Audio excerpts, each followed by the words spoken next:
And now, ladies and gentlemen, boys and girls, on this special night, Military Appreciation Night 2013, we ask you to please turn your attention to the area in front of the pitcher's mound here at Bethpage Ballpark.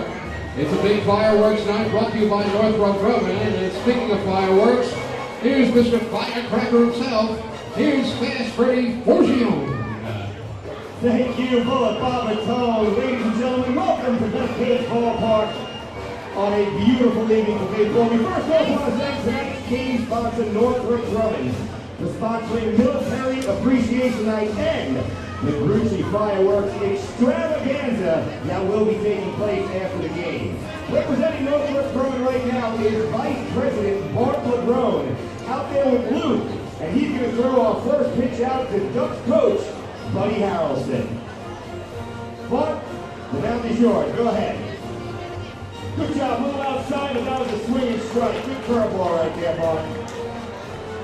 And now, in recognition of Military Appreciation Night, we have members of each branch of the service out here to throw out the first pitch. First off, we want to bring out to the mound Air Force Master Sergeant Douglas Boyd. Big round of applause. Master Sergeant, deliver a strike. Good job. Nice sinker ball. That again was a swinging strike. Very good job. Once again, let's hear it from Master Sergeant Douglas Boyd, everybody. And now representing the Navy here on his 50th birthday with us tonight, let's hear it from Petty Officer and Aviation Electrician Brian Ginsberg. Brian, go ahead. That was a little bit high, all right, but that's not a problem. Great catch by Ducks coach Buddy Harrelson. And right now, representing the Marine Corps, let's hear it for Sergeant Marco Velarde. Marco, wow, good fastball. And finally, from the Army, big round of applause for Staff Sergeant Carlos Flores. Good job. You know what? Those swing strikes are the ones you get out on with two pitches, right? Good job with the first pitch, guys.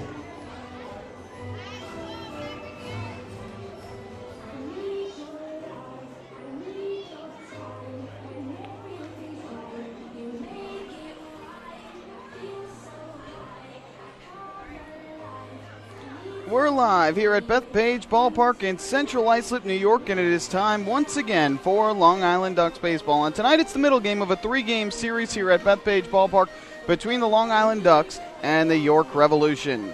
Well, good evening, everybody. My name is Michael Pollack. I'll be bringing you the play-by-play all night long here on the radio home for your Long Island Ducks, 103.9 FM, WRCN, and online as well at liducks.com and the Ducks official YouTube channel, youtube.com/Ducks Baseball. It's Military Appreciation Night here at Bethpage Ballpark. Some members of the Armed Forces just throwing out first pitches here at Bethpage Ballpark. We want to recognize them first here on Military Appreciation Night.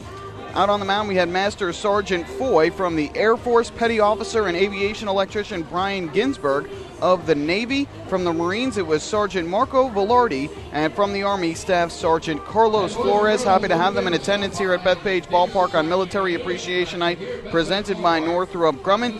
Following tonight's game will be a Grucci Fireworks Extravaganza lighting the skies here at the Duck Pond. First, here on the pregame show, we're going to recap last night's game. Another loss for the Ducks, their third in a row, after they dropped the final two games of the series to the Southern Maryland Blue Crabs. The Ducks lost the opener last night 11-7 to the York Revolution. In the first inning, York would get an early run on a one-out solo homer to left by Andres Perez off Ducks starter Nick Tabar, but the Ducks would tie the score in the bottom of the first. As with two out, Brian Nelson doubled to right, went to third on a wild pitch from Revolution starter Nick Green, and then scored on ball four to Bill Hall, which was also a wild pitch.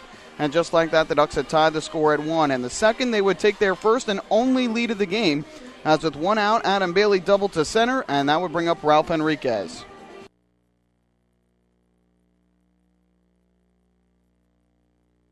Right side. Adam Bailey makes the turn, being waved in from Kevin Baez. The throw to the plate is not in time. Sliding under the tag is Adam Bailey. Won't you come home, Adam Bailey? Won't you come home? The Ducks take a 2-1 lead. So the RBI double from Ralph Enriquez, or RBI single, I should say, put the Ducks up 1-0. Enriquez would go to second on the throw. It was 2-1, check that, Ducks at that point. After lines flied to right, up came Joe Ashbrodeen. Ducks leading hitter at the plate, struck out his first time up, and he slams one, and then it's going to be through right side. Base hit right field, past Andres Perez. Brodin driving in Ralph Henriquez, and the Ducks have scored twice here in the bottom of the second and have taken a 3-1 lead. So the Ducks were up 3-1 as we went to the third inning, and that's where things would start to unravel for Ducks starter Nick DeBar. With one out in the inning, he would walk three consecutive hitters, all three of which he got 2 strikes on. Rudy Yan, Cody Kirkland, and Andres Perez walked to load the bases for Andy Marte, who lifted a sacrifice fly to center and made it a 3-2 ball game. And then after the sac fly, Chad Tracy with a 2-strike, 2-run double to left center brought home 2 more, and it was 4-1 York after 3. They would tack on another in the fourth thanks to an RBI single to center with 1 out by Rudy Yan. And then their big inning would be in the fifth with Bob Zimmerman now in relief of Nick DeBar. Andy Marte led off with a single to left. He would get retired at second on a fielder's choice grounder by Chad Tracy. But Martin and Michael Hernandez would follow with base hits to load the bases for Matt Spencer, who uncorked on a grand slam to right field. His 5th home run of the season brought home 4, and the 4-run 5th inning put York in front by a count of 9-3. The Ducks would try to make it a ball game in the 7th inning. Dan Lyons led off the inning with a double to left, and that would bring up Brodin with a runner at second and nobody out. Chip away here against Green and try and get some runs on the board. And here Brodin hits one in the air to right field on a line drive going back as the right fielder Hernandez. He can't get it. It's over his head and goes to the wall. Lyons will round third. He's going to try and score. The throw comes in a second. Here's the relay to the plate, not in time. Lyons slides in safely. It's an RBI double to right for Joe Ash Brodin. And the Ducks have cut the deficit to 9-4 here in the 7th. So it was a 5-run game after the double by Brodin, but the Ducks would get closer as Bennick flied to right. Brian Nelson reached on an infield single to short to put runners at the corners, 1 out for Bill Hall. 8-1-1, hit high in the air to right center field. Well hit, going back is Hernandez. Warning track at the wall. He looks up and you can't forget it. It's a 3-run home run to right center field for Bill Hall. His team-leading 12th of the year. 3 more on the board for the Ducks, and we've got ourselves a ball game. It's 9-7 here in the bottom of the 7th inning. So the team-leading 12th home run of the season for Bill Hall made it a 2-run ball game, but that was as close as the Ducks would get as Castro and Strebe were both retired to end the inning. In the 9th, Ian Snell would allow 2 runs on an RBI single by Matt Spencer and an RBI double by Mark Tian. And that would be the final score. York 11 runs, 14 hits, no errors. They left 8 on base. The Ducks 7 runs, 13 hits, no errors. They left 7. Nick Green, the win, improved to 4-5 despite allowing 7 runs on 11 hits in 7 innings. He did strike out 6.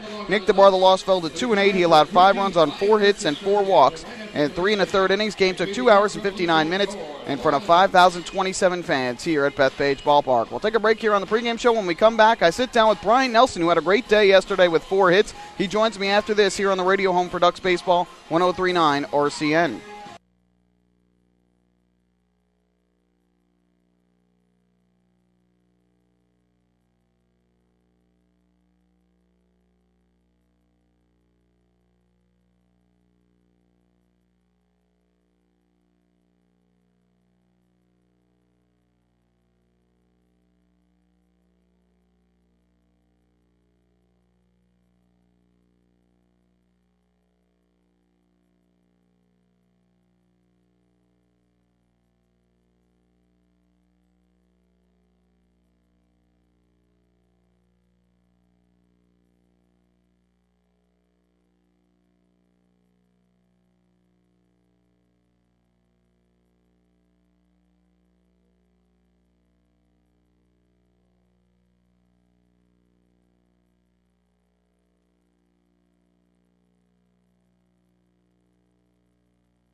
Counting down your logo on the Ducks scorecard, your pens and your pencils, because here's tonight's National Grid starting lineup.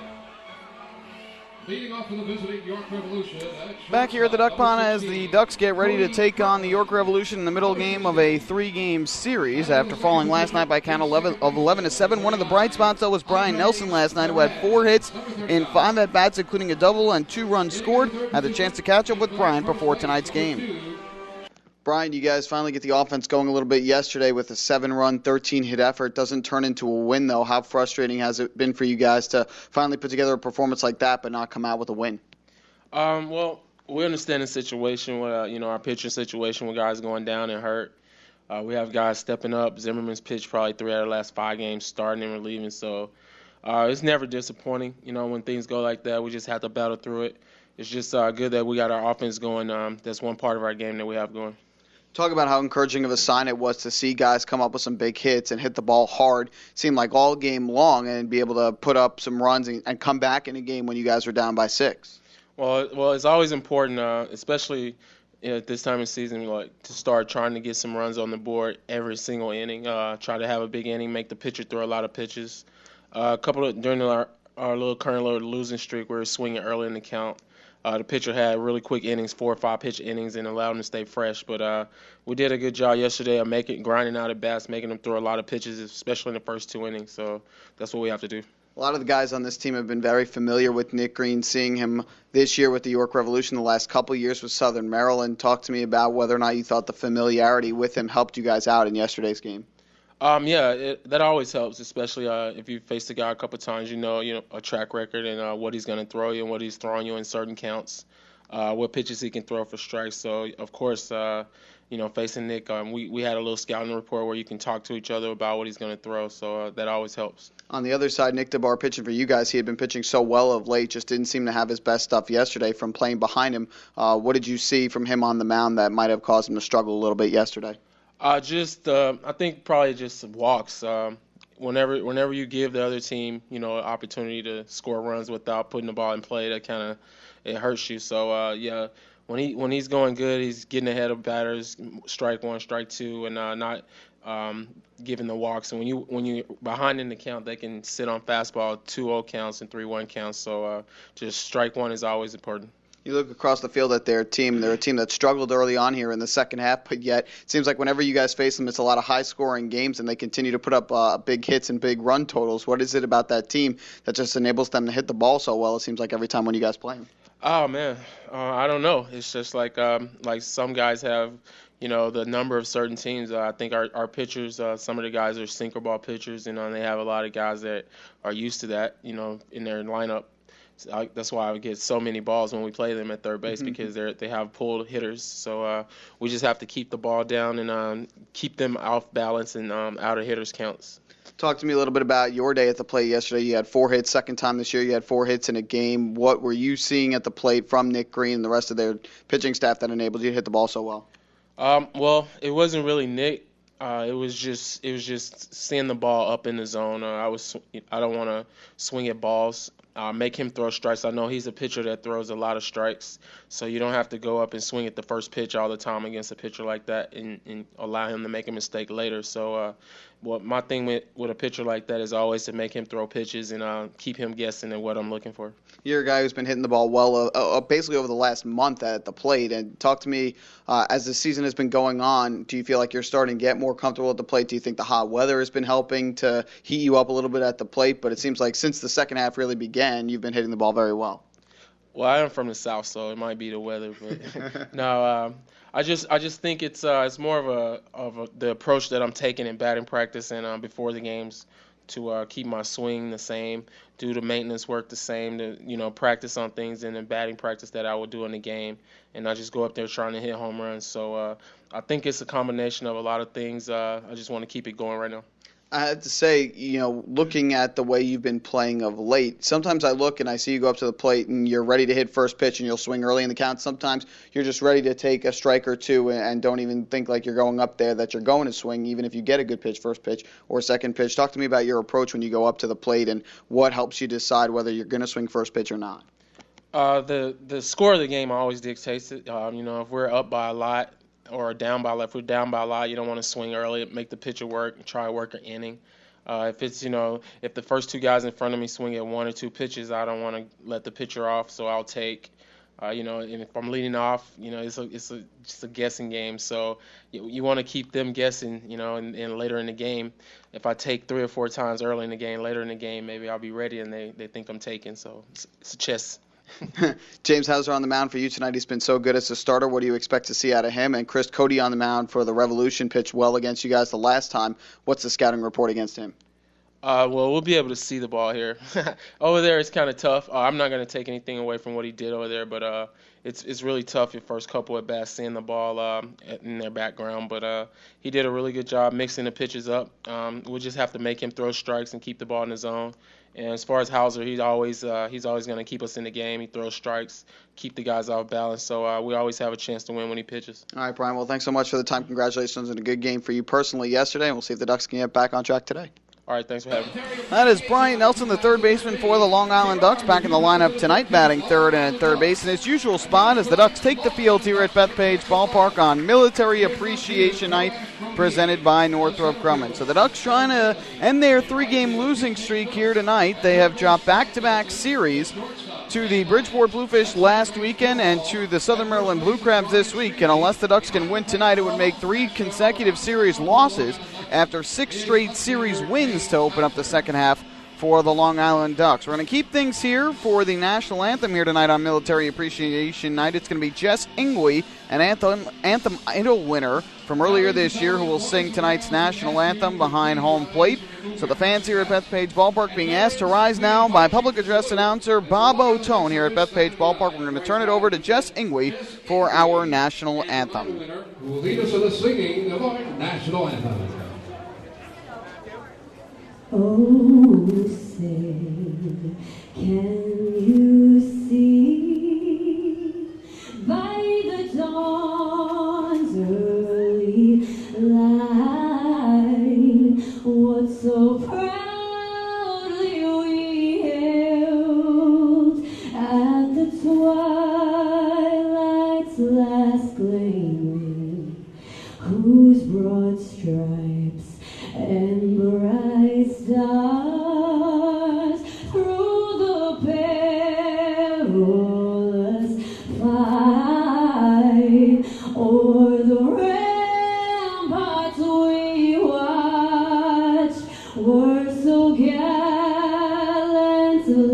streaming, and the rockets red glare, the bombs bursting in air, gave proof through the night that our flag was still there.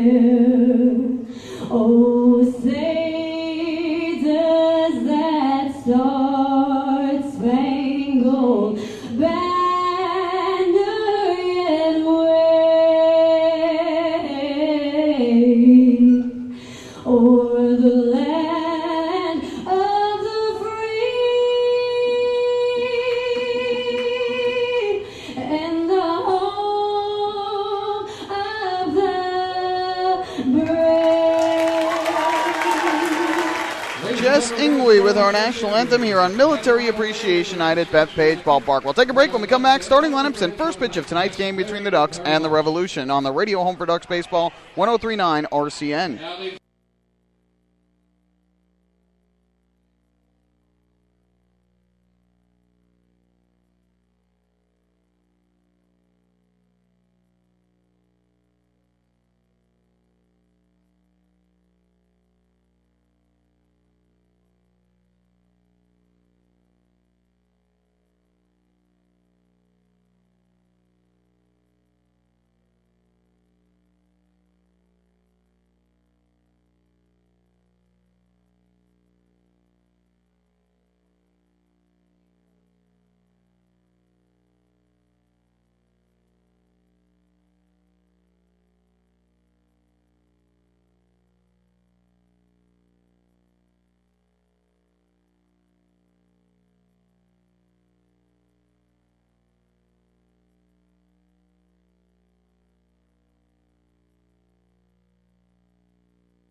Back here at the Duck Pond as the Long Island Ducks get set to take on the York Revolution, middle game of a 3-game series. James Hauser, the left-hander, on the mound for Long Island.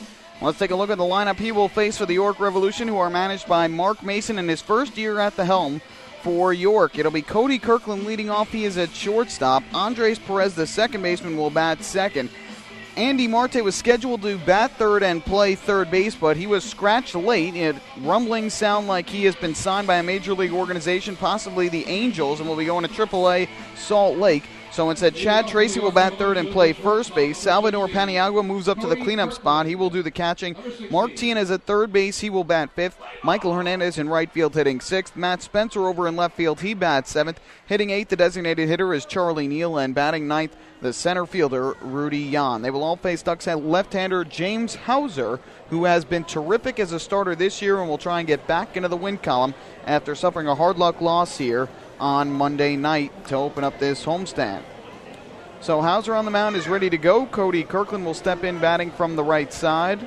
And on a beautiful Saturday evening for baseball, couldn't ask for better weather. The Ducks and the Revolution are ready to go. First pitch on the way from Hauser is swung on and fouled back behind home plate. And we are underway here tonight.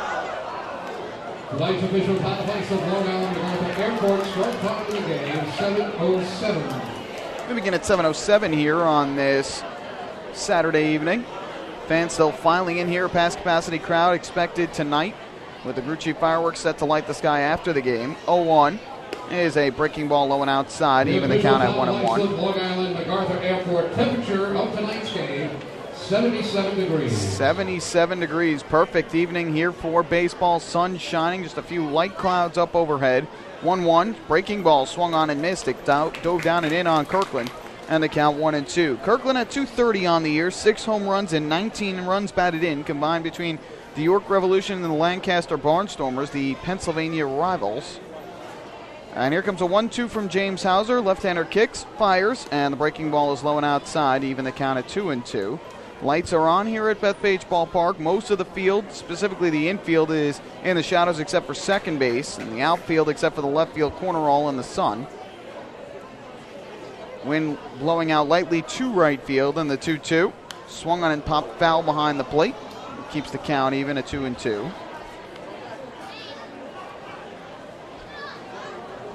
Ducks today are wearing their special patriotic jerseys. Second time this year they've worn the patriotic jerseys. More on those later on in the broadcast. 2-2 from Hauser. Kicks and fires, and Kirkland checks his swing. He takes low and inside. They'll appeal to first, and no swing. Says the first base umpire Dan Kiley, who was over at first tonight. Frank Leparic is behind home plate, and Andrew Steinberg is around at third. 3-2 the count. Hauser works out of the windup, and his payoff to Kirkland is upstairs for ball 4. So the left-hander throws a leadoff walk to Cody Kirkland, and the Revolution have a base runner to open up tonight's ball game. In the second position, just the 21st walk that Hauser has allowed this year in 60 in the third innings. He has struck out 59 in that span and given up 42 hits. 25 games and 9 starts entering tonight. He is 7-1 with a 2.38 ERA. He has been magnificent this season for the Ducks. So runner at first, nobody out here is Andres Perez, the second baseman and 2-hitter for York.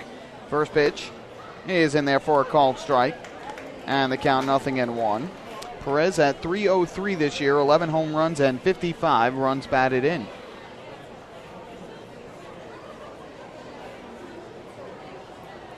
Middle infielders at double play depth. Hall a little bit closer to the second base bag. Hauser's 0-1. Check swing and a ball on the inside corner. It's a called strike anyway. And the count 0-2. A nice job by Hauser to get ahead in the count quickly. Kirkland will take his lead at first. He has some decent speed. Left-hander gets the sign. And the 0-2 on the way is in there, a called strike 3. Nice breaking ball from Hauser. First strikeout of the night for the left-hander. And there's one away. In section 211 along the left field line. So Hauser retires Perez. Runner at first, 1 out now, and that'll bring up the 2-hitter, or 3-hitter, number 2, Chad Tracy. Number 2. Tracy, the first baseman, he bats from the right side. Revolution have gone with their alternate blue jerseys here tonight with the Revolution logo on the front and the yellow number on the back. Gray pants. First pitch from Hauser to Tracy, and that right down the middle for strike one on a fastball. Tracy this year at .279, 24 for 86, 3 home runs, 11 runs batted in.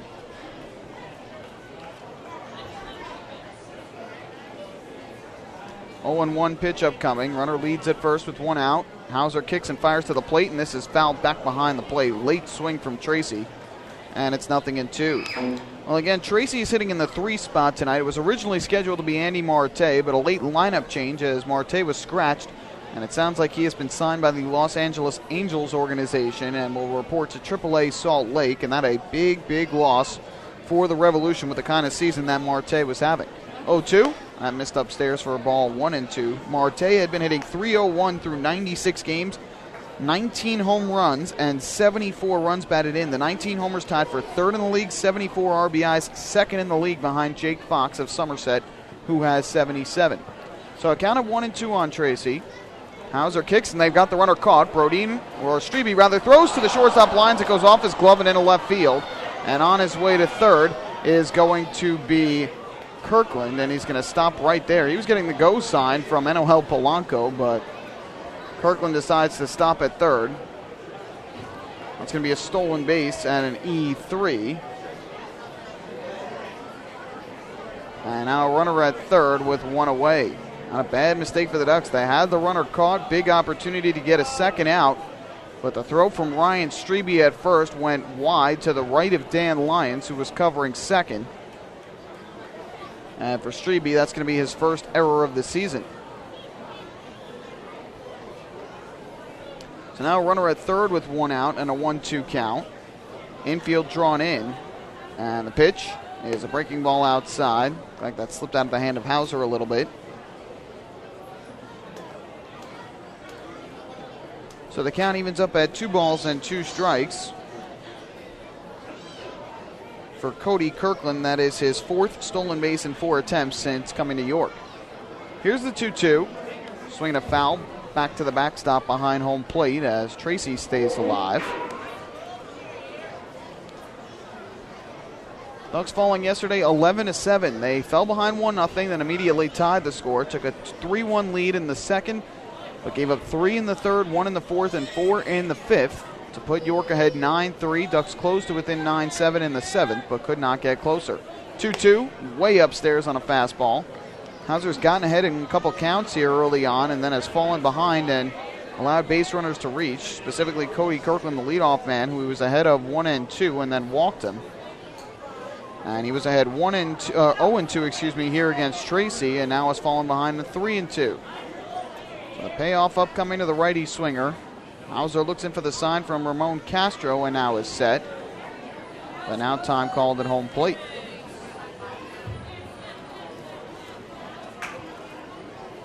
Revolution trying to score in the first inning for the second straight night. Here comes the 3-2 from the left-hander. Hauser kicks, fires, and this is swung on and missed for strike 3. Blew a fastball by him. Second strikeout of the inning for Hauser, and there's 2 away here in the first. Another K on the Pringle Aviation K-board. It's not a big second out for Hauser as he gets Tracy and keeps the runner at third. It'll take more than a fly ball now to get Kirkland home. Number 34. And with 2 out, that'll bring up the cleanup hitter, catcher Salvador Paniagua. Tracy was scheduled to be the cleanup hitter at first, then had to move up a spot in the order, and Paniagua moved from 8th to 4th in the order when Marte was scratched. Lefty pitcher against the righty batter. First pitch to Paniagua, swung on and popped in the air, foul territory first base side. Strebe ranging back towards the stands along the warning track, reaches out, he can't make the catch, and it one hops into the seats. Tough play there for Ryan Strebe. Ball ended up going much further down the right field line than I think he or anybody else expected. And you do have a light breeze that is blowing out to right field. So the count 0-1 on Paniagua, who enters tonight at .287 on the year, 10 home runs and 36 runs batted in. Had the night off last night.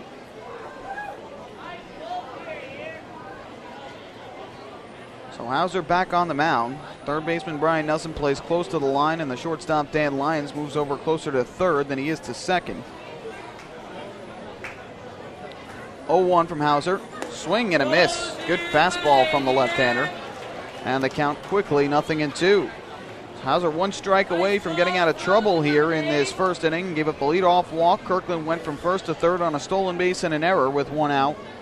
And Hauser one strike away also from striking out the side.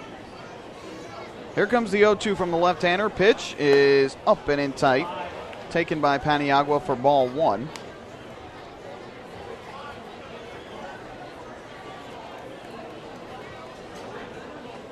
Ducks are in the patriotic white jerseys tonight. The American flag Ducks logo on the front of the jersey, number on the back with the American flag in the number, pinstripe pants. And the 1-2 pitch is low and inside. Paniagua laid off. That'll even up the count at 2-2. No score. Ducks in Revolution, top of the first here at Bethpage Ballpark.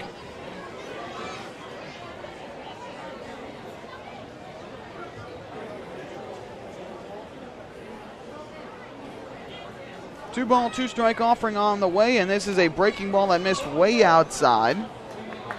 So the count again has gone from 0-2 to 3-2. Hauser having to throw a lot of pitches here early on. 22 pitches already in the first inning. And he has struck out 2 and walked just 1, but has gotten to a full count on 3 of the 4 hitters. Paniagua trying to reach safely and bring up Mark Tian. And the 3-2 from the left-hander. Kicks, fires, and this is swung on and missed for strike 3. Nice changeup down low. James Hauser strikes out the side here in the first inning.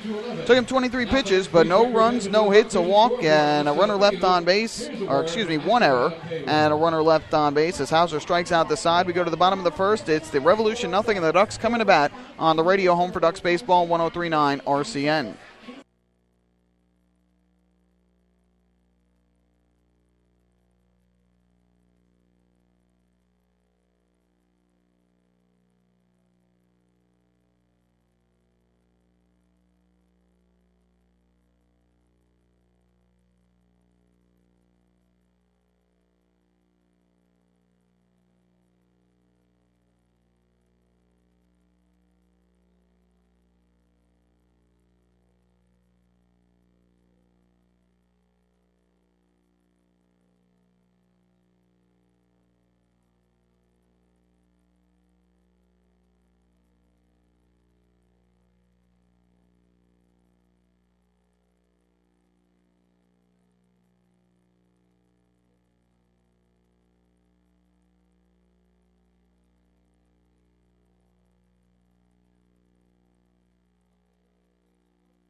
From the United States Army, Sergeant Edwin Diem.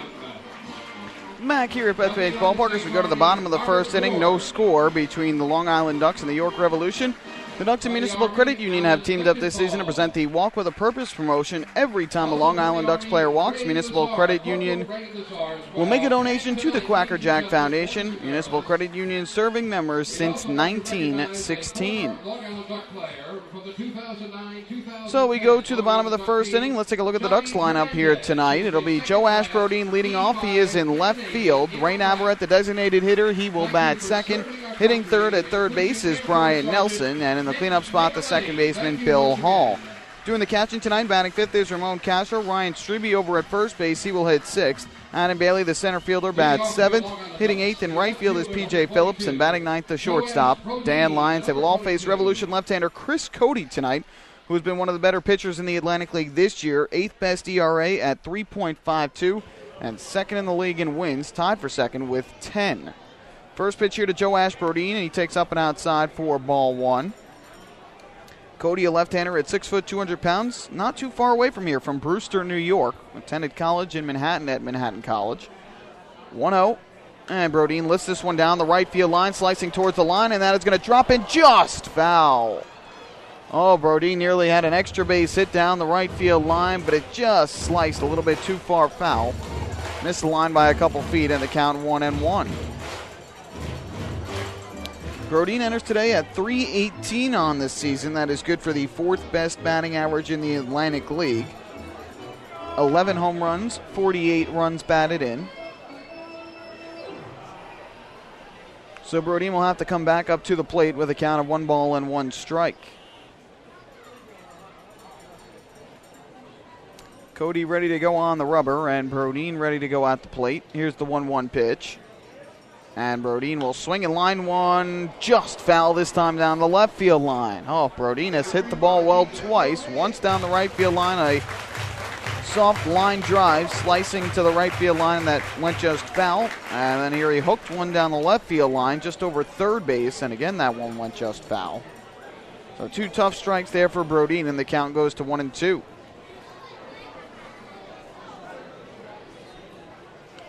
Brodeen ready, and here's the 1-2 from Chris Cody, and it is swung on and grounded to short. Gobbled up by Cody Kirkland, his throw to first just in time to get the speedy left fielder.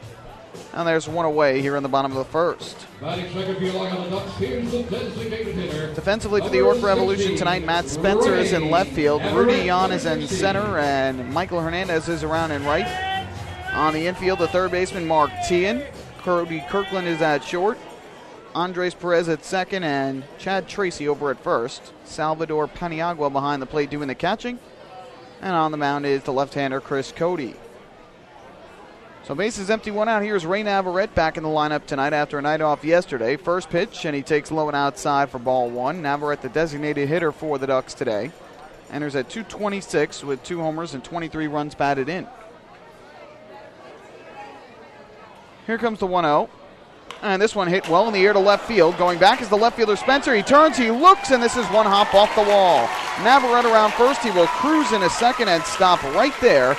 And a 1-out double for Ray Navarrete here in the opening inning.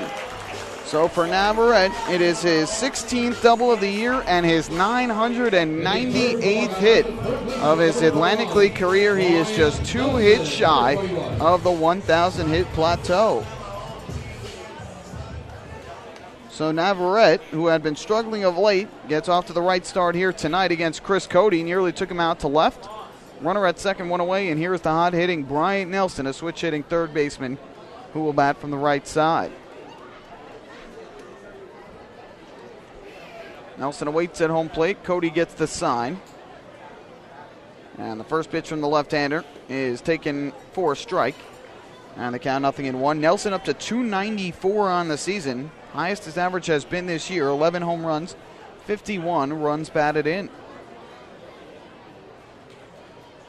Cody works out of the stretch. And an 0-1 upcoming. Here's the pitch, and Nelson swings and pops this one in the air foul. First base side, that is back into the crowd. And the count now 0-2.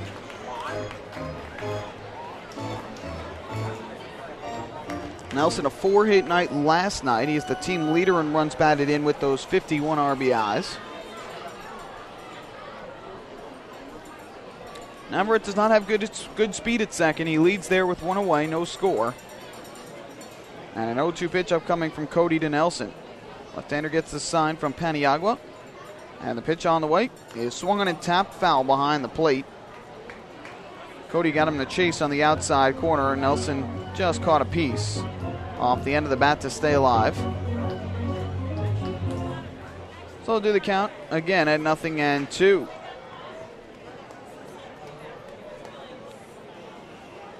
Another beautiful night for baseball here at Bethpage Ballpark. Crowd continues to file in here. Big crowd expected tonight with the fireworks after the game. It's Military Appreciation Night. And the 0-2 on the way is swung on a hit well in the air to left field by Nelson. Spencer going back. He lines this one up, though, and he's going to make the catch. Navarrete went back to second, but he'll hold right there. So Nelson gave that one a ride to left, but not deep enough to get over the head of Spencer this time. 2 men out, and that'll bring up Bill Hall. He's second baseman, number 6, Bill Hall, number 6.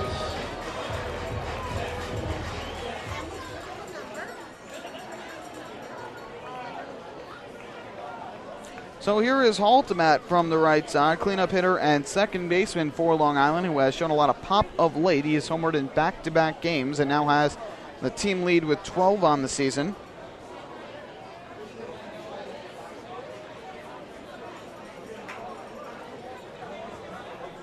Cody stepped off, and now we'll get back up on the rubber. Navarrete leads at second with 2 out. Cody is ready. And the first pitch to Hall is taken outside for ball 1. Encouraging sign for the Ducks early on. All 3 hitters have had at least one swing where they have hit the ball hard against Cody. Brodin on his 2 line drives, one down the right field line, one down the left field line that were both foul. Navarrete on his double to left center, and then Nelson on the line out to left. Here comes a 1-0 pitch. Hall waves the bat at home plate, and the pitch on the way is downstairs from Cody for ball 2. Hall hitting .278 this year, 12 home runs as we mentioned. He's got 45 runs batted in. Amazing that a guy in Bill Hall, who did not sign with the Ducks until midway through the season, June the 7th, is the team leader in home runs. He has shown a lot of pop since joining the Ducks lineup. Cody looks to second, the 2-0. Inside for ball 3. Now behind on the big swinging Bill Hall, 3-0. I'm sure he's not going to give him anything close to hit. He'd rather face Ramon Castro, who waits on deck. No score yet, bottom of the first inning. And a 3-0 pitch upcoming from Cody to Hall. Left-hander gets the sign. And the 3-0. That missed outside for ball 4. So Hall draws the walk, second base runner of the inning for Long Island. And it's their first Municipal Credit Union walk with a purpose. Every time a Ducks batter walks, the Quacker Jack Foundation wins.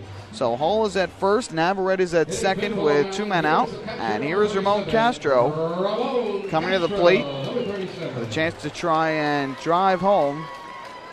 Navarrete at second and Hall at first and give the Ducks an early lead.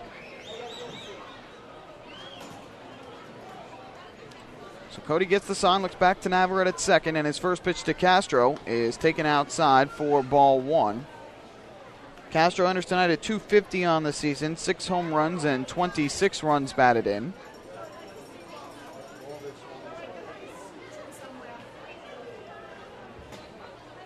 A 1-0 from the left-hander. Pitch on the way.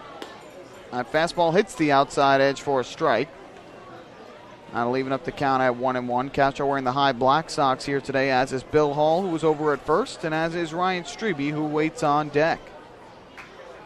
Kevin Baez doing the coaching down at third base. Ralph Henriquez over at first. The 1-1 inside, and Castro takes ball 2. So Cody has given up a 1-out double to Navarrete and the 2-out walk to Hall here. Both teams threatening to score in their half innings here in the opening inning of the game.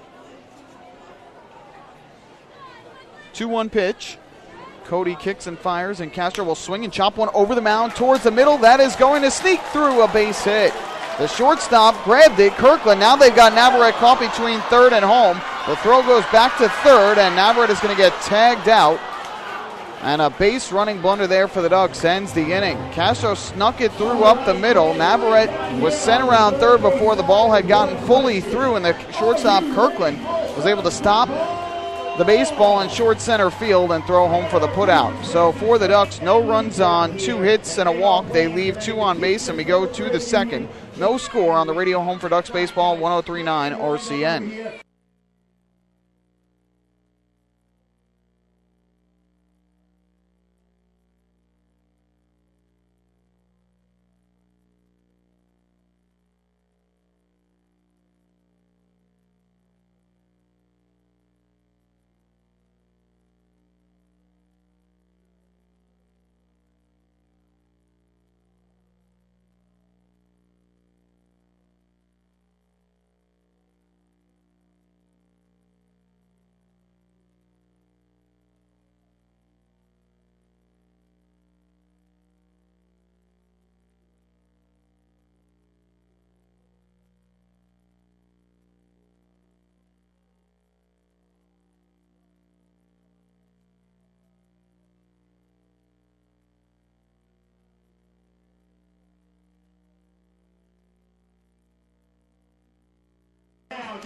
To the top of the second inning we go. No score between the Ducks and the York Revolution. Time for the Ducks injury report, which is brought to you by Island Shore Physical Therapy, the official therapists of the Long Island Ducks. Still out on the inactive list is Leo Rosales. He is going to be out for a couple weeks with the calf injury. Eric Threet's also out on the inactive. He is out with a shoulder injury. Dontrell Willis missed his last start. He has tricep tendonitis. He is on the active roster and is scheduled to pitch tomorrow in the finale of this 3-game set. So that injury not expected to be serious. John Brownell here suffered a bone bruise on his leg the other night on a comebacker off the bat of the catcher for Southern Maryland, Alvin Colina. Had to come out of this start in the 5th inning, but the hope is that he will be able to start when the Ducks head to Lancaster during the week. Hasn't been decided yet whether he needs to miss a start or not, so we will see on Brownell. And Josh Barfield out of the lineup a second straight night. He is dealing with a toe injury from a foul ball he suffered last Wednesday, or I should say last Tuesday in Camden. So Barfield is out with the toe injury again tonight. He is day-to-day. James Hauser walked the leadoff man in the first, but was able to strike out the side after that. And he'll face Mark Tien, Michael Hernandez, and Matt Spencer, 5, 6, and 7 for the Revolution here in the second inning. Hitting in the 5th position for the York Revolution, the third baseman, number 22, Mark Tien, number 22.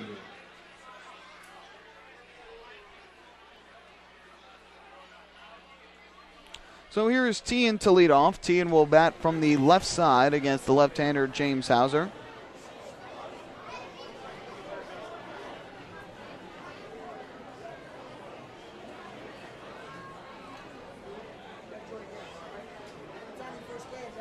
Hauser's first pitch to Tien fouled right back behind home plate. And the count 0-1. Tien enters tonight at .267 on the season. 6 home runs, 21 runs batted in. Cody Kirkland, who reached on the walk, was able to get to third on a stolen base and an error with 1 out. But nice job by Hauser to strike out Tracy and Paniagua swinging to get out of further trouble. 0-1 pitch, and Tien will take downstairs for a ball. That'll even up the count at 1-1. I mentioned James Hauser's record, 7-1 this season, 2.38 ERA, 8 of his 9 starts, the last 8 of his 9 starts. He has allowed 1 earned run or less. 1-1, swing and a miss. Good fastball from Hauser, cut right through it. Did Tien, and the count goes to 1-2.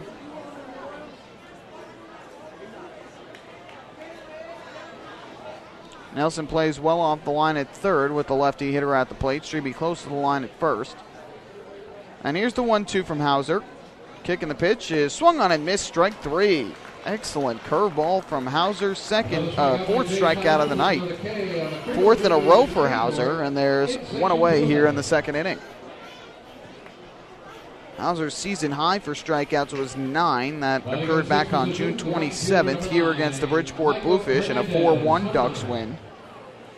Wow, 3 hits and 3 walks in that game, just 1 run in 5 2/3 innings. So here's the right fielder, Michael Hernandez, who will bat from the right side. He is the 6th hitter for York. First pitch on the way from the left-hander. And Hernandez takes a breaking ball strike on the outside corner for strike 1. Hernandez entering at .297, 11 for 37 since rejoining the Revolution. No home runs, 3 runs batted in. 0-1. Curveball is on the outside corner again for a strike, and it's 0-2. We have to wait a second before Frank Leparic makes his ball or strike call. He takes about a second or two before he finally puts up the finger. So it's 0-2 on Hernandez. Hauser from the windup again, deals, and Hernandez will take upstairs. 1 ball and 2 strikes. Defensively for the Ducks in the outfield tonight, it's Joe Ashbrodine in left. Adam Bailey gets the start in center as Craig Binnick gets the night off, and P.J. Phillips is out in right. 1-2. Swing and a miss, strike 3. 5 straight strikeouts for James Hauser. His breaking ball is filthy tonight. His fastball has some late life, and he has struck out 5 in a row since the leadoff walk to Cody Kirkland. Hitting 7th for the Revolution, the left fielder, number 12, Matt Spencer. So 2 away here in the second inning, and the left fielder, Matt Spencer, will come up to bat from the left side.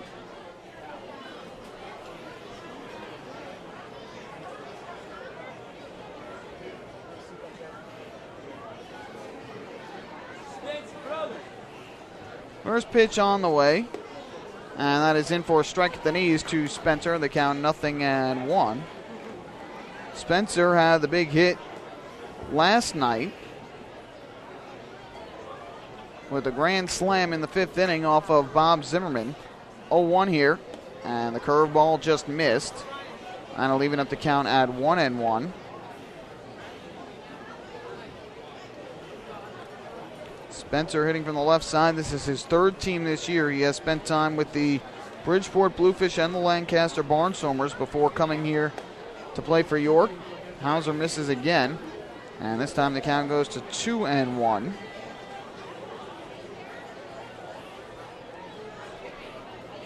All 5 of Spencer's home runs this year have come as a member of the Revolution. And this one just did miss down low, so after a first pitch strike to Spencer, 3 straight out of the zone. And the count has now gone to 3-1. Spencer trying to break the string of 5 straight strikeouts for Hauser, and here is the 3-1. Swung on and lifted in the air to center field. Tosses away the bat to Spencer as Bailey will make the catch. And a 1-2-3 second inning for James Hauser. He strikes out 5 in a row. The 3 in the first and the first 2 in the second before getting the fly out to end the inning. We go to the bottom of the second inning. No score on the radio home for Ducks Baseball. 103.9 RCN.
That are behind the press box tonight to bid on this year's special patriotic jerseys that the Long Island Ducks are wearing. Well, we told you earlier we would talk about the patriotic jerseys that the Ducks are wearing a little bit more, and so we will right now. The Ducks, the final day today of the 2013 Patriotic Jersey Auction.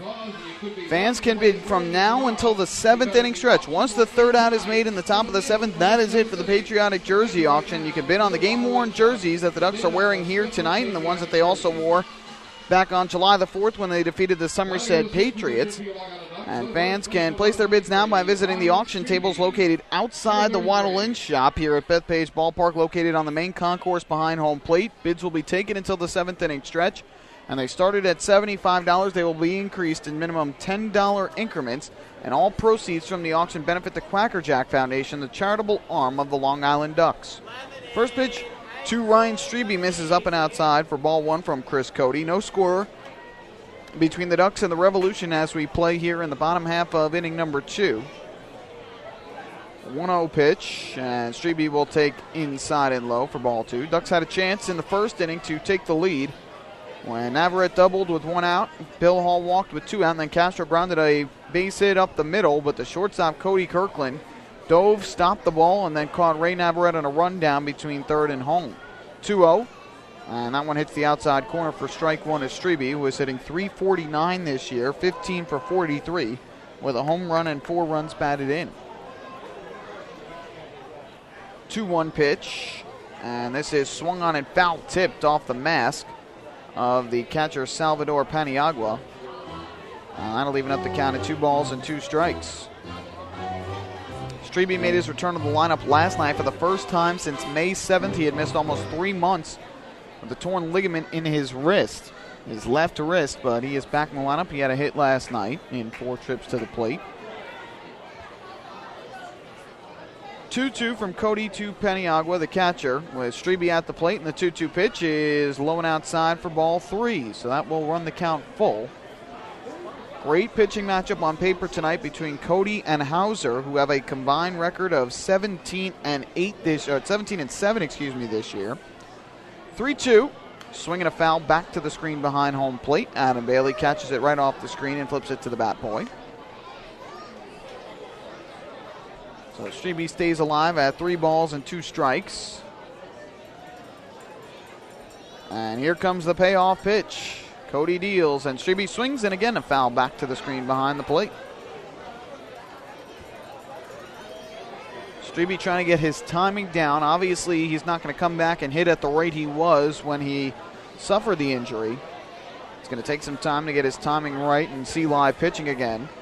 Here's the 3-2, and Strebe will take inside for ball 4. He checked his swing, and Dan Kiley at first says he did not go around, so it's the second walk of the night for a Ducks batter. It's another Municipal Credit Union walk with a purpose. Every time a Ducks batter walks, the Quacker Jack Foundation wins.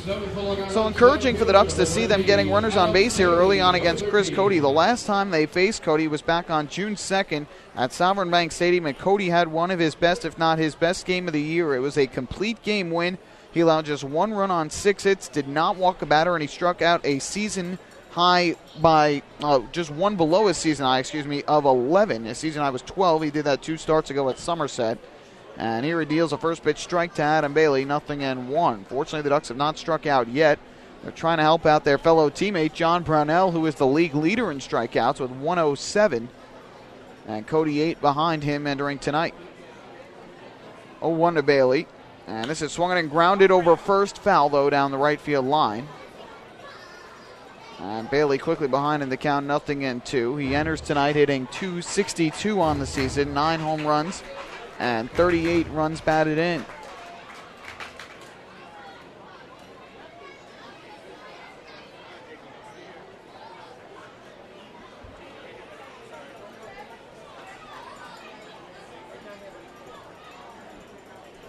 .2 on the way, and the pitch to Bailey is lifted in the air to center field, well hit. Going back is the center fielder, Jan, to the warning track. He reaches up, jumps, and he made the catch. Oh, what a grab in center field by Rudy Jan to rob Adam Bailey of an extra base hit.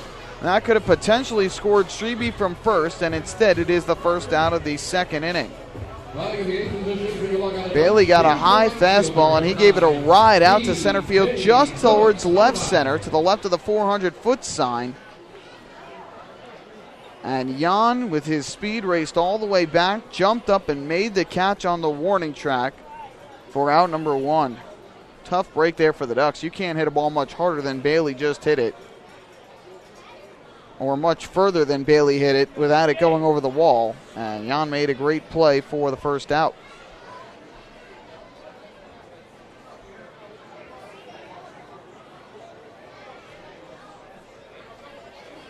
First pitch upcoming here to P.J. Phillips.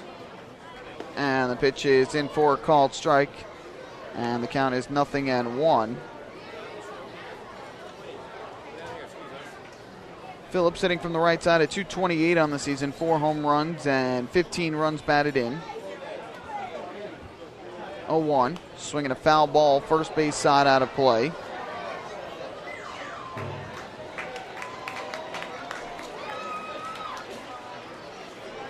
So the count goes 2-0-2.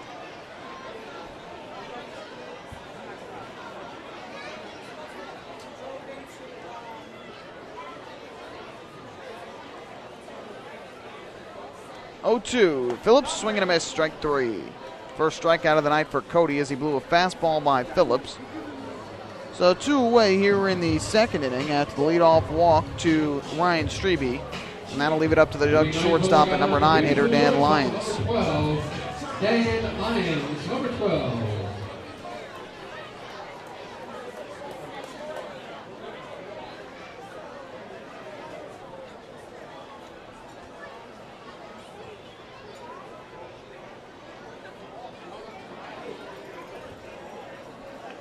First pitch on the way from Cody to Lyons. He takes a breaking ball outside for ball 1. Lyons, the 9 hitter, at .217 on the year.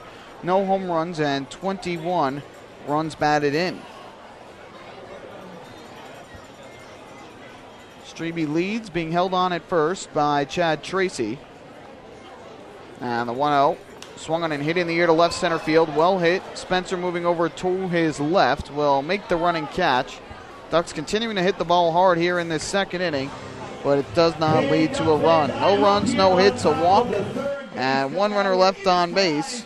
We have played 2 full here at Bethpage Ballpark tonight. It's the Ducks and the Revolution scoreless on the radio home for Ducks Baseball, 1039 RCN.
We are back here at Bethpage Ballpark as we take this game to the third, and it's time for time for tonight's third inning trivia question, which is brought to you by Carvel. Carvel celebrating more than 75 years of making people happy. Well, tonight's question revolves around the York Revolution and the Long Island Ducks, and the fact that Andy Marte was signed today by the Los Angeles Angels organization. He's going to go to AAA Salt Lake, the AAA affiliate of the Angels organization. Our question tonight: what former Ducks reliever who was with the Ducks last season and in 2011 played for AAA Salt Lake in the Angels organization before becoming a Long Island Duck? I'll let you think about it, and we will give you the answer in the bottom half of the inning. First, the Revolution will try and get the early lead against the Ducks. James Hauser has struck out 5 through the first 2. And stepping up to the plate to begin the third is the designated hitter, Charlie Neal. First pitch on the way from Hauser to Neal, a switch hitting catcher, or a DH I should say, is swung on and missed for strike 1. He was the catcher last night and wasn't in the lineup tonight until Marte had gotten signed. So therefore, with the fact that the Revolution have no bench tonight, Neal needed to go in and play. 0-1. That's a breaking ball that's in for a strike, and it's 0-2. Revolution had just 11 position players on their roster entering tonight, and Batista leaving made it 10. And with Neal having to play and Wilson Batista injured, 0-2 is fouled back to the screen behind home plate. Batista has a groin injury, so really it was only 10 healthy position players entering tonight for the Revolution. And then again, of course, it was Marte who got signed by the Angels, so really only 9 healthy position players for the Revolution tonight, and all 9 are in the lineup. Here comes an 0-2 pitch from Hauser, and this one is swung on and missed, strike 3. Another good changeup for the left-hander, his 6th strikeout of the night, and there's 1 out in the third. After the leadoff walk, Hauser has retired 7 in a row. That'll bring up the center fielder and 9-hitter Rudy Yan. Rudy Yan, number 7. Yan bats from the right side after he robbed Adam Bailey of an extra base hit in the bottom of the second inning.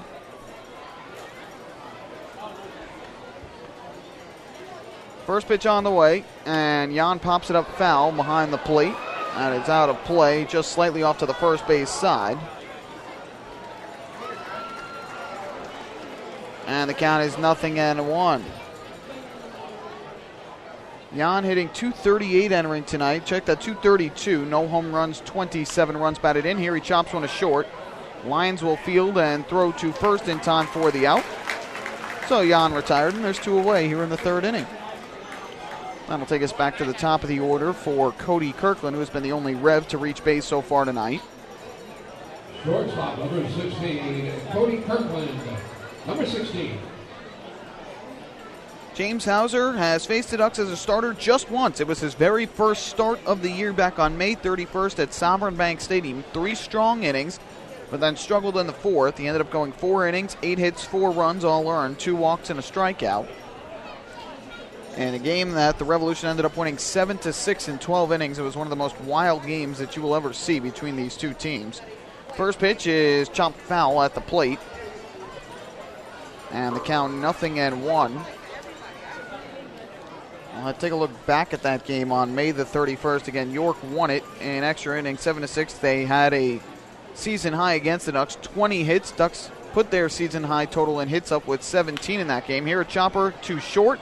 Lions can't deal with the high hop. It bounces up and catches him right on the right shoulder. And safe at first base is going to be Cody Kirkland. Now they got to make sure Dan Lyons is okay. That looked like it stung him a little bit. That's going to be a base hit for Cody Kirkland. Nothing Dan Lyons could do about that one. That just took a tricky hop off the dirt, hopped up and hit him right in the shoulder. Nothing he can do about that. That's the first hit of the night for York, and now a runner at first base with 2 out. That'll bring up Andres Perez. Batting for the Revolution, the second baseman, number 39, Andres Perez, number 39. Lyons appears to be okay, but it certainly looked like that ball just took a high hop. I don't know if it caught him in the face or if it caught him on the shoulder or the collarbone, but it jumped up and took a very unnatural bounce there. So with 2 out, first pitch to Andres Perez is taken for a called strike, 0-1. That breaks a string of 8 straight retired by the Ducks pitcher. Perez struck out looking back in the first inning. In that game on May 31st, Ducks left 16 on base. Revolution left 15 on base. Torres ended up getting the win in relief, and Josh Lansford took the loss, as this is taken up high for ball 1. Revolution used 9 pitchers in the game. The Ducks used 7. And York ended up winning on it on an infield single to short by Andres Perez. 1-1. That's popped in the air. Foul territory first base side. Strebe over on the grass in front of the Ducks dugout. Now moves back to his right, and he'll make the catch for the final out of the inning. So Hauser able to work around the 2-out infield single by Kirkland. No runs, a hit, and 1 man left on base. We take this game to the bottom of the 3rd inning with the Ducks and Revolution scoreless on the radio home for Ducks Baseball, 103.9 RCN.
Just outside the Sports Authority ticket kiosk on the main concourse behind home plate.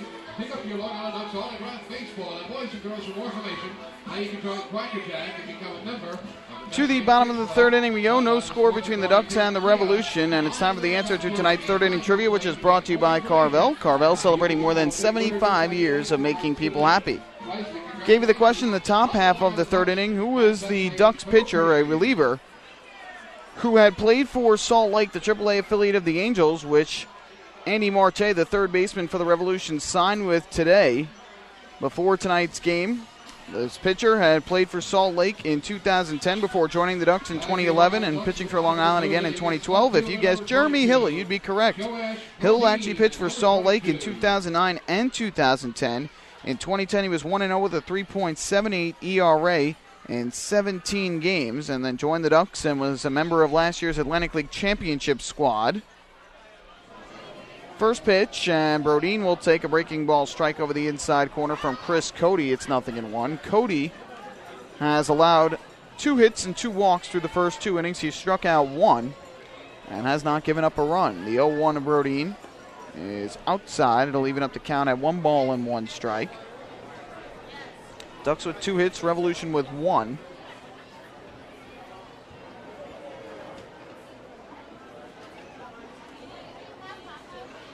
And here comes a 1-1. Cody kicks, fires, and this is taken on the inside corner for a strike. And it'll run the count 2-1 and 2. Brodeen grounded to short in his first at bat, nearly had doubles down the right and the left field lines. 2 foul balls that missed the line by a couple feet. And then he grounded out to the shortstop Kirkland. Infield very slightly shifted around to the left side. And the 1-2 from Cody. Brodeen will swing and tap it foul behind the plate. Just caught a piece to stay alive. Yesterday, Brodeen was 2 for 5 at the plate. He hit his 20th double of the season, had 2 runs batted in and a run scored to help increase his average up to .318, which again is 4th best in the Atlantic League. Here's the 1-2. Cody deals, and Brodeen will swing and line one into center field. That is going to be a base hit. Brodeen might have broken his bat on it, but he gets the 3rd hit of the night for the Ducks and his 1st hit of the game. And Long Island with the leadoff man on here in the 3rd inning. Long Island designated hitter, number 16, Ray Navarrete, number 16. So with a runner at first and nobody out, here is Ray Navarrete, who picked up his 1st hit of the game in his first at bat when he doubled to left, but was sent around by Kevin Baez on the infield single to short and was thrown out in a rundown between 3rd and home. First pitch from Cody, and Navarrete will take inside for ball 1. The hit also was the 998th of Ray Navarrete's Atlantic League career. Cody looks in for the sign. Now he is set. And the 1-0. That is low. Navarrete with a good hitter's count here at 2 balls and no strikes against Chris Cody. Brodeen has excellent speed at first. Ducks and the Revolution scoreless here in the bottom of the 3rd inning.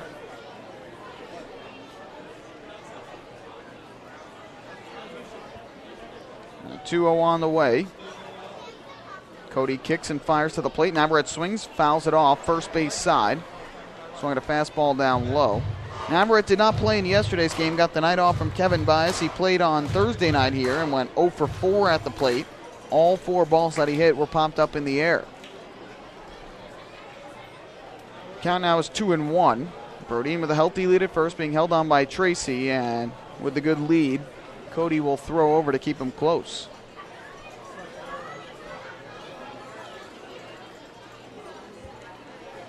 Brodeen on the season, 12 stolen bases. He's been caught 5 times. Left-handers 2-1. That fastball is in at the knees for strike 2, and that evens up the count on Ray Navarrete. Sun is set here at Bethpage Ballpark. Nighttime falling upon us as we are just about 1 hour into tonight's game. Here comes a 2-2. Left-hander deals, and Navarrete will take up and away for ball 3. So the count has gone full on Navarrete. We'll see if Kevin Baez sends Brodeen here to try and get him in a scoring position and get the wheels moving before Navarrete swings. And the 3-2 from Cody. Looks over to first, deals to the plate. There goes Brodeen, and Navarrete lines one and over third and into left field, a base hit. Brodeen around second, he will go to third. And the hit and run works to perfection. Ray Navarrete, his 2nd hit of the game, and he is now at 999 hits in his Atlantic League career. So he is just 1 away from 1,000. And Long Island set up here in the 3rd with runners at 1st and 3rd and nobody out. Excellent job by Kevin Baez to put the hit and run on there with Brodeen, and Navarrete helps him out by serving one over the leaping try of Mark Tien at 3rd base.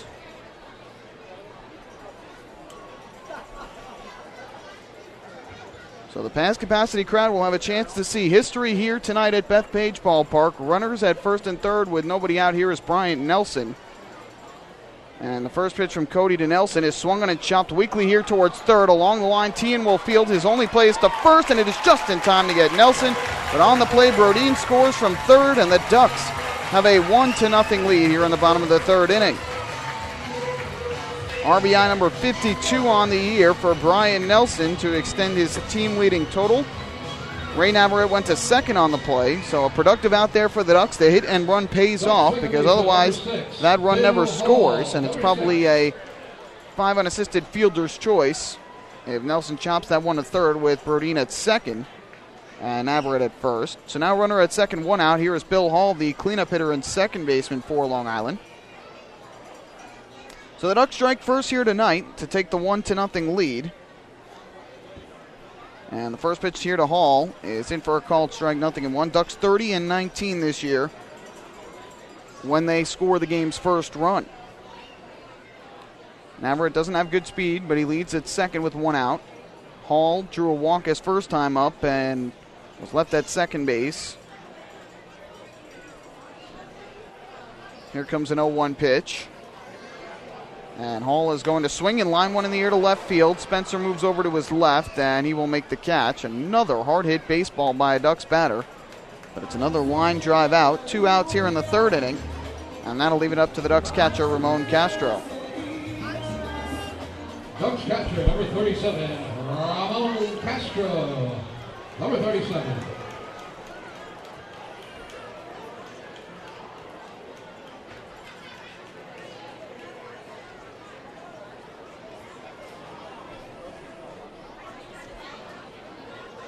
So here's Castro to bat from the right side.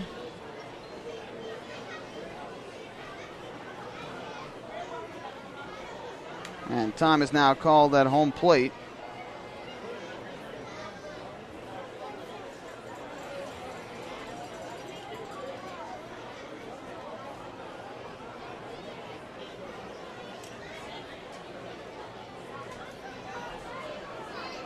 And the first pitch on the way is dealt on the outside corner for a strike. 0-1 on Castro, who grounded a ball up the middle in his first at bat for an infield single. Nearly went through and he nearly got an RBI, but Cody Kirkland made a nice diving stop and was able to get Navarrete rounding third and coming to the plate. Got him in a rundown. And this pitch is up and in tight to even the count at 1-1 on Castro, who was 0 for 5 at the plate yesterday. He and Pinnock both 0 for 5, the only two Ducks who did not get a hit in yesterday's game.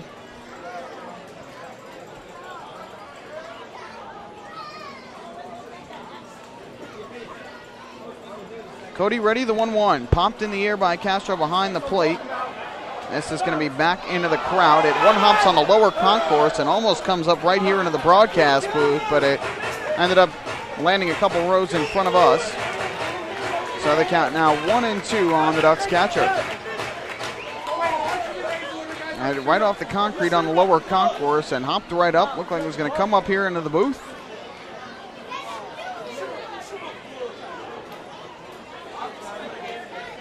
And now a 1-2 count here on Castro. Navarrete still leads at second with 2 away. Ducks on top 1-0.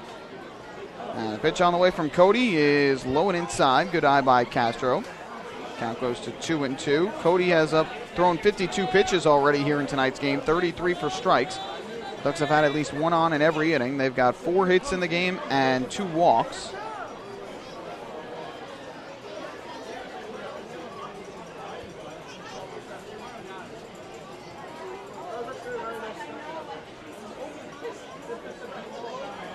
Two from the left-hander. Kicks and deals, and Castro swings and grounds one through the left side, a base hit. Navarrete on its way to third. He's going to get the go sign from Kevin Baez. The throw coming into the plate is not in time. Castro slides in safely, or check that, Navarrete slides in safely. Castro goes to second. It's an RBI single for Ramon Castro, and the Ducks lead 2-0 here in the third. So Ray Navarrete, using all the speed he's got left in his tank, makes his way from second to home and just beats the play. The tag wasn't applied in time, and the ball had squirted away anyway from the catcher, Salvador Paniagua. So give Castro his 27th run batted in of the season. He goes to second on the play as well. And now here is Ryan Strebe to the plate with Castro at second and 2 men out. So Castro 2 for 2 here tonight after going 0 for 5 yesterday. And the first pitch to Strebe. He has a breaking ball on the outside corner for strike 1. So Chris Cody, who allowed just 1 run in 6 innings his last time out in a 7-1 win over Camden, Has given up 2 runs here tonight, and we are still only in the 3rd inning. 0-1. And Strebe will take low and inside, even up the count at 1 ball and 1 strike. So Navarrete and Castro each have 2 hits in the game. Castro has driven in a run. Navarrete has now scored a run. And a 1 ball, 1 strike pitch upcoming. Cody looks to second, deals to the plate, and Strebe will take way inside for ball 2. Castro does not have good speed at all at second base. And on a base hit like that to left, I'm sure Kevin Baez would not have given him the go sign. Navarrete runs a little bit better than Castro does. So the count of 2-1 here on Strebe, who took a walk his first time up in the 2nd inning. Good 8-pitch at bat. Drew the base on balls but was stranded at first. And now a 2-1 from Cody. That just catches a piece of the outside corner for a strike, and that'll even up the count at 2-2. Ducks 2, Revolution nothing, bottom half of inning number 3.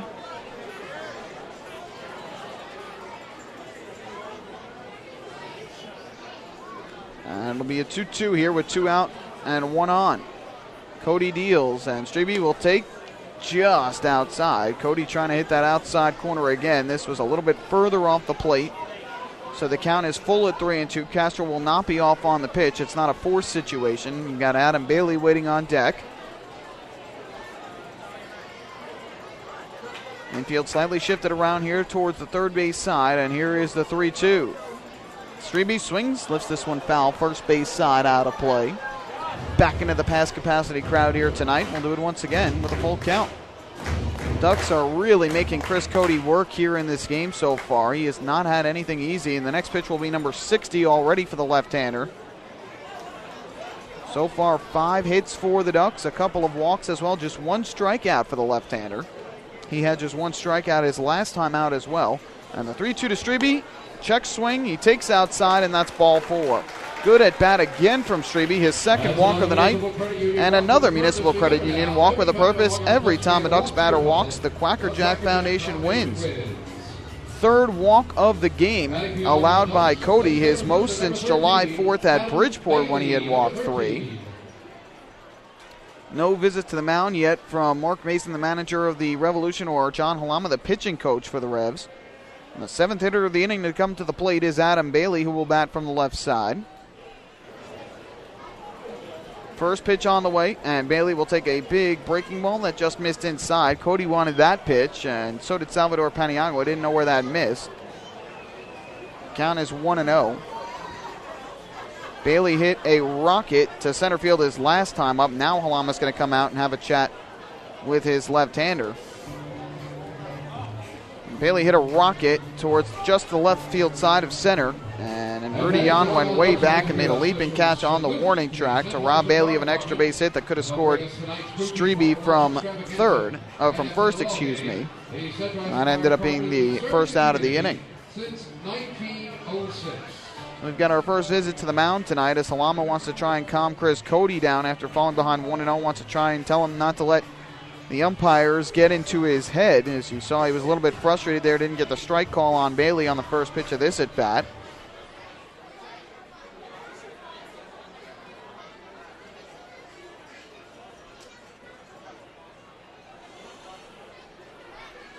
Be a 1-0 upcoming here as the conversation now over on the mound. Left-hander is set, looks back to second, and the 1-0 offering is way outside for ball 2. The Ducks continue to make Chris Cody work here early on in this game.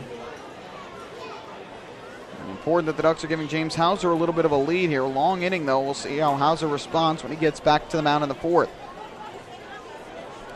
2-0 to Bailey. Swing and a miss. Good fastball that time from Cody on the outside corner, and the count goes to 2-1. Bailey yesterday was 2 for 4 at the plate, picked up his 20th double of the season, scored a run in the game as well.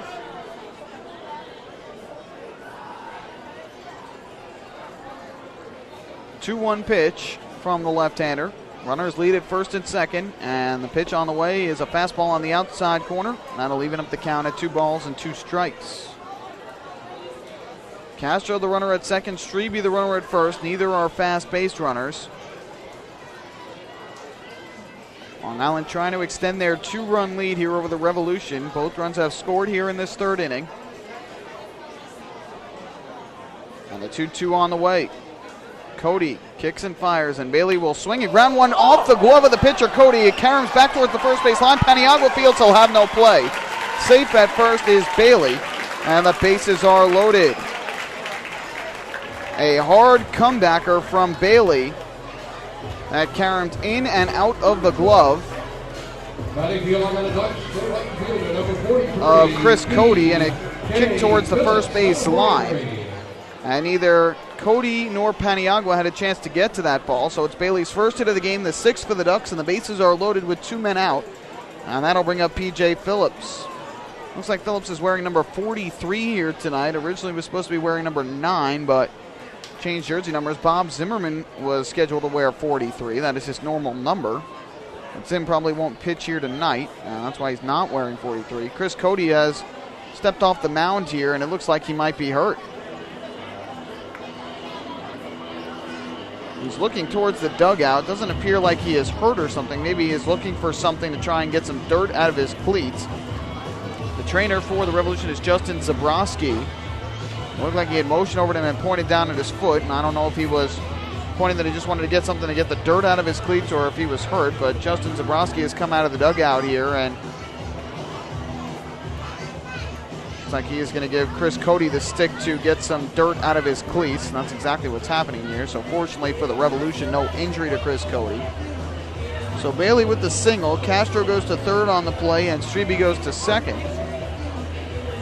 And a big chance for the Ducks to put a huge number on the scoreboard in this bottom of the third inning as Phillips comes to the plate with the bases loaded at 2 out. 4 hits and a walk in the inning for Long Island. 2 runs have already scored.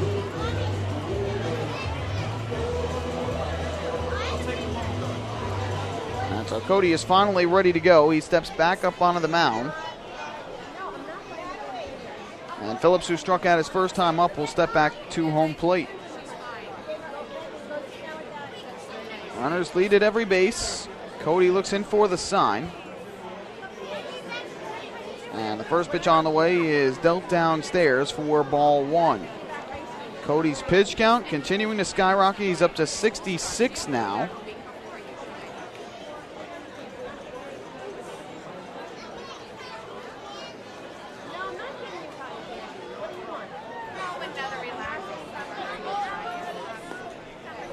And this pitch just missing, and Phillips ahead in the count here quickly. 2 balls and no strikes.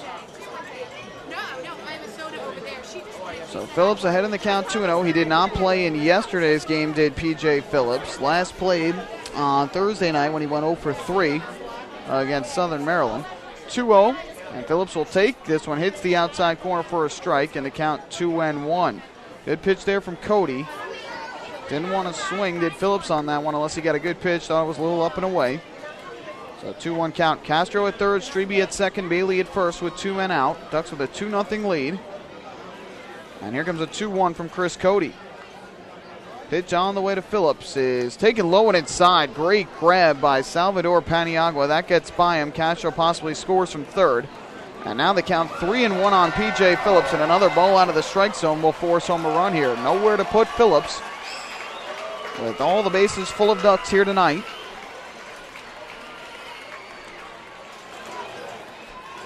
That'll be a 3-ball, 1-strike pitch from the left-hander Cody.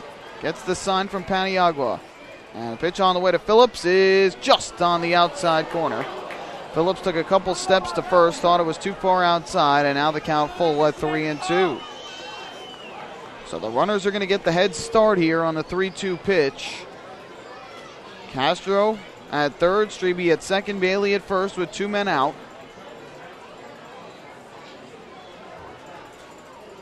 And a 3-2 upcoming from Cody. Left-hander gets the sign. There go the runners. Pitch, swung on and grounded weakly here to second.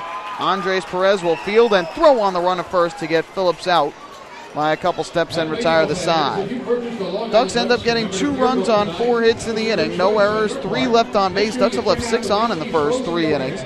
But they have a 2-0 lead over the Revolution here on the radio home for Ducks Baseball, 103.9 RCN.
Yeah, one more.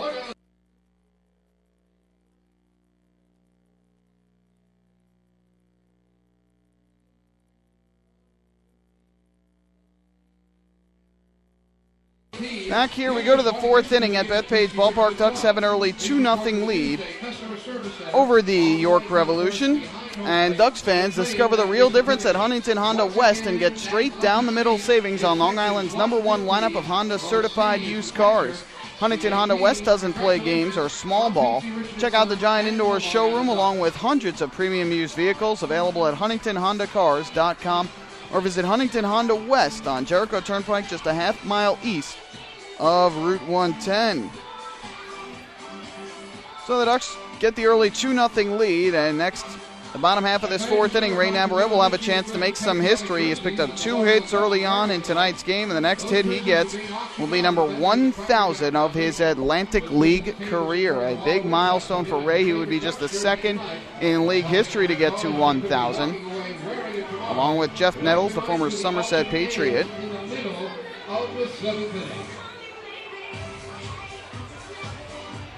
So, leading off here in the fourth inning for the Revolution against James Hauser will be Chad Tracy. He'll be followed by Salvador Paniagua and Mark Tian. The heart of the order, 3, 4, 5 for the Revolution, who have just 2 base runners tonight. Cody Kirkland has been the base runner both times, a walk and an infield single against Hauser.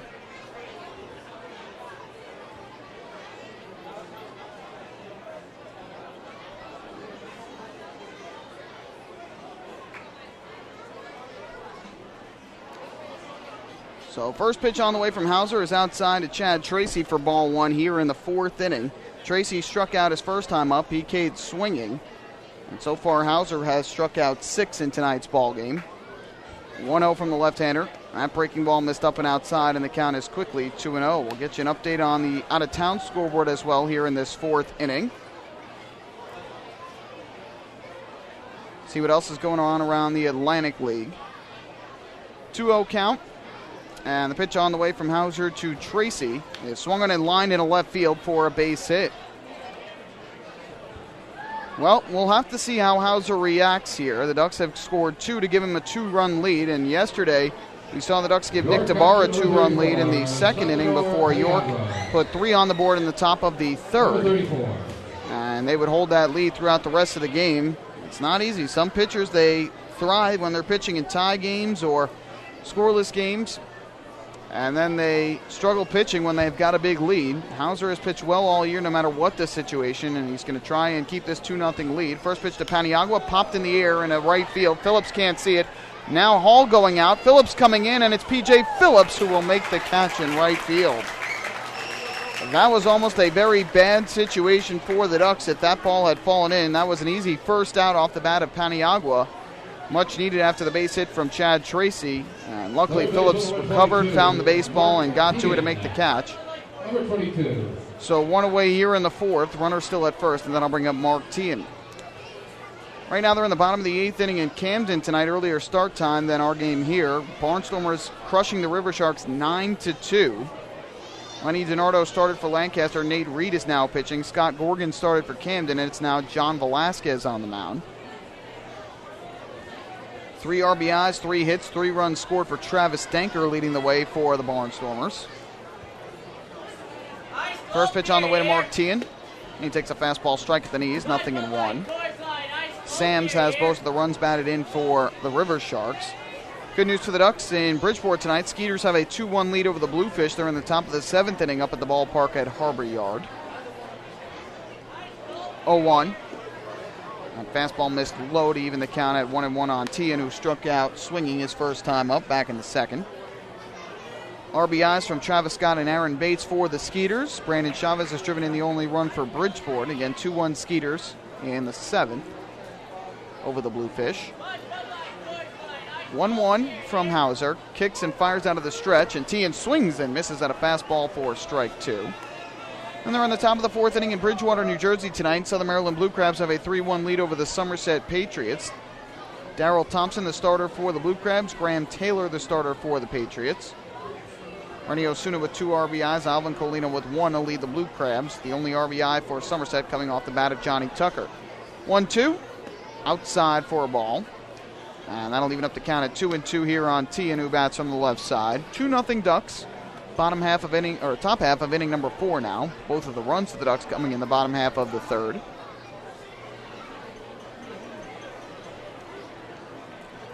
Here's the 2-2.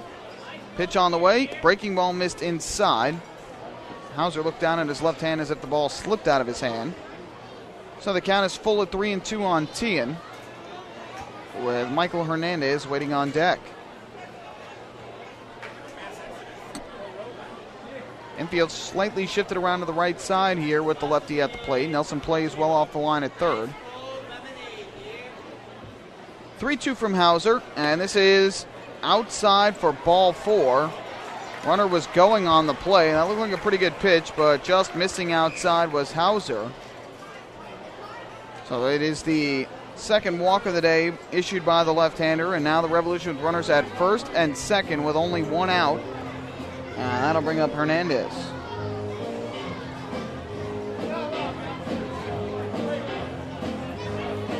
So Ramon Castro goes to the mound to have a chat with his left-hander. Ryan Strebe comes to the mound as well. So Hauser and Castro have a quick chat.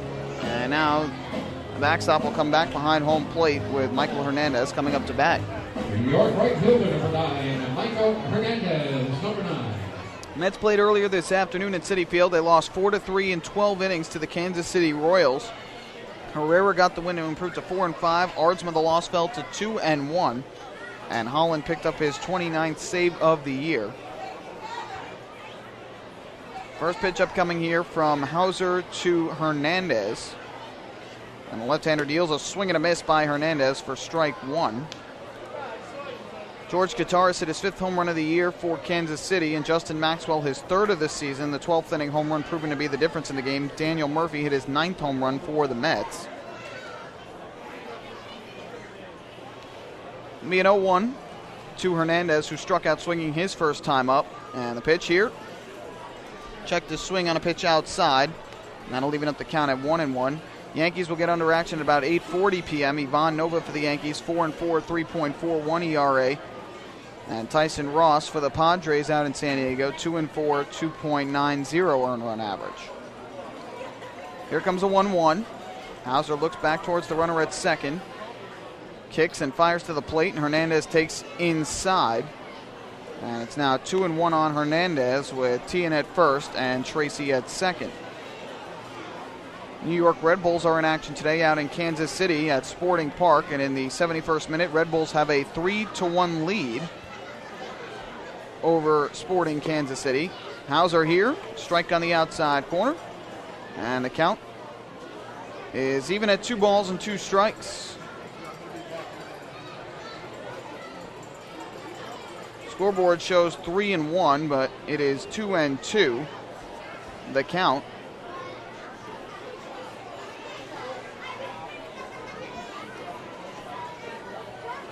Runners take their leads. And the 2-2 pitch. Swinging a chopper back to the mound. Hauser fields. Now he lost the baseball. His only plays to first, and the throw just in time to get Hernandez. So the Ducks fortunate to get 1 there. Should have probably had 2, but Hauser lost the baseball after grabbing it initially. Possibly try to rush it. So now runners at second and third on the ground out by Hernandez. Now the 2 in scoring position, the tying runs, and 2 men out. That'll bring up the left fielder, Matt Spencer. So a play that looked like could have ended the inning ends up being fortunate. The Ducks are able to get 1, with Hauser losing the baseball, recovering, and firing to first just in time to get Hernandez. Now New York Liberty also in action tonight, but they fall to the Connecticut Sun, 88-66 at the Prudential Center. Braxton had 18 points and 3 rebounds to lead the way for the Liberty. First pitch to Spencer. Breaking ball hits the outside corner for strike 1. Spencer fly to center in his first at-bat back in the second inning. So single and a walk here in the inning for the Revolution. Their first real threat against Hauser, who has 63 pitches to this point, 39 for strikes. 0-1. Fastball and missed. Nope. Catches at the knees for a strike. Late call again from home plate umpire Frank LeParrot. And the count quickly 0-2. So Hauser one strike away from getting out of further trouble. Ducks with a 2-0 lead. And the 0-2 from the left-hander is just outside. And it is now 1-2.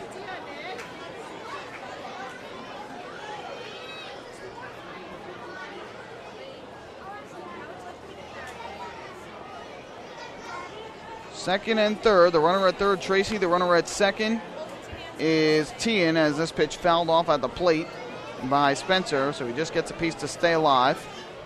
Count remains 1-2.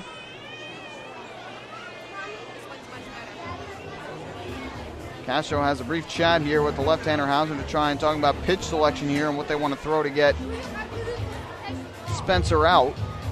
So a quick chat with Hauser, and now the left-hander will head back to the mound. Ducks have been hitting Cody here early on. That is a good sign. Ducks offense has been struggling of late, but second straight day that the offense has looked good so far. And Hauser, who has been strong through the first three, struggling a little bit here in the fourth, but could get out of the inning without allowing a run if he gets out Spencer. 1-2 on the way from Hauser, and the pitch is swung on and popped in the air to shallow center. The shortstop Lyons going out. He will make the catch, and the side retires. So the Revolution threatened, but they do not score. No runs, a hit, a walk, and 2 men left on base. We go to the bottom of the fourth, 2-0 in favor of Long Island on the radio home for Ducks Baseball, 103.9 RCN.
Presented by P.C. Richard & Son. And now fans, please take a look at the Duck Vision scoreboard in left center field for tonight's... Fans, now you can enjoy the taste of the Australian Outback at discounted prices just by attending Ducks games at Bethpage Ballpark. During every Friday home game, Duck staff members will be handing out coupons for $5 off with the purchase of 2 lunch entrees at Outback Steakhouse. And whether you're enjoying one of their delicious USDA choice steaks or one of many Aussie-tizers, Outback takes great pride in serving the freshest, highest quality foods possible. They're now open on Saturday and Sunday for lunch beginning at 11 o'clock a.m., and you can join them every Wednesday as well for No Worries Wednesday, a complete meal for 2 starting at just $25. At Outback, it's all about the quality and all about the food. Be 9-1-2 in the order for the Ducks. Dan Lyons, Joash Brodin, and then Ray Navarrete will have his first crack at getting the magical 1,000th hit of his Atlantic League career. First pitch to Lyons, misses for ball 1. Lyons fly to left in his first at-bat. Hit it well to left center field, just not well enough. So the count 1-0. Chris Cody on the mound trying to bounce back after a rough bottom of the third inning. And here Lyons takes low, and it's 2-0. Yesterday, Lyons was 1 for 4 at the plate with a run scored. Picked up his 5th double of the season. 2-0. And that on the outside corner for a strike. And the count 2-1. Crackerjack standing atop the third base dugout, helping lead the Ducks fans. And the 2-1 pitch is swung on and lifted in the air to right field. Pretty well hit. Going over is the right fielder Hernandez. He will make the running grab. Another hard hit ball for Dan Lyons. And it's a second out here in the, or first out, here in the fourth. Second time Lyons has been retired. So with the one away, that will bring up Joash Brodin. Number 22, Joash Brodin. Number 22. 2. Aside from his one start against York on May 31st, Hauser also pitched in relief on May 15th here and gave up 3 runs on 2 hits in 2/3 of an inning. Start we talked about for Chris Cody on June the 2nd when he pitched a complete game, struck out 11, his only time that he has faced the Ducks here in 2013.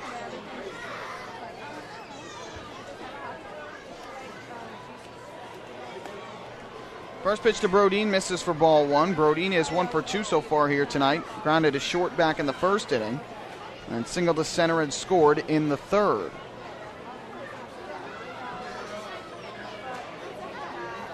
Here's the 1-0. Cody deals, and Brodin takes low and outside for ball 2. Cody last season made 2 starts against the Ducks while a member of the Revolution. He went 1-1 with a 4.09 ERA, allowing 5 earned runs in 11 innings of work. Navarrete waits on deck for Long Island.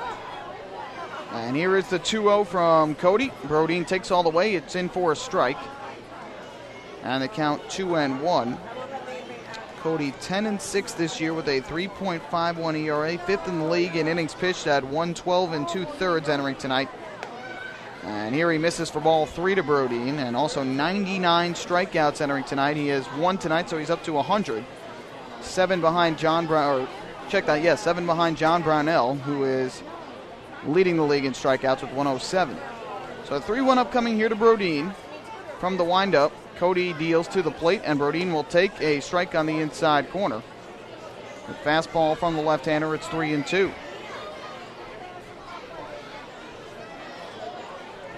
Shortstop and third baseman playing a pull here with Brodin at the plate. Second baseman Perez ranges up the middle. And the 3-2.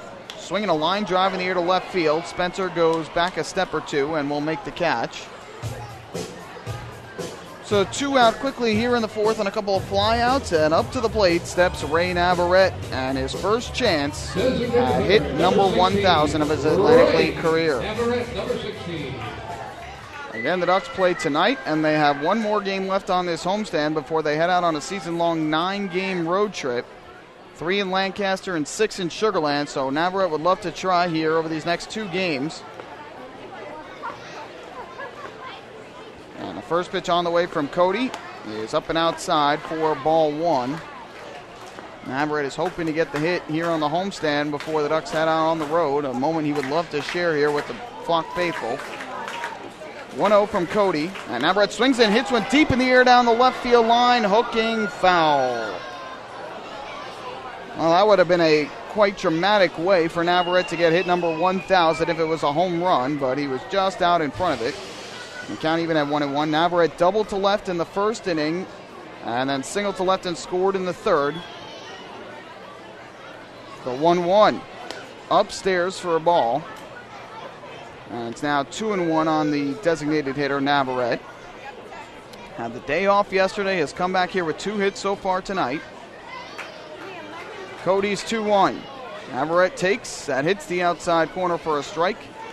And the count even up at 2-2. Ducks with a 2-0 lead, out hitting the Revolution 6-2 so far here tonight. And here's the 2-2 from Cody. Kicks and fires, and Navarrete will take a fastball on the outside corner. Strike 3 called. Oh, that looked way off the outside part of the plate. Navarrete cannot believe the call from Frank Leparic, and that retires the side. So the Ducks go in order in the bottom of the 4th inning. We head to the 5th here at Bethpage Ballpark, where the Ducks still leading at 2-0 here on the radio home for Ducks Baseball 103.9 RCN.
To the 5th inning we go here at Bethpage Ballpark. Ducks have a 2-0 lead over the York Revolution, and fans, don't forget to stop by the Waddle Inn shop on your next visit here to Bethpage Ballpark, where exclusive, hard-to-find Ducks memorabilia is now on sale. Proceeds benefit the Quacker Jack Foundation, the charitable arm of the Long Island Ducks. Both of the Ducks runs tonight coming in the bottom of the 3rd inning. Chris Cody, a nice bounce-back inning. He retired the side in order. 2 hard flyouts, one to right, one to left by Lyons and then Brodeen, and then Navarrete called out on strike 3 on a pitch that seemed well off the outside corner. He was not happy with the call from home plate umpire Frank Leparic.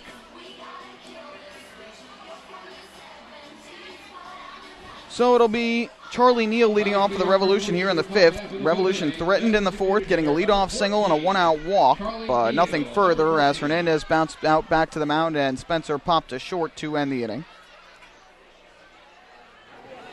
So here is Neal to lead off, the switch-hitting designated hitter. Struck out swinging his first time back in the 3rd.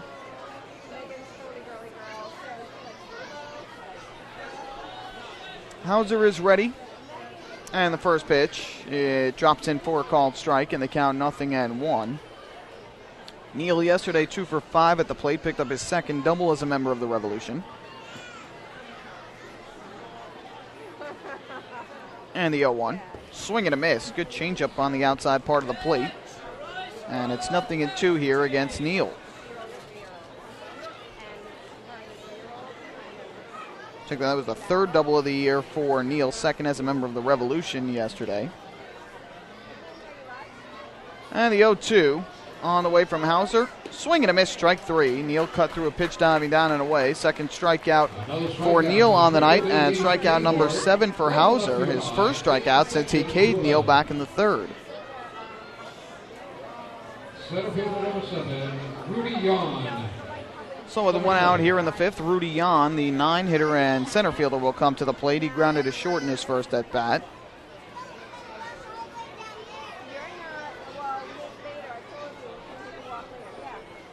First pitch on the way from Hauser to Yon, and he swings and chops one over the mound towards the middle. Lyons will not be able to get it. It goes into center field for a base hit.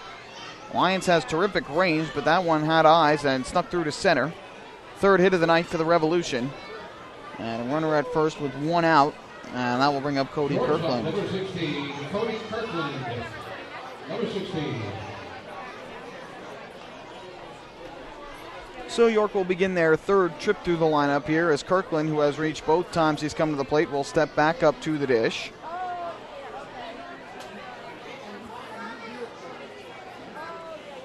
Kirkland hits from the right side as Hauser will have to work out of the stretch once again. First pitch on the way from the left-hander. Swung on and grounded here left side. It's going to sneak through for a base hit. So a single to left by Cody Kirkland, his 2nd hit of the game. And Hauser, who was cruising through the first 3 innings, gave up 2 base runners last inning and 2 here this inning. Back-to-back singles by the Revolution. And there's runners at first and 2nd with only 1 out, and that'll bring up the second baseman, Andres Perez. You want to get out the hitters at the bottom and top of the order before you get to the Perez and the Tracy part of the order. And Salvador Paniagua as well. Fortunately, the Ducks don't have to contend with Andy Marte today, as he was signed before the game by the Angels organization and will report to AAA Salt Lake. At least that was what the buzz was before the game here tonight. So here's Perez to bat from the right side. And the first pitch on the way, swung on a hit in the air to left field, well hit. Going back is Brodeen. He's not going to catch this one. This is off the base of the wall. Around 3rd and in to score is Yon. On his way to 3rd is Kirkland. He's trying to score. The throw to the plate is off target. He will slide in safely. It's a 2-run double to left center for Andres Perez. 3 straight hits for the Revolution, and we're all tied at 2 here in the 5th inning. And that's precisely why you don't want to have runners get on base for Andres Perez. Even though he was 0 for 2 to that point, Perez just has a terrific bat. And first pitch, he got one over the plate, pummeled it to the left center field gap. RBIs 56 and 57 on the year for Perez, and now all of a sudden we are tied at 2. Number 2, Chad Tracy, number 2. For Perez, it is his 26th double of the season, which ties him for the team lead with Marte. Now the go-ahead run at second base. So the Ducks again had a 2-run lead, and it's been evaporated. First pitch on the way here, and that's swung on and missed by Chad Tracy for strike one. Tracy has struck out swinging and single to left in his 2 trips to the plate here tonight. Some fireworks going off in the background here, not the Grucci fireworks, but other fireworks going off well in the distance beyond the center field wall. 0-1. Breaking ball missed way up and outside from Hauser. Count goes to 2-0. Hauser's at 75 pitches to this point, 49 for strikes. I'm sure Kevin Baez would like him to get through 6 here tonight before turning it over to the bullpen. 1-1 from the left-hander. And this misses downstairs. And it's now 2-1 on Tracy. So after the strikeout of Neal, a single, and a double. 2 runs have scored. Revolution now with 5 hits in the game, and we are all tied up at 2 apiece. Hauser's 2-1 on the way. Kicks and fires. And this pitch again misses just low. Close pitches from Hauser, but not getting the calls here from Frank LeParrick, the home plate umpire.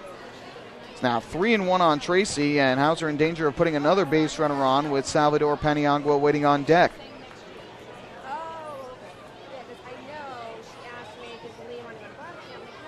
Here comes the 3-1.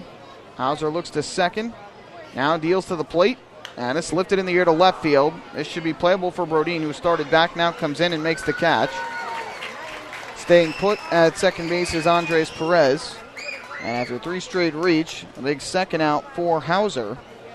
And now it'll be up to Salvador Paniagua to try and get the go-ahead run to score from second base. Salvador Paniagua, number 34.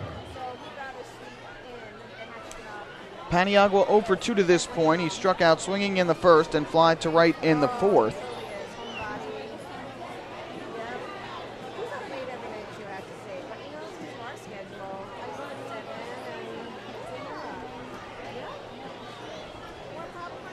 So Paniagua ready to go, and Hauser gets the sign from Castro. First pitch on the way, and the curveball misses low for ball 1. Revolution entered tonight at 11-18 here in the second half, 47-52. They're 8.5 games behind the Sugar Land Skeeters in the second half standings. 1-0 from Hauser. Paniagua swings and misses at a fastball down low to even the count at 1-1. Ducks are 16-12. They remain in first place by 3.5 games entering tonight over the Bridgeport Bluefish. 46-52 on the season is Long Island. Hauser's 1-1 to Paniagua, way inside for a ball. Hauser was getting a lot of quick counts early in the game, too. The last couple of innings, Revolution have gotten a lot more patient with him second time through the order. And Hauser's pitch count has gone up because of that. Up to about 80 here, and we are in the 5th inning. 2-2 the score. 2-1 pitch up coming to the catcher and cleanup hitter for York. And the 2-1 swung on and tapped foul behind the plate. And the count even up at 2 balls and 2 strikes. Runner at second with 2 out in a 2-2 game. As we're trying to keep it tied here. And strand the runner at second, which is Perez. He has pretty good speed.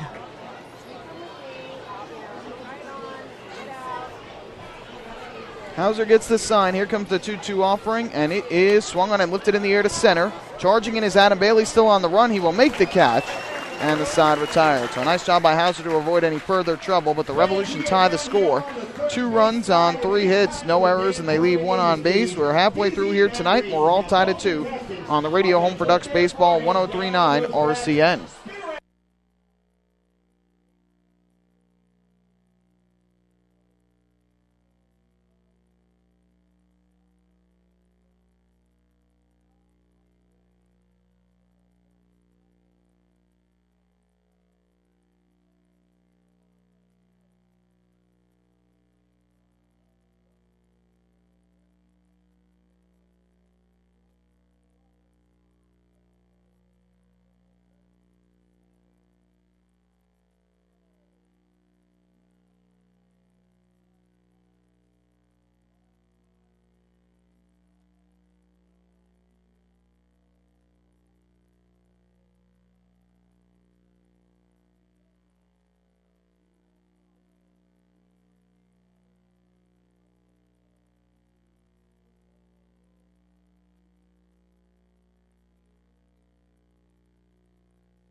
big Ruby fireworks extravaganza coming up right after the ball game tonight. It's Military Appreciation Night. We are back here at Bethpage Ballpark. We go to the bottom half of inning number 5. The score all tied up at 2 apiece. Chris Cody back on the mound for the York Revolution. Again, a reminder, fans, this is the final night for the Patriotic Jersey Auction. Last chance to place your bids for the game-worn Ducks jerseys, which the Ducks are sporting tonight and which they wore as well.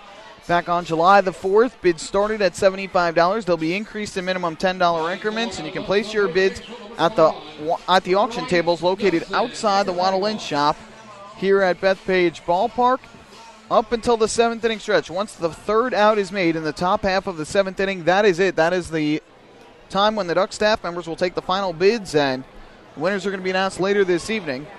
All proceeds from the auction will benefit the Quacker Jack Foundation, the charitable arm of the Long Island Ducks. Brian Nelson leads off in the 5th, and he takes the first pitch strike on the outside corner from Cody, 0-1. Nelson tonight is 0 for 2, drove in a run his last time up in the 3rd with an RBI ground out to third base, his 52nd run batted in of the year. 0-1. Goes around on a pitch diving down in the zone. So they count quickly 0-2. Nelson, a monster day yesterday, 4 for 5 at the plate.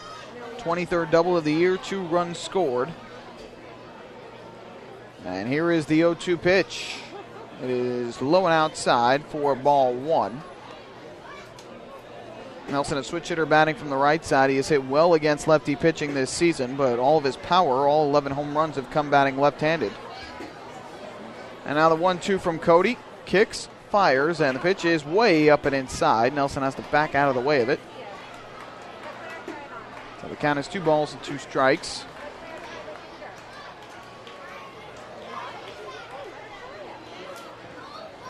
Second baseman Perez shades him slightly up the middle. And the 2-2 from Chris Cody. Kicks and fires, and Nelson takes up and outside, able to hold up his swing, so he has worked the count from 0-2 to 3-2. Cody has walked 3 so far in the game. He has 2 strikeouts.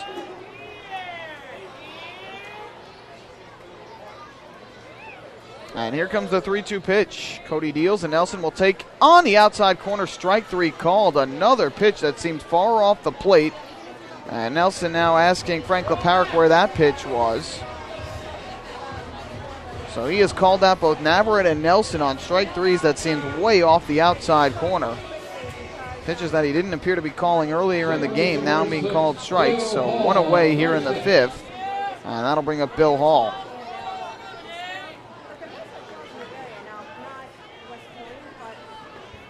So here is Bill Hall, the bat from the right side. Hall, the cleanup hitter and second baseman, who has a walk and a fly out and 2 trips to the plate here tonight.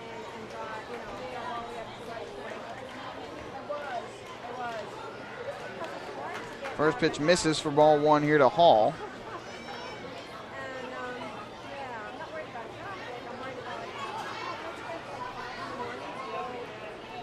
Hall fly to left his last at bat. That was in the 3rd inning. 1-0 from Cody. Swinging a foul ball here. First base side out of play. Count even up at 1-1. Bill Hall was hitting some baseballs to straightaway center field over the wall, showing tremendous power, and he was wowing Bud Harrelson, who was sitting right next to the cage. And after some of the balls he was hitting over the wall, all he could say was just, wow, my goodness. Hall just shows tremendous power at the plate. He said 12 home runs this year. 1-1. Swinging a ground ball here in a left center field for a base hit. Bill Hall, a hard ground ball, and he sneaks it past the shortstop, Cody Kirkland. That's his first hit of the night, 7th for the Ducks. And they have their first base runner since the infield single by Adam Bailey back in the 3rd. Catcher number 37, Raul Castro, number 37. So Hall at first with 1 out, and that'll pass the baton to Ramon Castro, the catcher and 5 hitter for the Ducks, who has picked up a couple of hits so far in tonight's ball game.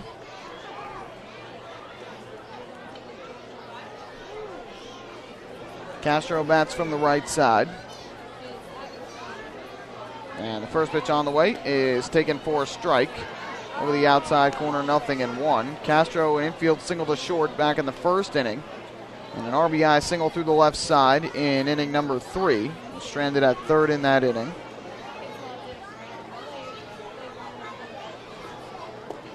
Another fastball. This time it hits the inside corner. Castro backed out of the way of both, and both were dealt for strikes by Cody. So the count is quickly 0-2. Hall being held on at first by Chad Tracy. 2-2 the score here in the bottom of inning number 5. And Cody's 0-2. Swinging a pop-up on the infield. Who's going to catch this one? The third baseman coming down. Will he catch it? Now the pitcher, Cody, ends up taking charge, and he will make the catch. Tian got a little bit of a late break on it, and it ends up being Chris Cody who catches it himself. And there are 2 outs here in the 5th inning. First baseman number 33, Ryan Strebe, number 33. So with 2 down in the 5th, here is Ryan Strebe, who has walked twice here tonight. Drew a walk in the 2nd and another in the 3rd.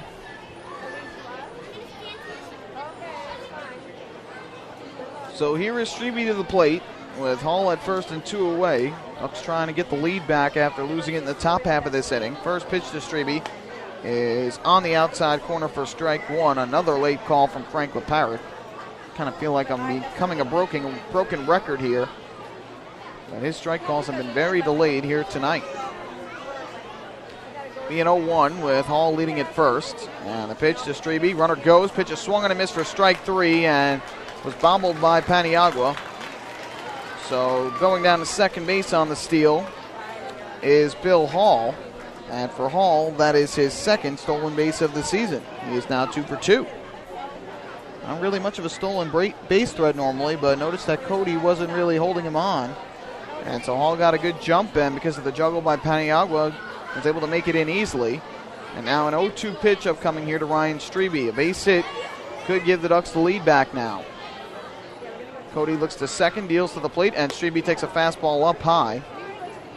And the count goes to 1-2. Another pass capacity crowd here tonight. 9th sold-out crowd at Bethpage Ballpark. It'll be a Grucci Fireworks extravaganza coming up after the game, presented by Northrop Grumman as part of the Military Appreciation Night festivities. 1-2 pitch. That's upstairs again to Strebe. And the count goes to 2-2. Last season, here at Bethpage Ballpark, there were 14 pass capacity crowds.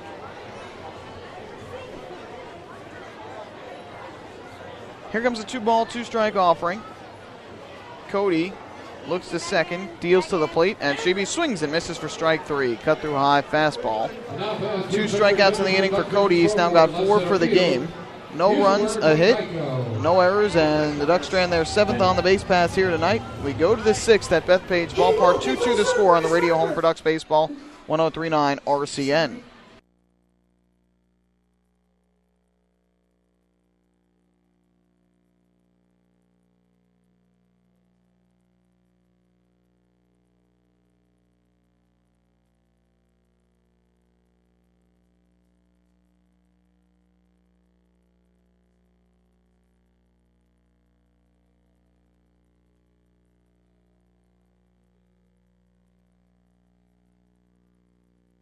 Can add 1 extra here.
third baseman, number 22, Mark Tien.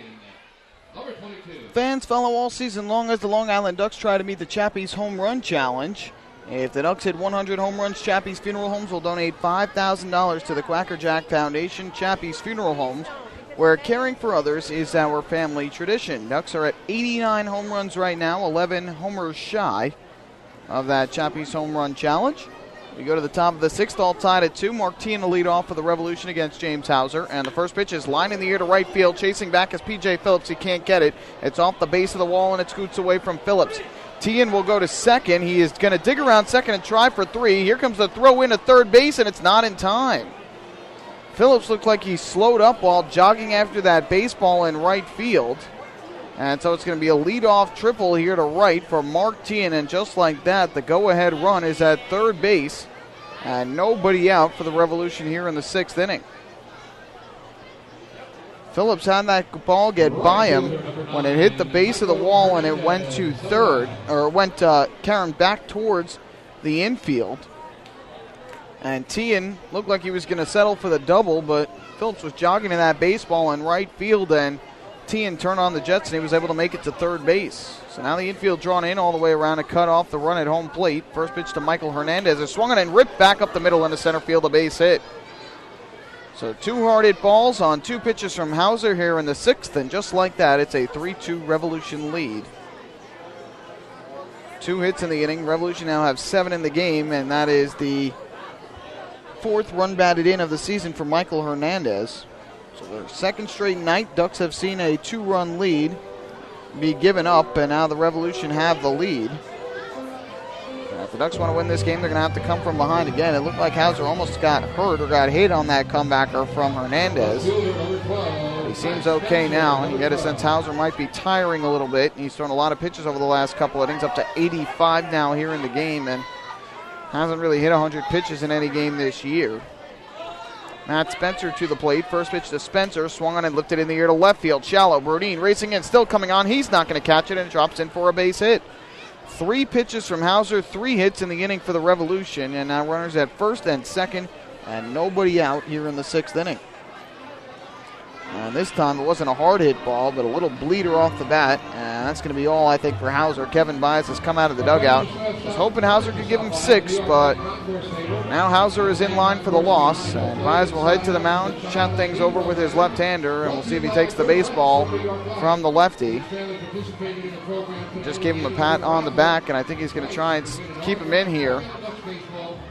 Now you've got Charlie Neal set to come to the plate. We'll see if Mark Mason tries to have Neal lay down the bunt here and put runners at second and third, and only 1 out in the inning. The Revolution with 3 hits, a triple, and 2 singles have taken the 3-2 lead.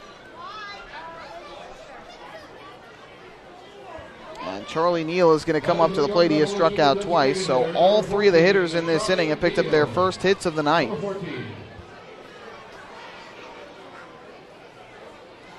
And here is Neal, who has struck out swinging in both the 3rd and the 5th inning here in this ball game. Hauser in danger of letting this game slip out of hand. And the first pitch to Neal. He squares the bunt, bunts it beautifully up the third base line. Nelson will field his only plays to first. He bobbled the baseball twice, and nobody was at first base. And now everybody's going to be safe. Strebe was racing in on the ball as well, and by the time he could retreat to first, couldn't get back in time. Hall didn't get over there to cover, and everybody is safe.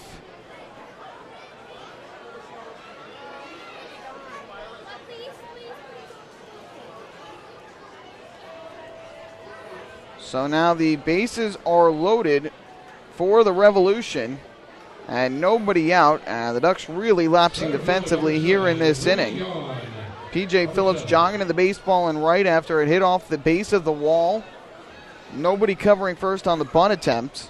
And now with the bases loaded and nobody out in this game, the Revolution have a big chance here to put the game out of reach with the score 3-2 right now. The Ducks offense struggling over the last couple innings after that 2-run third. First pitch here to Rudy Yan is taken for a strike on the outside corner, 0-1. So that's the first hit of the game for Charlie Neal. A triple, 2 singles, and a bunt single here in this inning. And the 0-1. Swinging a foul back to the screen behind home plate. And just quickly 0-2.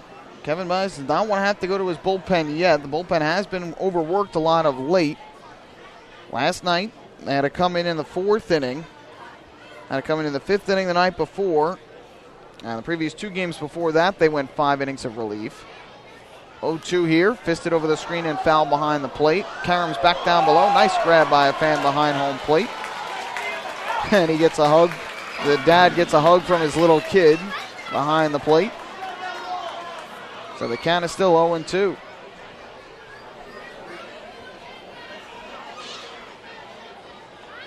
Runners lead at every base. It's Hernandez at third, Spencer at second, and Neal at first. Time now called at home plate. And you just get a sense right now that Hauser is tiring a bit on the mound. Kevin Byers is trying to get some outs here in this 6th inning before turning it over to the pen.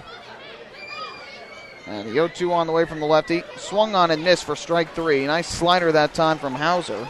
8th strikeout of the night for the left-hander, and there's 1 out here in the inning.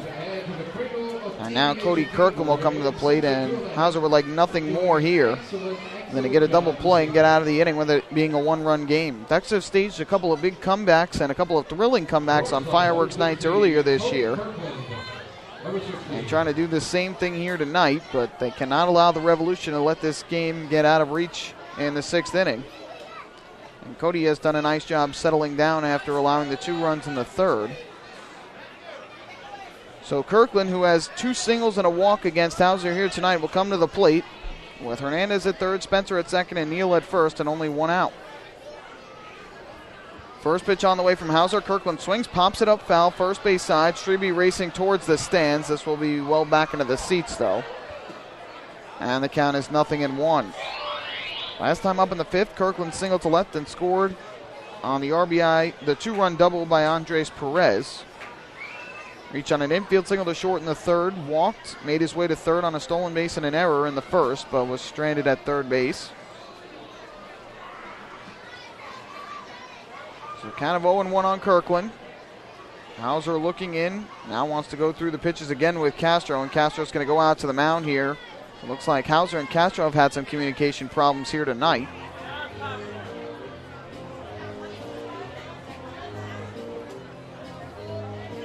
Castro is going to be on the mound talking here with Hauser after the Revolution have scored 1 in the inning and threatening for more here with the bases loaded and only 1 man out.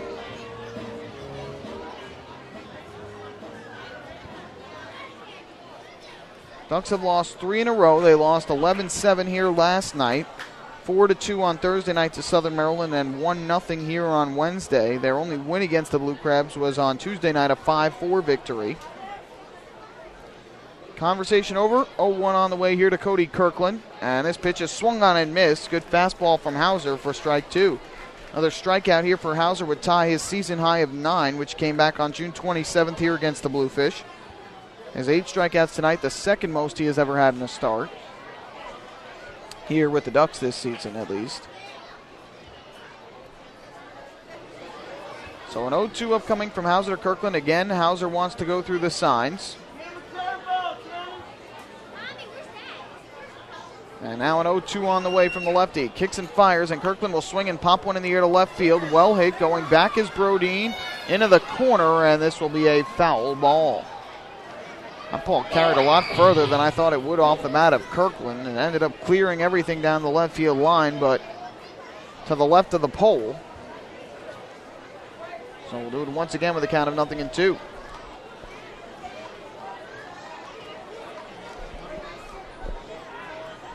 Michael Pollock here with you at Bethpage Ballpark. Middle game of a 3-game set between the Ducks and the Revolution. York has taken a 3-2 lead here in the 6th. Bases loaded, 1 out. Another 0-2 from Hauser to Kirkland, and it is swung on and grounded foul into the Revolution dugout along the 3rd base side.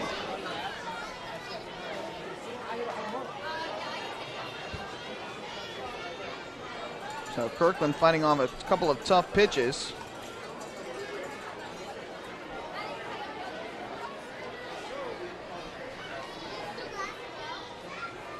Hauser, another long look in here to Castro, and again asking for time is Cody Kirkland. Hauser just seems to be having some communication problems here with Ramon Castro. And it's dangerous when they can't agree on pitches here. 0-2, and that fastball in there, a called strike 3. Ninth strikeout of the night for Hauser. Kirkland took a long stare at the plate before he goes back to the dugout. So James Hauser has struck out back-to-back hitters and now has a season-high tying 9 on the night. 2 outs here in the 6th. And now it'll be up to Andres Perez, who had a 2-run double his last time up to tie the game. It'll be up to him to try and extend York's 1-run lead here in the inning.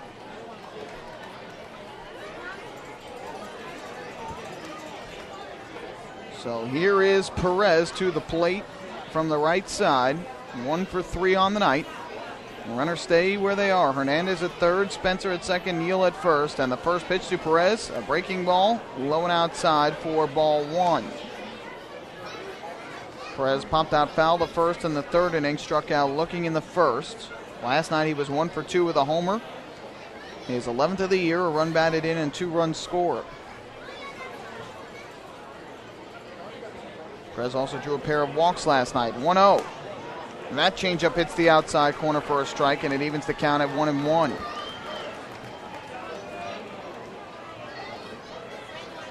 So Perez and Hauser here. This is a big moment in the ball game. York with a 1-run lead. Still early. It's just the top of the 6th inning. But Cody appears to have settled in a little bit here in this game, and the Revolution with the bases loaded 2 out, trying to extend their lead. They had the bases loaded with 1 out, with nobody out here after the bunt single from Neal, and Hauser's picked up back-to-back strikeouts in the inning. The 1-1 to Perez, swinging a ground ball here, foul along the third base line.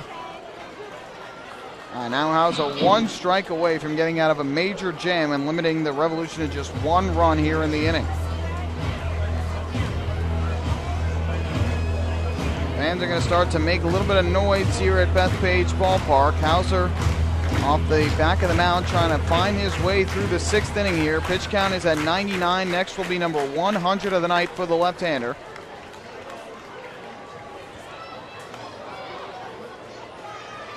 Perez digs back in from the right side. Revolution out hitting the Ducks 9-7. Here's the 1-2 from Hauser. It is swung on and missed for strike 3. James Hauser strikes out the side and gets out of a bases-loaded, no-out jam, limiting the Revolution to just 1 run here in the inning. So for York, a run on 4 hits, no errors, but they leave the bases loaded. We go to the bottom of the 6th. Revolution now on top 3-2 here on the radio home of the Ducks, 103.9 RCN.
We go to the bottom of the 6th inning. A young fan here at Bethpage Ballpark just singing God Bless the USA atop the third base dugout here on Military Appreciation Night, presented by Northrop Grumman.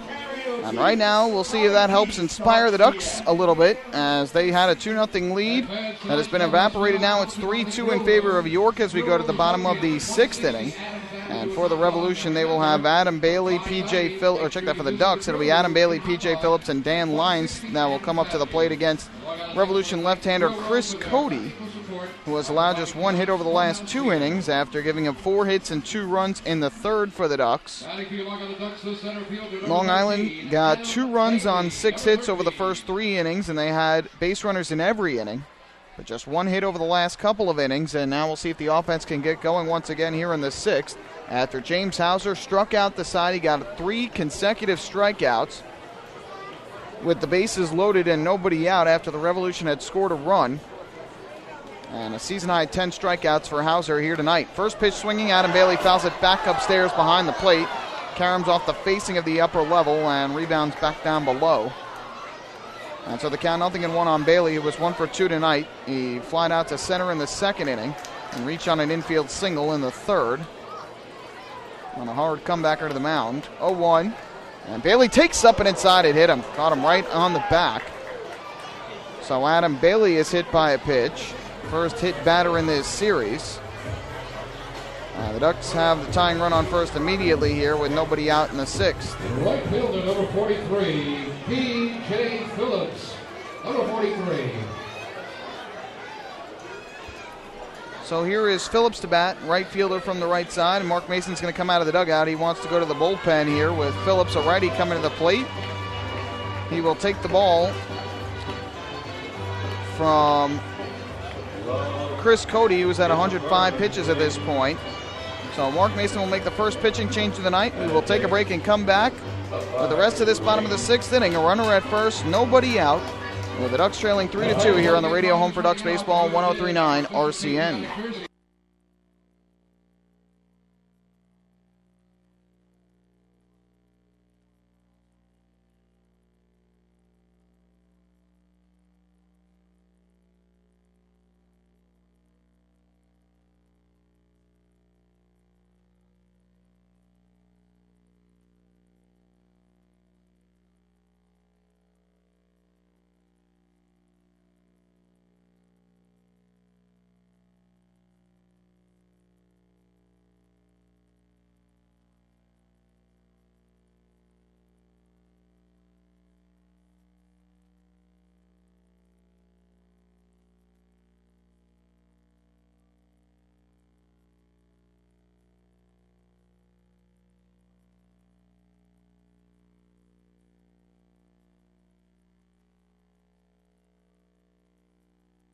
Yeah, one more, please.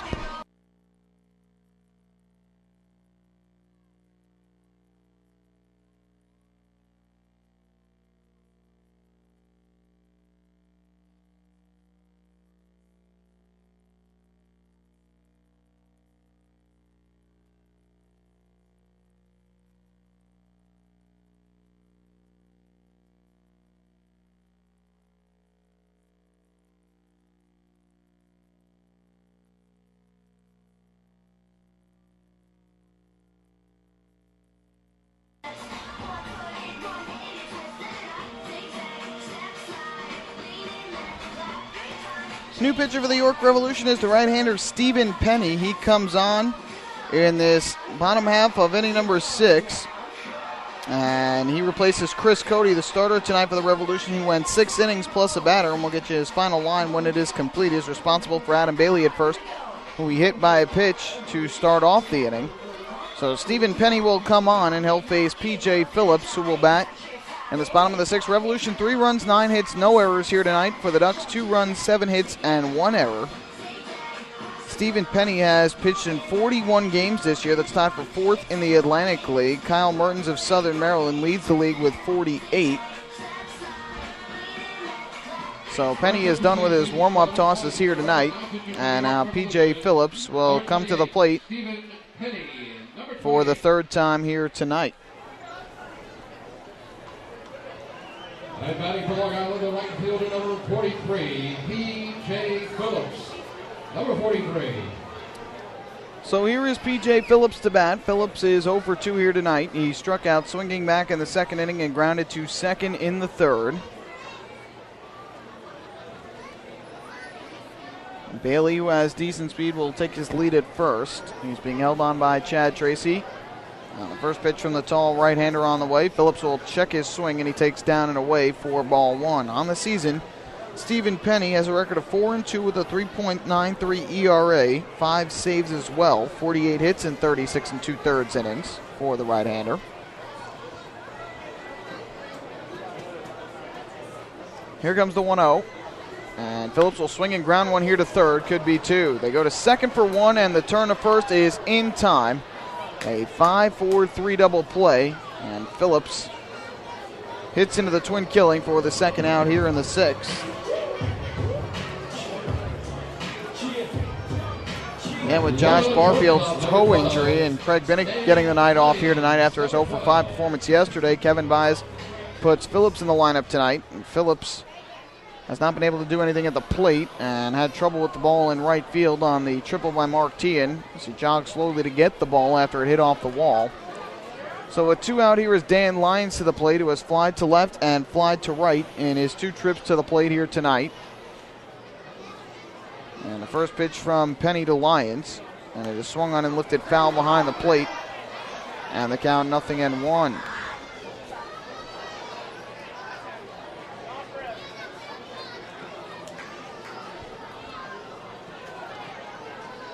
Lyons, the shortstop and 9-hitter for the Ducks. Revolution have a 3-2 lead. Lions went 1 for 4 with the run scored yesterday. And the 0-1 from Penny. Breaking ball hits the outside corner for strike 2. So Mark Mason calls on Stephen Penny after Cody hit Adam Bailey with a pitch to start the inning, and he gets the double play ball, and that was ahead 0-2 on Dan Lyons. Right-hander ready, his 0-2.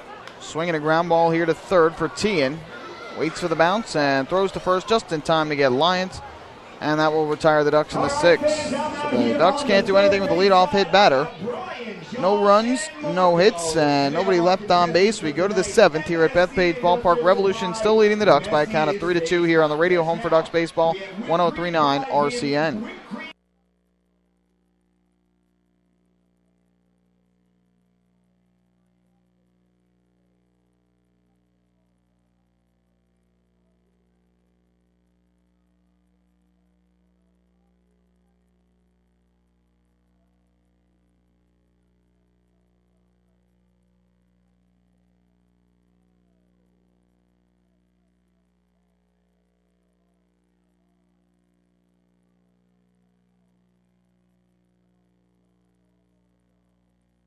Can I have one more here?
In the middle of the 7th inning, so make your way to the Water Wind Shop on the main concourse right behind home plate.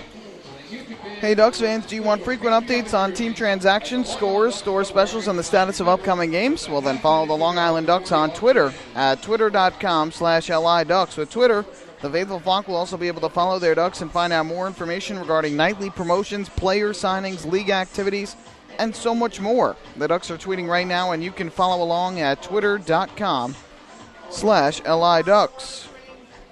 Kevin Baez has made his first pitching change to the night. He calls on left-handed pitcher right-handed pitcher Josh Lansford to replace left-handed pitcher James Hauser. So Josh Lansford into the game here in the 7th inning. He'll face Chad Tracy, Salvador Paniagua, and Mark Teahan. And another quality start for James Hauser tonight, but he cannot get a win, so he'll stay at 7 wins on the season. And unless the Ducks can rally to tie the game here, he's going to suffer a second straight hard luck loss. And we'll go through the final line. He did allow a few too many hits tonight, but limited the damage and got out of a huge jam in the top of the 6th inning, in which the Revolution could have blown the game open, and instead he limited them to just 1 run. First pitch to Chad Tracy from Josh Lansford is up and inside for ball 1. So now the lines are final on both starting pitchers. We'll give you those momentarily. Tracy tonight is 1 for 3. He's singled to left back in the 4th.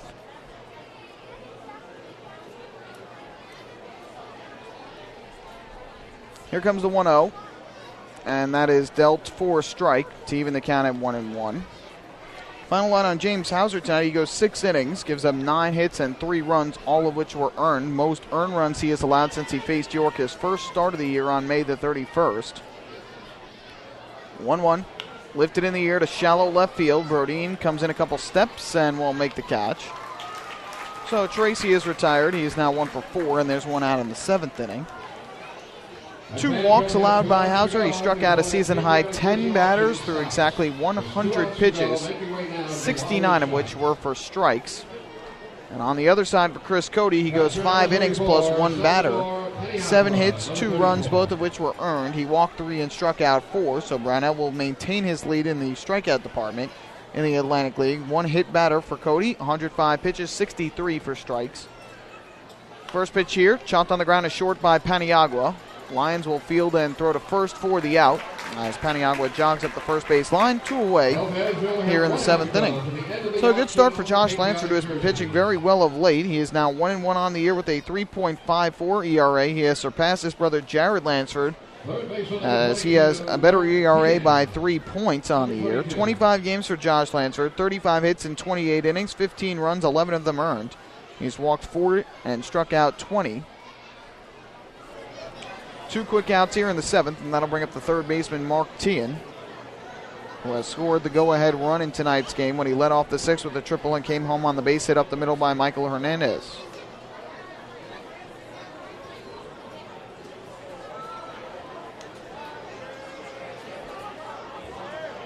Lansford steps back up onto the mound. Teahan ready at the plate.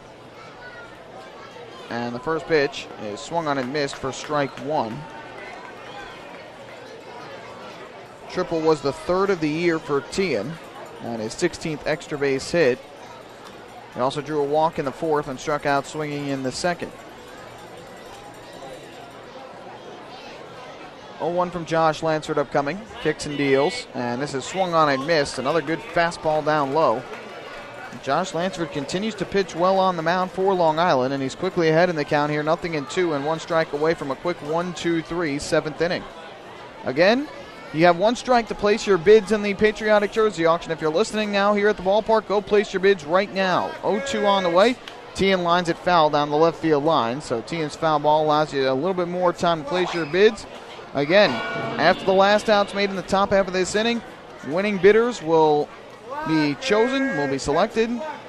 Final bids collected in the Patriotic Jersey Auction for the game-used jerseys the Ducks are wearing on the field tonight, and which they wore also on July the 4th, all proceeds benefiting the Quacker Jack Foundation. 0-2 from Josh Lansford, and Teahan will swing and line one in the air to center field, and Bailey will have to play it on a hop for a base hit. So Teahan keeps the inning alive with a single to center. Second hit of the night for Teahan. And a runner at first with 2 men out, and that'll bring up right fielder Michael Hernandez.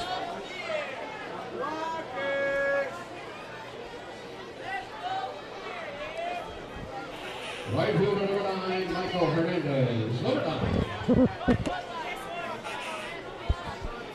So here is Hernandez to the plate. His RBI single up the middle last inning, giving the Revolution a 3-2 lead. First pitch, and Hernandez takes a fastball inside for ball 1.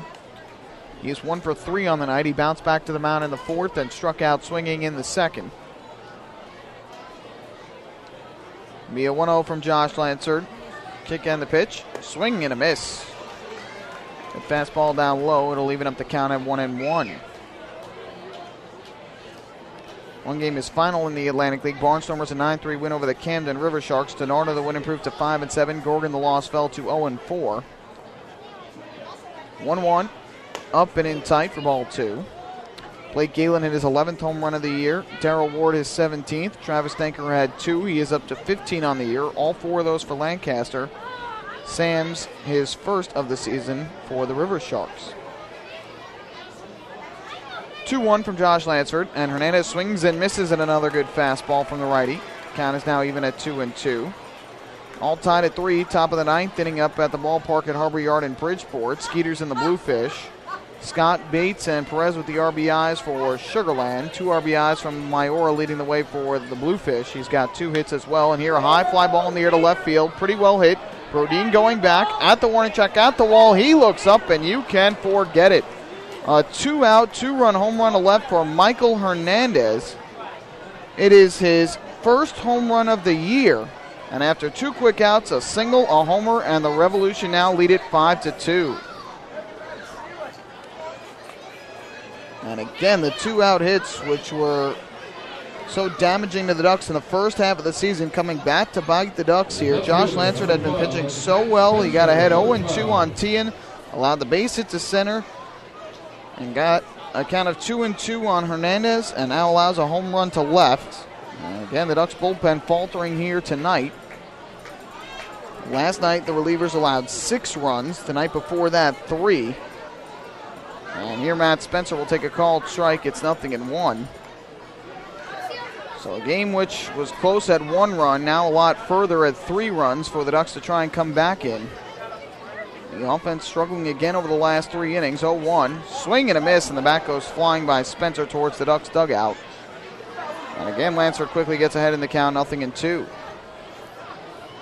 So Michael Hernandez gave the Revolution a 3-2 lead and now extends the lead up to 5-2. With his first home run of the year, he's got 3 RBIs in the game to double his season total to 6. The crowd has gone quiet here at Bethpage Ballpark. Here comes an 0-2 from the righty Lansford, and now asking for time at home plate with Spencer.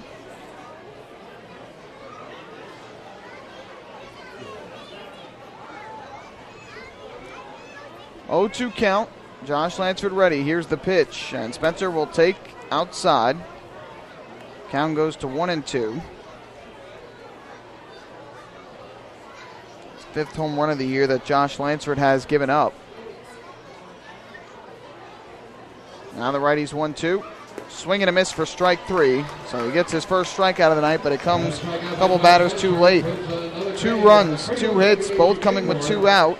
A 2-run home run by Michael Hernandez has extended the Revolution lead. It is now 5-2 York. Time to stretch at Bethpage Ballpark here on the radio home for Ducks Baseball, 103.9 RCN.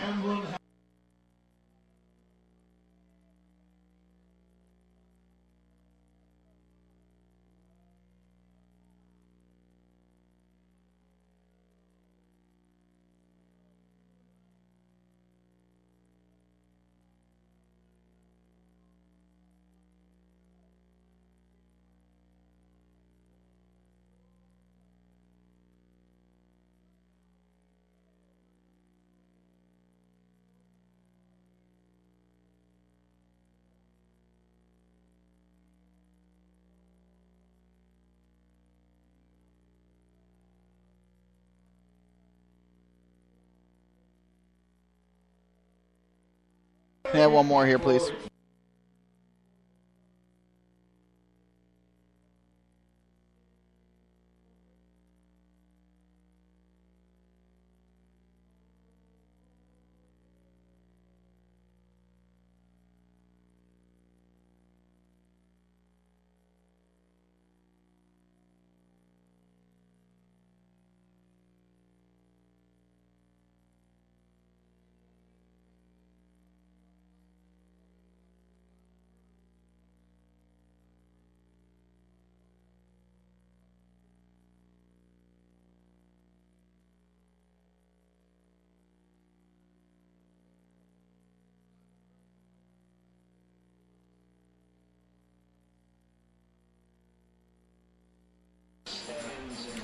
Well, the Ducks are in need of some offense here as we go to the 7th inning. Long Island had taken a 2-0 lead in the 3rd inning. Yesterday they had a 3-1 lead after 2, but saw that lead quickly evaporate in the 3rd, and they fell behind 9-3 before trimming it to 9-7 and then losing 11-7. And here tonight, Ducks had a 2-0 lead going into the 5th inning, but 2 in the 5th, 1 in the 6th, and 2 in the 7th for York have given them a 5-2 lead. And now Michael Wirtz, a right-hander, replaces Stephen Penny, who got the job done in relief of Chris Cody by throwing an inning in relief of Cody and facing just 2 batters. He got the double play by Phillips and the ground out by Lyons. So 1 inning and 0s across for Penny. Again, Cody is in line for the win. He would improve to 11-6, and Hauser in line for the loss would fall to 7-2, and it would be 2 straight losses for Hauser, both times of which he pitched fairly well. Michael Wirtz, So here is Michael Wirtz on the pitch, and he will face Joe Ashbrodine to lead off, and then Ray Navarrete will come back up to the plate for his second opportunity at hit number 1,000 in his Atlantic League career. So with the Ducks trailing now 5-2, Navarrete will hope to give the Ducks fans something to cheer about again here in this inning. So here is Brodeen to the plate, 1 for 3 here tonight. Ducks being out hit 11-7 in this game. And a game which started off well for the Ducks has gone south here over the last couple of innings. Hauser was able to battle out of some jams, but he lost the lead. And then Josh Lansford allowing the 2-out, 2-run homer by Michael Hernandez in the top half of this inning. First pitch to Brodeen, he squares the bunt, pulls back last second, and takes low for ball 1. Brodeen flied to left in the 4th inning, singled the center and scored in the 3rd, and grounded to short in the 1st.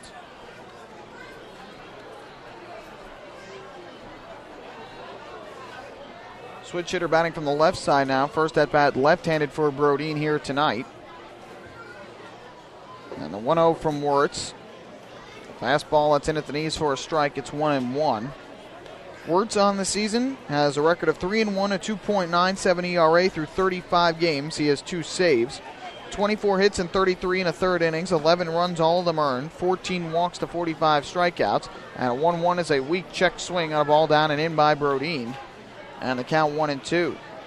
Ducks through the first 3 innings had 2 runs, 6 hits, and 3 walks. The last 3 innings, they have had 1 hit and 1 hit batter, and that has been it.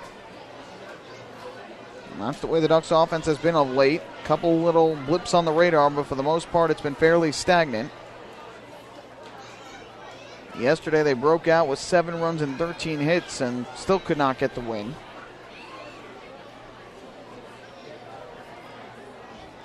And if they lose tonight, it'll be 3 consecutive series losses for the Ducks after 6 straight series wins to open up the half. Here comes the 1-2 from Wirtz. Right-hander kicks and fires, and Brodeen will swing and miss for strike 3. Chased down in the zone. The tag is applied by the catcher, Salvador Paniagua. So that's the first out of the 7th and the first strikeout for Wirtz, 5th for Revolution pitching. Number 16, Ray Navarrete, number 16. So here is Ray Navarrete, who is 2 for 3 so far here tonight. He's been a bright spot for the Ducks this evening, getting the day off yesterday. He's come back with 2 hits here tonight, and with the hit here, he would get number 1,000 in his Atlantic League career. Wirtz gets the sign at home plate. First pitch on the way to Ray Navarrete, and it is way outside for ball 1.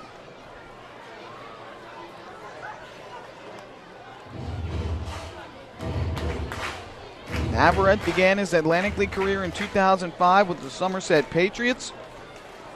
And since 2006, he has been a member of the Long Island Ducks.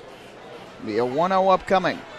Wirtz ready, kicks, fires, and Navarrete will take a breaking ball that drops in for a strike. And will even up the count at 1-1. Navarrete doubled to left in the first inning, was thrown out trying to score on the infield base hit up the middle by Ramon Castro. Cody's 1-1, or rather Wirtz's 1-1 is lifted foul down the right field line. And the count now 1-2 on Navarrete. Ray then singled to left and scored in the 3rd on the RBI single to left by Castro. Struck out looking in the 4th. It's Navarrete's first at bat since the 4th inning, and if he doesn't get the hit here, Ducks are going to need to try and rally in the rest of the 7th, the 8th, and the 9th to try and get Ray another at bat here tonight. So a count of 1-2 on Navarrete. Wirtz looks into Paniagua, gets the sign he likes. And here's the 1-2. Pitch is swung on a hit deep in the air to left field. Going back is the left fielder Spencer. The warning track at the wall, and you can't forget it. Ray Navarrete, a solo home run out to deep left field. His 3rd of the season and the 1,000th hit of his Atlantic League career. Wow, what a dramatic shot for Ray Navarrete. And the Long Island Ducks have added a run here in the 7th and closed to within 5-3. And baseball fans, here is something special. That home run by Ray Navarrete was Ray's 1,000th Atlantic League hit. How about a nice hand for Ray Navarrete? He is 2nd best in the Atlantic League behind former Somerset Patriot Jeff Nettles. For Ray Navarrete, that's hit number 1,000 in the Atlantic League. Well, there you have it. A great moment here at Bethpage Ballpark. A standing ovation for Ray Navarrete.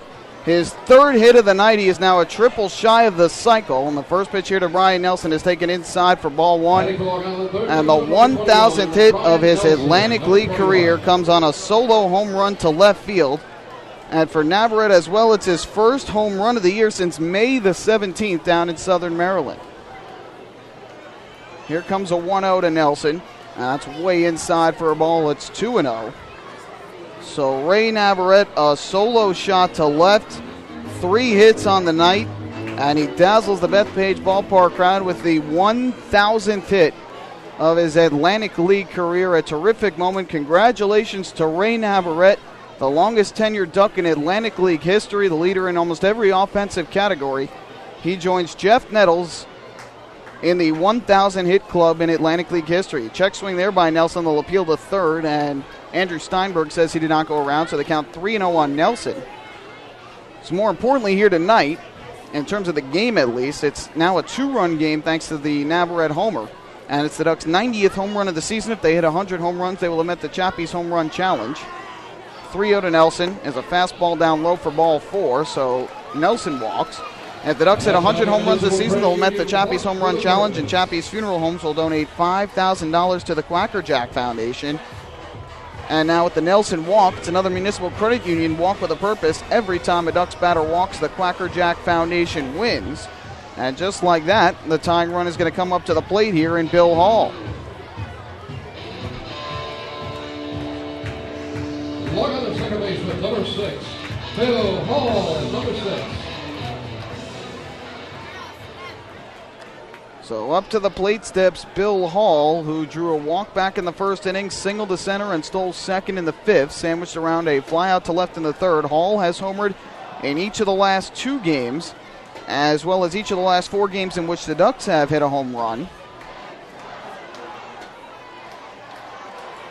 First pitch on the way to Bill Hall, and that is taken low, and the count 1-0. Hall with a team-high 12 home runs this season. And Michael Wirtz, after getting the strikeout of Brodeen, has given up a homer to Navarrete, the walk to Nelson. And now will be remembered forever in Ducks trivia as the pitcher that gave up the 1,000th hit in Ray Navarrete's Atlantic League career. Here comes a 1-0 to Bill Hall. And the pitch on the way. Way outside, kicks away briefly from Paniagua, but not far enough for Nelson to advance. And Wirtz losing some control here, and the count now 2 balls and no strikes. So once again, congratulations to Ray Navarrete, the Long Island Ducks all-time leader in hits, home runs, RBIs, runs scored, games played, and doubles. Has now reached 1,000 hits in his Atlantic League career combined between the Ducks and the Somerset Patriots. Most of those hits all coming as a Long Island Duck. And a 2-0 here on Hall. Good hitter's count. Let's see if he swings away at the pitch from Wirtz. Right-hander ready, kicks, fires, and Hall will swing and miss. He was going to swing at that one all the way. And he chased the pitch way low and outside. And the count now 2-1. Of course, right now it's just a triple shy of the cycle. He has not gotten a triple in a couple of years here with the Ducks. He's not a triples hitter and doesn't have the great speed, so very unlikely we'll see that. But the Ducks also have to try and rally to get him another at-bat in this game. Bill Hall represents the tying run, though, with Nelson at first and 1 out here in the bottom of the 7th. Throw over to first and back safely is Nelson. Nelson not really much of a stolen base threat, though he is 4 of 4 this year in that department.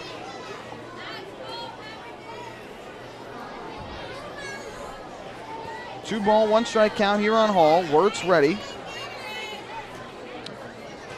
There goes Nelson, and the pitch is outside for ball 3, and no throw as the ball got away briefly from Paniagua. So a stolen base for Brian Nelson, his 5th of the year. And now the Ducks get a runner in a scoring position with only one out and a count of 3-1 here on Bill Hall. So Michael Wirtz struggling a bit here in the 7th after getting the initial strikeout. He's given up 1 run on the homer, a walk, a stolen base, and now behind on Hall 3-1.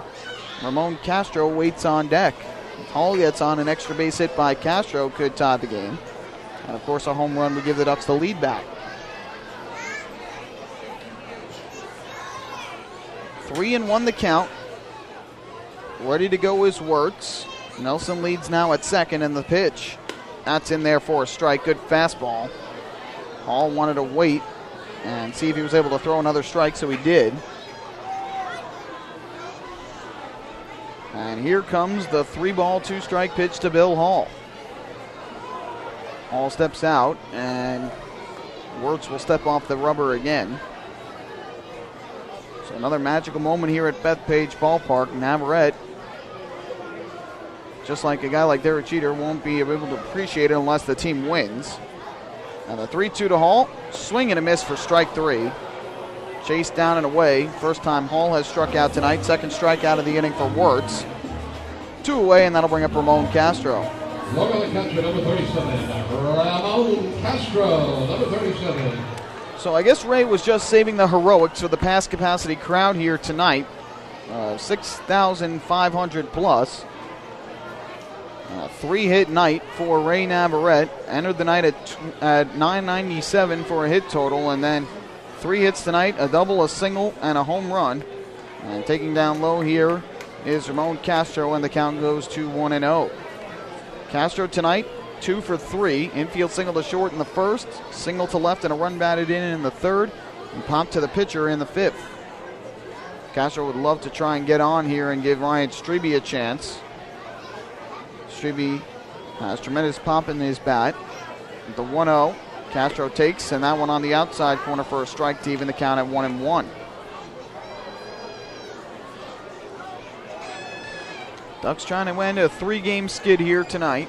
They still need 2 runs to tie this game. 5-3 the score in the bottom of the 7th. And the 1-1 pitch. Swing and a miss. Good off-speed pitch that time from Wirtz. And the count goes to 1-2. We'll see who Kevin Baez calls on for the 8th after Josh Lansford served up the 2-out, 2-run home run by Michael Hernandez in the top half of the 7th inning. Had that not happened, we would have had a tie game at this point. That's why it's important when you get to 2 outs in the inning not to allow any extra base runners. He gave up the single to Tien and then the home run to Hernandez. And here comes the 1-2 to Castro. Right-hander ready, kicks and fires, and Castro will take outside, just missed the corner. Paniagua tried to frame it, didn't get the call from LePeric. And it's 2-2 on Castro. Nelson is the runner at second. He has decent speed. Castro does not have good speed at the plate. And Ryan Strebe waiting on deck.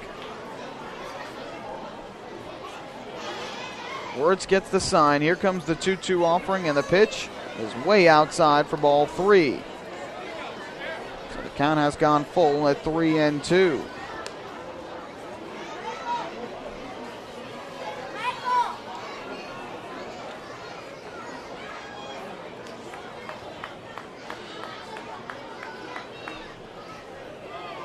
Payoff pitch upcoming here with Nelson at second and 2 out. Can't imagine he'll go here as it's not a force. And Wirtz again has to step off and go through the signs with Paniagua. The game has come to a grinding halt here over the last few innings. About 2 hours and 45 minutes old as we play here in the bottom of the 7th. Crackerjack leading the fans in a Let's Go Ducks chant. And the 3-2. Swinging a chopper here weakly up the third base line. Charging in his Tien. He fields, he throws on the run in time to get the slow-running Castro up the first baseline, and that retires the side here in the 7th. Ducks, though, get a run on a hit. Ray Navarrete's 1,000th career Atlantic League hit is a solo home run to left field. And we go to the 8th here at Bethpage Ballpark, 5-3 York on the radio home for Ducks baseball, 1039 RCN.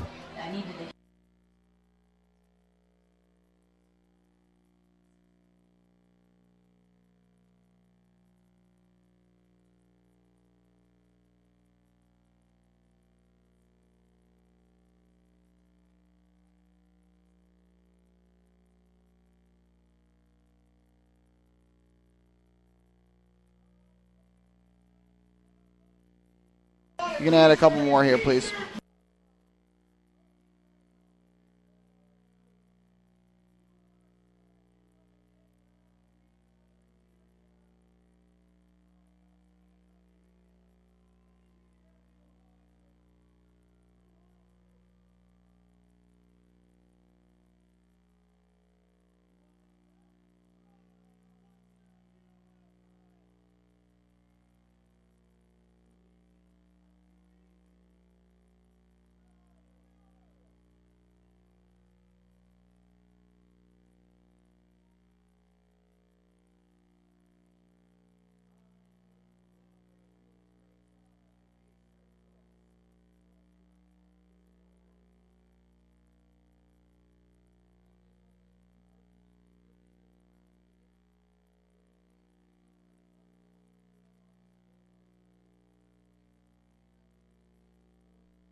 Back here at Bethpage Ballpark to the 8th inning we go. Fans, time to chill out with a cold cup of Hampton Coffee Company gourmet iced coffee, available right now at our concession stands. Hampton Coffee is the preferred coffee of the Long Island Ducks. Visit HamptonCoffeeCompany.com or visit their cafes out in the Hamptons.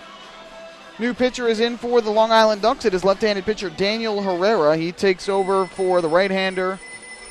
That is Josh Lansford. The Ducks trail 5-3. Ray Navarrete making it a 2-run game with his solo home run to left. Third hit of the game, 1,000th hit of his Atlantic League career. And so Ray Navarrete bringing the crowd back to life here. For Josh Lansford, an inning tonight, 2 hits, 2 runs, both with 2 out, no walks and a strikeout. Gave up the 2-run home run to Michael Hernandez. That right now is the difference in this ball game. And Daniel Herrera comes on and will face 8, 9, and 1 in the Revolution order here in the top half of inning number 8. The Ducks trying for their 20th come-from-behind win here tonight. First pitch on the way to Charlie Neal, and Herrera deals a strike on the outside corner, 0-1. Herrera this season 1-0, 3.18 ERA through 6 games. 2 runs on 6 hits in 5 2/3 innings. 2 walks and 5 strikeouts. 1-0 from the lefty. Breaking ball missed inside for ball 1. Herrera pitched here on Thursday night. Gave up 2 runs on 2 hits and a walk in 2/3 of an inning in relief. He came in the middle of an inning for the first time. And here Herrera takes down low. Or rather, Neal takes down low, and the count goes to 2-1.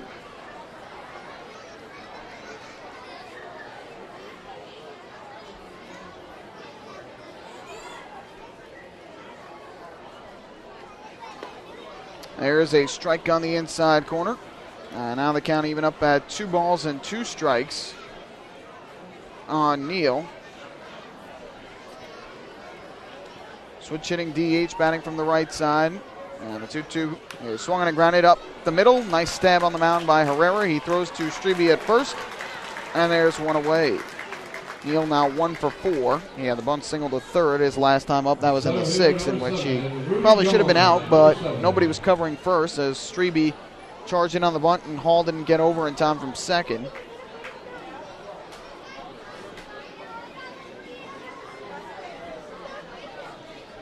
So bases empty, 1 out in the 8th inning, and that's going to bring up Rudy Yan, the center fielder. And 9-hitter for the Revolution, who is 1 for 3. First pitch, and he swings and misses for strike 1. Revolution have 11 hits tonight. Everybody but Salvador Paniagua has picked up at least 1 hit.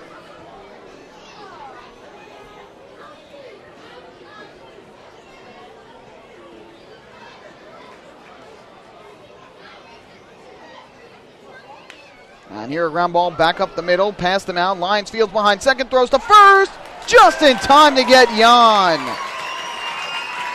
Great play by Dan Lyons, ranging behind second, and he throws on the run and got Yan by maybe a half step. Yan initially looked like he was upset with the call, but just made his way past the first base umpire, Dan Kiley, went back to the dugout.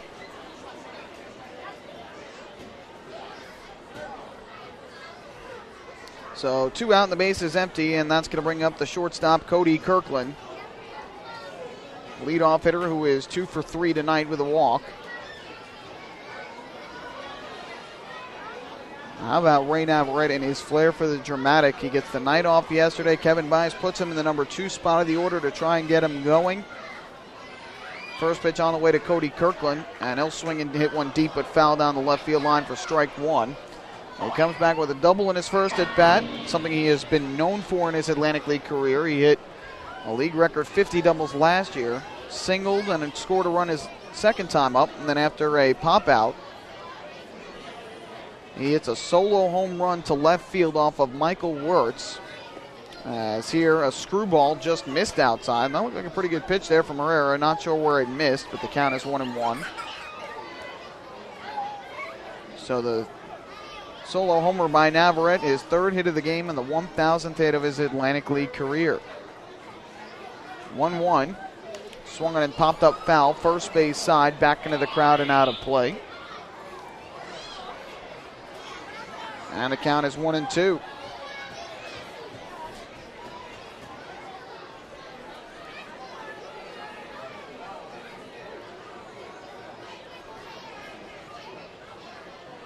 One-two pitch, breaking ball, missed outside.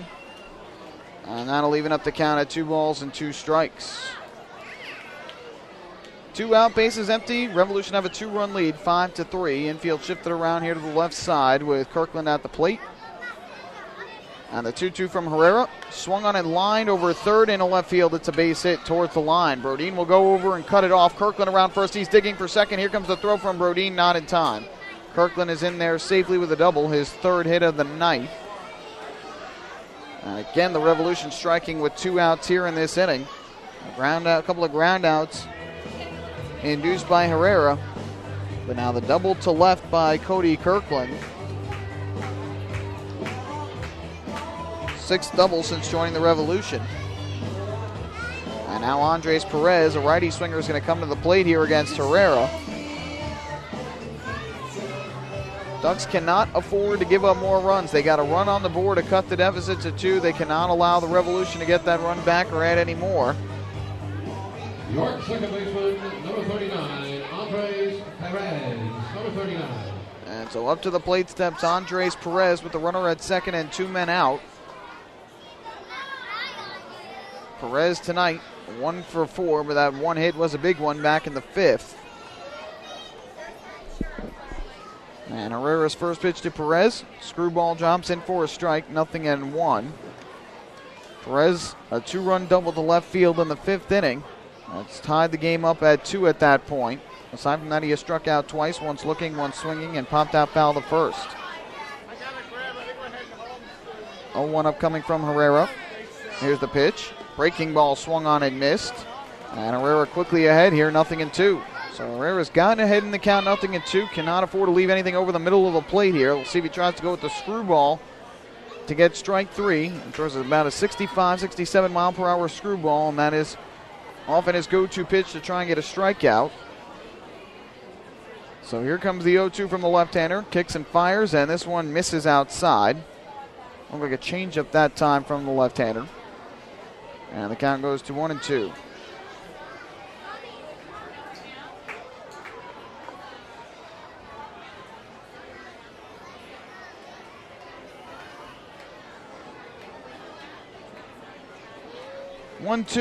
Swinging a high fly ball in the air to right field. Pretty well hit. Going back as the right fielder Phillips on the run. He reaches up and he can't make the catch. It's one hop off the wall. In to score from second is Cody Kirkland. It's a 2-out RBI double for Andres Perez. And again, the Revolution strike with 2 outs and 2 strikes on a batter. And it's now back to a 3-run game at 6-3. Got to be frustrating if you're Kevin Baez. Consistently getting early outs in the inning, getting ahead on hitters, and still the Revolution are finding ways to pick up hits. 13 hits in the game, 6 runs on the board. 3rd run batted into the game for Perez, who's up to 58. And he got 2 ground outs, but back-to-back doubles by Kirkland and Perez. And we're right back to where we were starting the bottom of the 6th inning, and bottom of the 7th at 6-3. And here a strike from Herrera, the count 0-1. That's now 3 runs allowed by the Ducks bullpen here tonight. The bullpen that had been pitching so well earlier this week, even though the Ducks weren't winning games against Southern Maryland. Last 3 games, Ducks bullpen has not pitched well. Here, a ball down low. And the count even up at 1-1 on Tracy, who was 1 for 4 with a single to left in the 4th as his only hit. He has struck out and fly to left twice. 1-1, and Tracy takes just outside for ball 2. Herrera has thrown 19 pitches so far here in this inning. It seems like no matter who Kevin Byes is putting out there right now, unable to keep the Revolution off the board. They have scored in each of the last 4 innings here in this game. 2-1. Swinging a foul ball, first base side, back into the crowd. And the count is even up at 2-2. So now 4 different players with multiple hits for the Revolution. Perez has 2, Tian has 2, Hernandez has 2, and Kirkland has 3. It's still everybody but Paniagua with a hit here tonight in terms of the Revolution hitters. So again, 2 strikes for Herrera, 2-2. And Tracy lifts this one in the air to center. This one playable for Bailey. Retreats back and makes the catch, and that will retire the side. But again, the Revolution with 2 out strike. They had a run on 2 hits, and they leave 1 on base. Go to the bottom of the 8th inning. It's 6-3 York here on the radio home for Ducks Baseball, 103.9 RCN.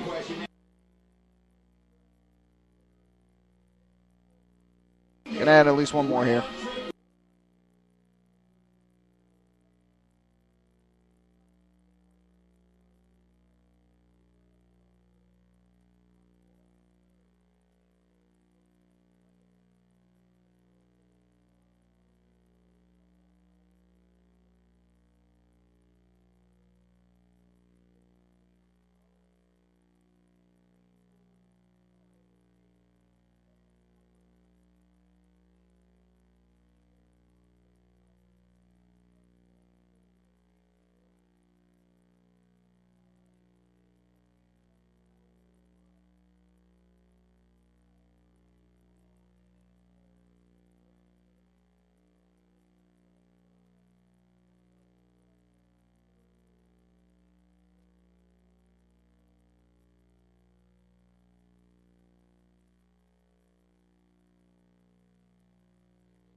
We are back here at Bethpage Ballpark. We go to the bottom half of inning number 8, 6-3 in favor of the York Revolution. A new pitcher is in for the Revs. It's left-handed pitcher Rami Lewis, who will replace right-hander Michael Wirtz, who went 1 inning tonight. He gave up 1 hit and 1 run. A solo homer by Ray Navarrete, which was his 1,000th hit of his Atlantic League career. 2 strikeouts and a walk for Wirtz. And here is Lewis, who pitched in last night's game.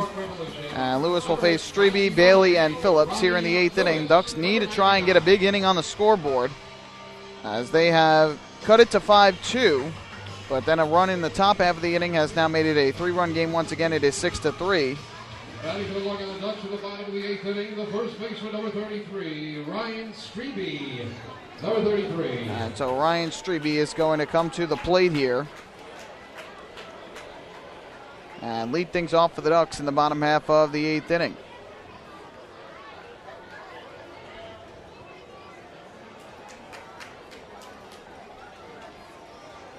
First pitch on the way from Lewis to Strebe.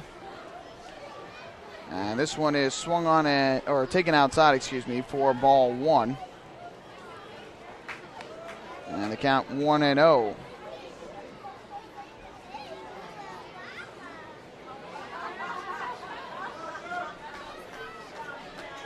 Strebe tonight is 0 for 1 with 2 walks and a strikeout. 1-0. And missed outside, and will even up run the count to 2-0 on Strebe.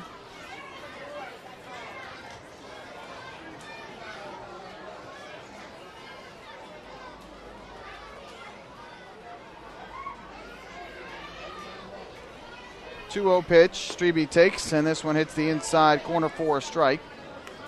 And the count goes to 2-1.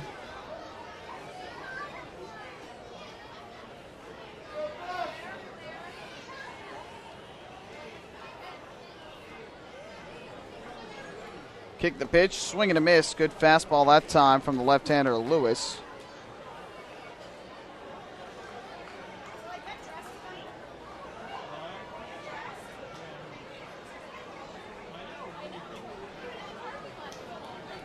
Two and two the count.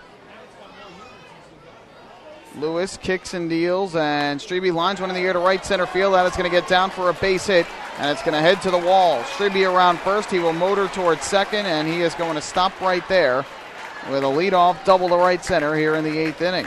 A good piece of hitting that time from Strebe, his first hit of the night, 9th of the game for the Ducks. And for Strebe, it is his 3rd double here in 2013. Rami Lewis on the season has a record of 0-0, 1.78 ERA through 34 games, 1 save, 24 hits in 30 1/3 innings, 9 runs, 6 of them earned, 9 walks to 24 strikeouts.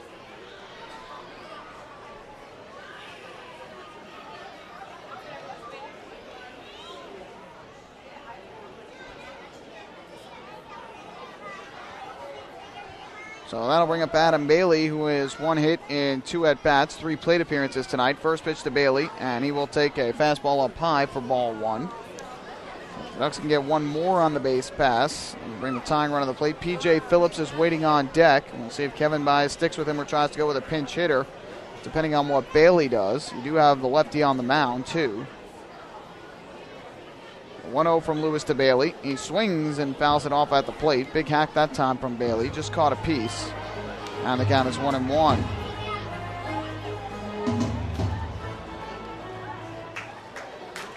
(6-3) Revolution as we play here in the bottom of inning number 8.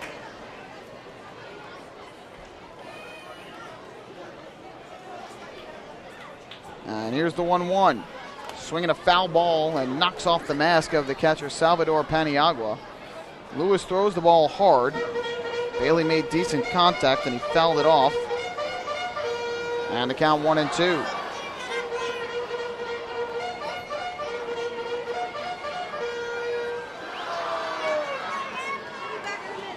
So the lefty swinging Bailey is behind in the count. Ducks being out hit 13-9. They trail by 3 and trying to get back in this game here in the bottom of the 8th. Ducks have had a couple of waddle-off wins here on fireworks nights this year. Most recently during the last homestand on July the 21st. 1-2. Fastball in there, a called strike 3. Bailey thought that was high. And now he is arguing with Frank Leparek, the home plate umpire. First strikeout for Lewis. And there's 1 out here in the 8th inning. Leparek and Bailey are now nose-to-nose at home plate as they discuss. And now Bailey will head back to the dugout. Byes came down, had a couple words with Leparek, and now we'll head back to third. Right fielder number 43, P.J. Phillips, number 43. First time Bailey has struck out tonight. Now P.J. Phillips, who was 0 for 4, will come to the plate. Phillips, Lyons, Nelson are the 3 hitters that haven't gotten a hit in tonight's game. Nelson has been on base. Phillips and Lyons have not. Bish gets away briefly, but not far enough for Strebe to advance, as Phillips swung and missed for strike 1. Phillips has had a rough night all around. He is 0 for 3 tonight. Strikeout, a ground out to second, and a 5-4-3 double play grounder. And he also was jogging on a ball that was hit to the base of the wall in right field by Mark T, and that ended up being a triple. Phillips took a while to get back to the baseball after it carried past him. 0-1 upcoming. Lewis looks to the plate, looks back to second, looks back again, and now will deal. And Phillips will take 4, strike at the knees. And it's quickly 0-2.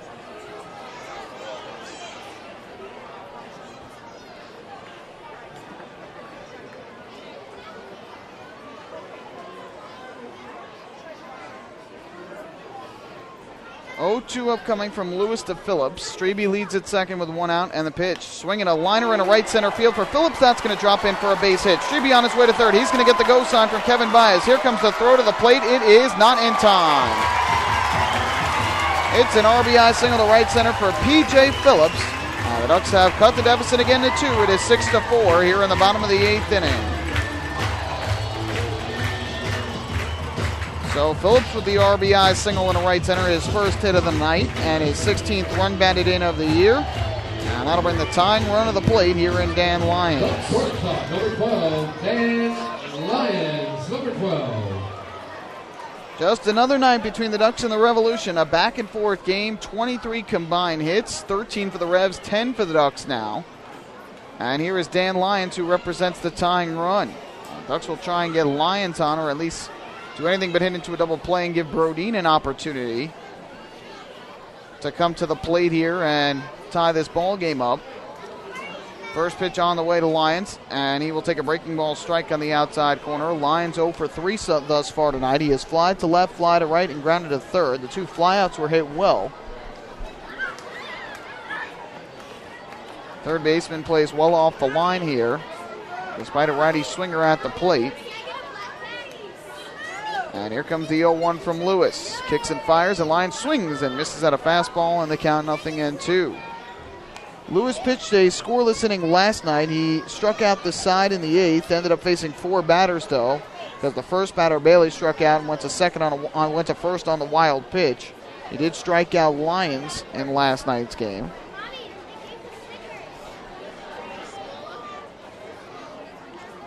And now the 0-2 from Lewis to Lyons. Left-hander ready. Runner goes, and the pitch is taken low for a ball throw to second. Not in time. Phillips is in there with a stolen base. P.J. Phillips continuing to show off his speed here as a Duck. And for Phillips, that is his 10th steal of the year. He is now 10 of 12 in that department. So the Ducks get a runner in a scoring position, and a base hit for Lyons would make this a 1-run game. And just think, you see all the offense. You can't say that if the stuff that had happened before didn't happen, that the Ducks would have still done the same thing, but the Ducks getting some offense over the last couple innings, and those last 2 innings where the Revs scored 3 runs now looming very large. 1-2, swinging a line drive in the air to left field. Going back is the left fielder Spencer. He will make the catch. Phillips is going to stay put at second. Again, Lyons gave it a ride, but not deep enough. An 0 for 4 night for the Ducks shortstop and 9-hitter. That will bring up Joash Brodin with an opportunity here to tie the game with 1 swing of the bat. If he can get on with anything but a home run, then you'd have Ray Navarrete coming to the plate, and he has already had a tremendous night at the dish.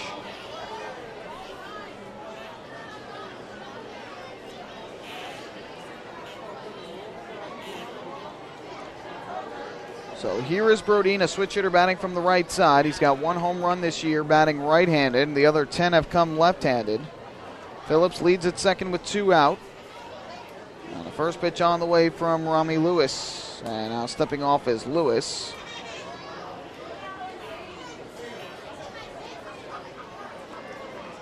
Brodin tonight is 1 for 4. His 1 hit was a single to center back in the 3rd. He then scored on the RBI ground out by Brian Nelson.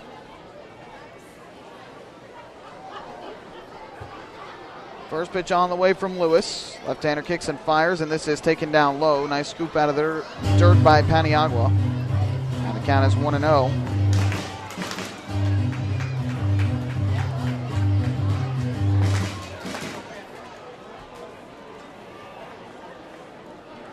So a count of 1-0 with 2 out here. The runner still at second base is P.J. Phillips. Lewis gets the sign. And the pitch on the way from the left-hander is taken for a strike over the inside corner. That'll even up the count at 1-1.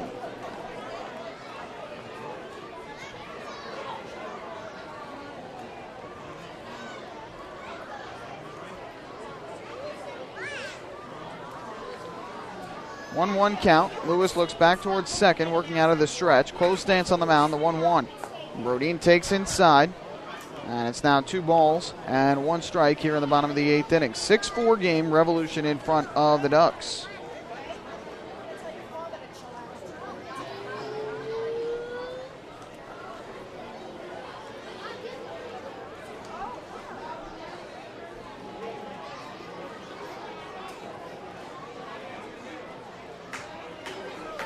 Here comes the 2-1. Brodeen swings away and pops this one in the air to shallow center field. Going out as the shortstop, Kirkland. He calls off everybody, and he will make the catch. So Brodeen cannot get the job done, and the side is retired in the 8th. The Ducks continue to chip away, try and fight back. They get a run on 2 hits, no errors. They leave one more on base, 9 left on for the Ducks tonight. And we'll take this game to the 9th inning with the Revolution still leading the Ducks 6-4 here on the radio home for Ducks Baseball, 103.9 RCN.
To the 9th inning here at Bethpage Ballpark. New pitcher is in for the Ducks. It is right-hander T.J. Hose.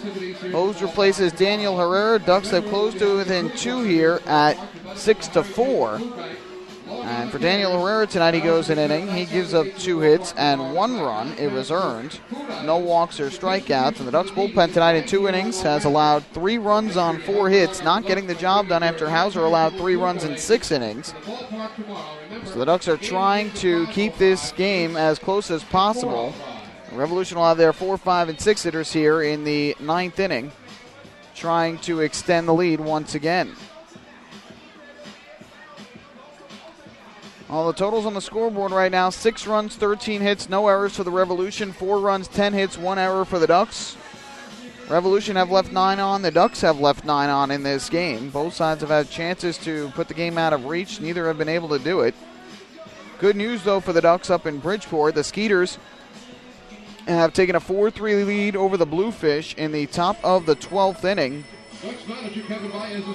Bluefish had taken a 3-2 lead in the 7th, but Skeeters tied it at 3 in the 8th and now have the lead in the 8th on the RBI, in the 12th, on the RBI single by Aaron Bates. So if the Skeeters can hang on, Ducks have a chance to either keep their lead at 3.5 games or potentially extend their lead if they can rally back for a win. Blue Crabs and Patriots are tied at 4. They're in the top of the 10th inning in Bridgewater at TD Bank Ballpark. It's here 6-4 York as we go to the 9th. Here's T.J. Hose on the mound. Salvador Paniagua at the plate. And the first pitch is swung on and missed for strike 1. Paniagua, the only Revolution batter without a hit tonight among their 13. Paniagua 0 for 4 with a strikeout, 2 flyouts, and a groundout. 0-1 from the right-hander upcoming. And the pitch. Swinging a fly ball in the air to left field. Pretty well hit. Brodeen going back over in left center. He will make the running catch in front of the scoreboard. Paniagua now 0 for 5. There is 1 out here in the 9th inning. Looking ahead to the bottom of the 9th, the Ducks need a bloop and a blast to tie. They'll have Navarrete, Nelson, and Hall coming up to the plate. We know about Navarrette's great night. He's 3 for 4. Nelson is 0 for 3 with a walk, has driven in a run. And Hall is 1 for 3 with a walk and a stolen base. They've got their better hitters at the plate for a chance here in the bottom of the 9th inning to try and rally once again here on a fireworks night in front of a past capacity crowd tonight of 6,507 at Bethpage Ballpark. 9th sold-out crowd of the year. First pitch here from Hose to Tian, and it's taken outside for ball 1. Mark Tian has 2 hits and 3 at-bats tonight, a triple and a run scored in the 6th, a single and a run scored in the 7th. He's walked in the 4th and struck out in the 2nd. 1-0 from Hose. Swinging a ground ball here right side. The first baseman Strebe fields and will take it to the bag himself. That retires Tian, and there's 2 out. T.J. Hose on the year has a record of 1-2, 4.09 ERA through 32 games. He has 1 save, 32 hits in 33 innings, 18 runs, 15 earned, 16 walks to 27 strikeouts. And with 2 outs here in the inning, Michael Hernandez, the right fielder, will come to the plate. And Hernandez has been the biggest difference maker in the game so far for York tonight. First pitch, and Hernandez will take a strike on the outside corner, 0-1. Hernandez tonight 2 for 4, but his 2 hits put the Revolution in front. In the 6th inning, an RBI single up the middle put York in front by a count of 3-2. As here Hernandez takes low for ball 1. And then a 2-run, 2-out homer in the 7th inning made it a 5-2 game and really put some distance between the Ducks and the Revolution. Ducks haven't been able to get any closer except for 2. And this is a ball called strike low and outside. Late call again from Frank Leparek in the count 1-2.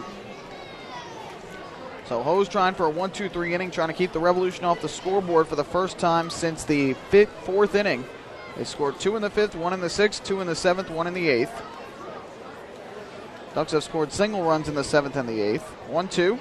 Swing and a miss, strike 3. Dominant 1-2-3 9th inning for TJ Hose. Giving up his first strikeout of the night. 12th strikeout for Ducks pitching this evening. No runs, no hits, nobody left. We go to the bottom of the 9th. Ducks need a 2-run rally here to tie the game, 3 to win it. And 6-4 York on the radio home for Ducks baseball, 103.9 RCN.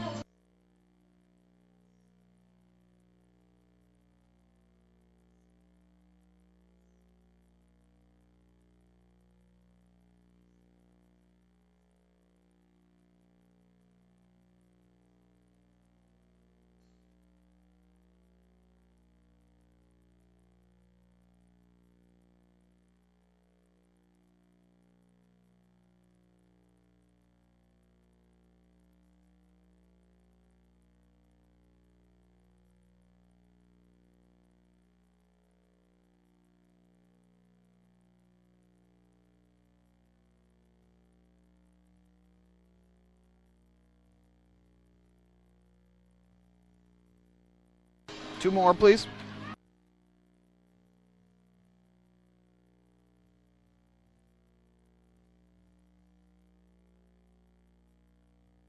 How much time?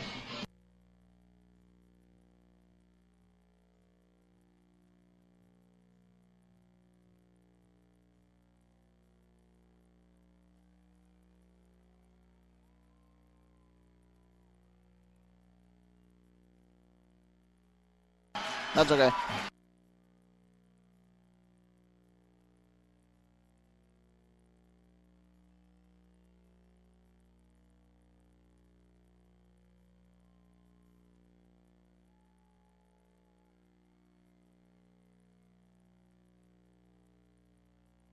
Bottom of the 9th inning at Bethpage Ballpark. Ducks need 2 to tie, 3 to win, and they'll have to do it against the closer for the Revolution, Juan Rincon, who will go for his 20th save of the season tonight. He has 19 on the year, which is a Revolution single-season record.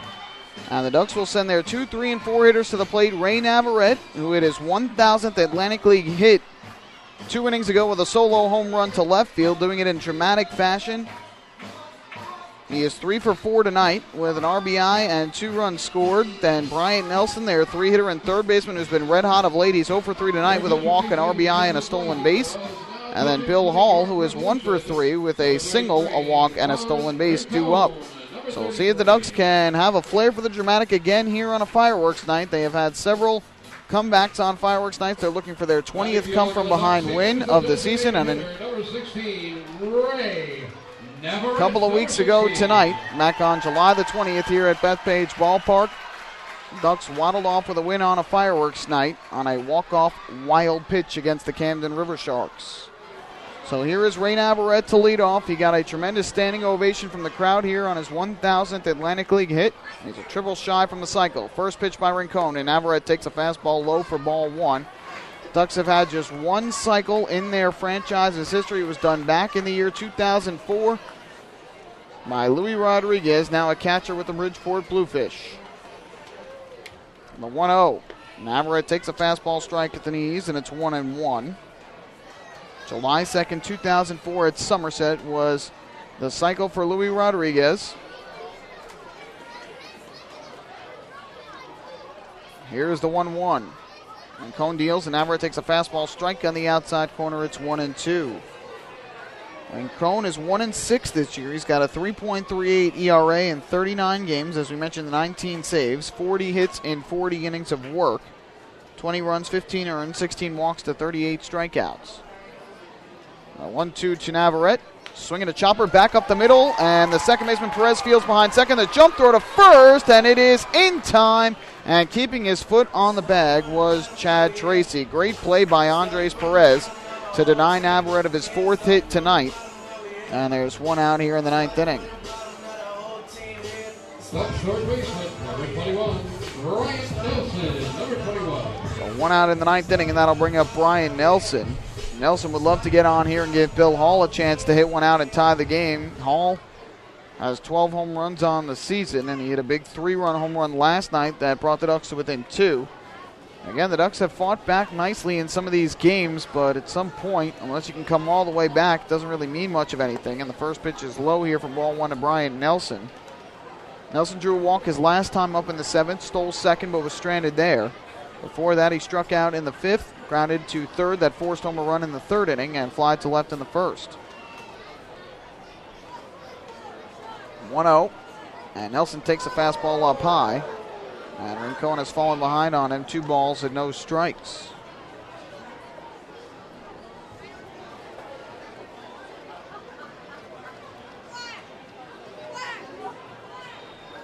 Base is empty with 1 out. Ducks trail 6-4 here in the bottom of the 9th inning, trying to avoid their 4th consecutive defeat and their 3rd straight series loss.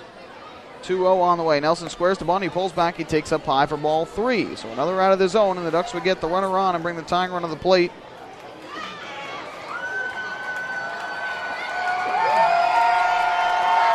Crowd making some noise here at the Duck Pond, and the 3-0 from Rincon is taken all the way. It's in for a strike, and the count 3-1.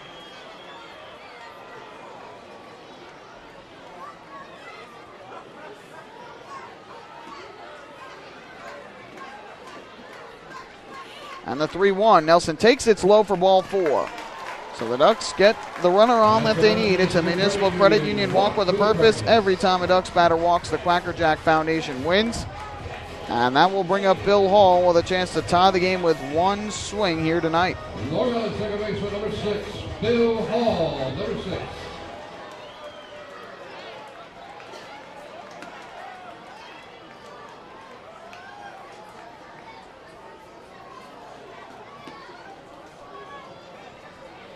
So here is Bill Hall to the plate, batting from the left side. He has 1 hit tonight that came on a single to center in the 5th. And then he stole second but was stranded there. He has homered in each of the last 2 games and in the last 4 games in which the Ducks have gone deep. First pitch, and Rincon deals down low for ball 1. Rincon pitched in last night's game. He threw the final inning. He gave up a base hit to center by Bill Hall. But got a 4-6-3 double play off the bat of Ramon Castro, who waits on deck to end the game. Gave up 2 hits in the inning, including an infield single to Brian Nelson, but got out of further trouble and closed out the game. Was not a safe situation, though. Paniagua had a quick chat with the right-hander, now comes back behind home plate. And the Ducks can tie with 1 swing of the bat here of Bill Hall, as they trail 6-4 in the bottom of the 9th inning. And Cone works out of the stretch. Here comes a 1-0 pitch.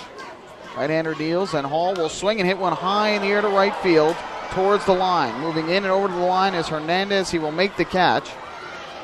And Hall is retired for the 2nd out here in the 9th inning.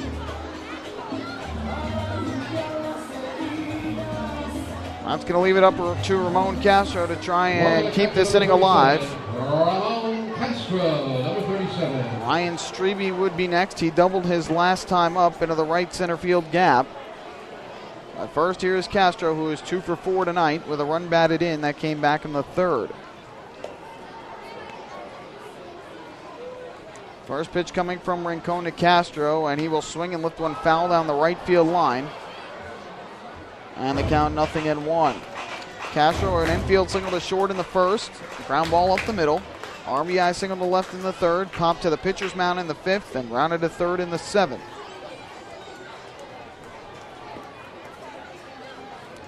Here's the 0-1. Castro will take low and outside, even the count at 1 ball and 1 strike. Post game will come up after the final out of tonight's ball game. We'll recap this game and hand out the Nico Lock Player of the Game award. I'll take one final look at the out-of-town scoreboard here tonight. Before we wrap things up, fans will be treated to a Grucci fireworks extravaganza after the game. 1-1. Castro takes. It's in for a strike at the knees on the outside corner. And the Revolution one strike away from a win here on this Saturday night. 1-2 the count on the righty swinging Castro, looking for his third hit of the night. Nelson leads at first with 2 out, and Castro asks for time at home plate.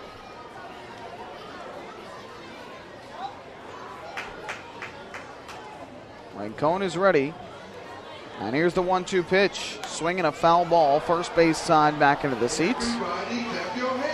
Castro stays alive, and we'll do it once again. Just about everybody's still here at the ballpark tonight, awaiting the fireworks that will light the sky after the game as part of the Military Appreciation Night festivities here at Bethpage Ballpark.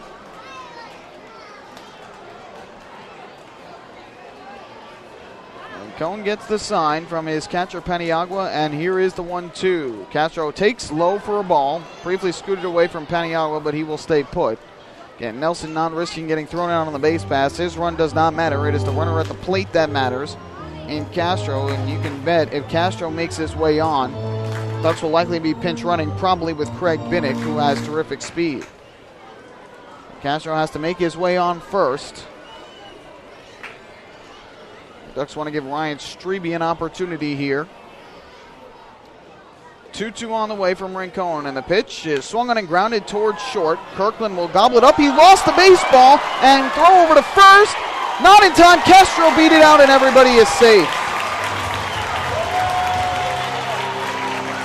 So Cody Kirkland picked the glove up too quickly, could not come up with the baseball, and on the error by Kirkland, the inning stays alive. Tying runs are on base, and now Ryan Strebe will come up with a chance to tie the game with an extra base hit or win it with a homer. Ryan Strebe, number 33. Pinch runner at first base for the Ducks is Craig Binnick, as we mentioned. Castro much too slow, and with Binnick representing the tying run. Pinch running at first base, number 24. Kevin Myers Craig wants to put Binnick, more number speed 24. on the base pass. So Castro reaches on the error, just barely beat it out at first. He does not have good speed, and the throw from Kirkland just late. And after the ball was bobbled, there was no way that the runner shouldn't have been safe. But again, Castro really does not run well at all up the first baseline. So Binnick is the pinch runner here in the ninth inning, and here is Strebe, who is 1 for 2 tonight with 2 walks, and he doubled to right center his last time up. He'll take another one of those right here. First pitch, Strebe takes. It's low and outside for ball 1. Strebe drew walks against the starter Chris Cody in the second and the third. He struck out against Cody in the fifth and doubled to right center off of Rami Lewis in the eighth. Tying run at first and a winning run at the plate. Here's the 1-0 to Strebe. He takes a fastball on the outside corner for strike 1. Strebe has 1 home run this year. Came way back on April the 28th here at Bethpage Ballpark against the Skeeters. 1-1. Strebe takes a breaking ball. That hits the inside corner for a strike. Fans saw that was too far inside. And again, Rincon has gotten to 2 strikes here on a Ducks batter. Fans booing home plate umpire Frank LeParic. Rincon again 1 strike away from a win. Nelson leads at second, Binnick at first with 2 men out. And here is a 1-2 pitch on the way from Rincon. Right-hander kicks and fires, and Strebe will take inside. He was able to check his swing. And the count even at 2 balls and 2 strikes. Close pitch, and again with Frank LeParic's delayed strike call, you had to wait to make sure he wasn't going to call that a strike. So now a 2-2 count. 2 out and 2 on. Ducks trail by 2 at 6-4 York in the bottom of the 9th inning. 2-2 to Strebe. Swung on and grounded up the middle. That is going to get through for a base hit. Nelson on his way around third. He will come home to score. Binnick stops at second base. It's an RBI single for Ryan Strebe, and the Ducks have cut it to 1 here in the 9th inning. It is 6-5 Revolution.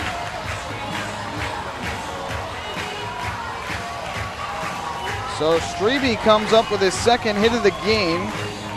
first RBI of the night, his 5th of the season. And the Ducks have the tying run at second, the go-ahead run at the winning run, I should say, at first. And Adam Bailey is set to come up to the plate. And I think Kevin Byes wants another pinch runner at first for Strebe.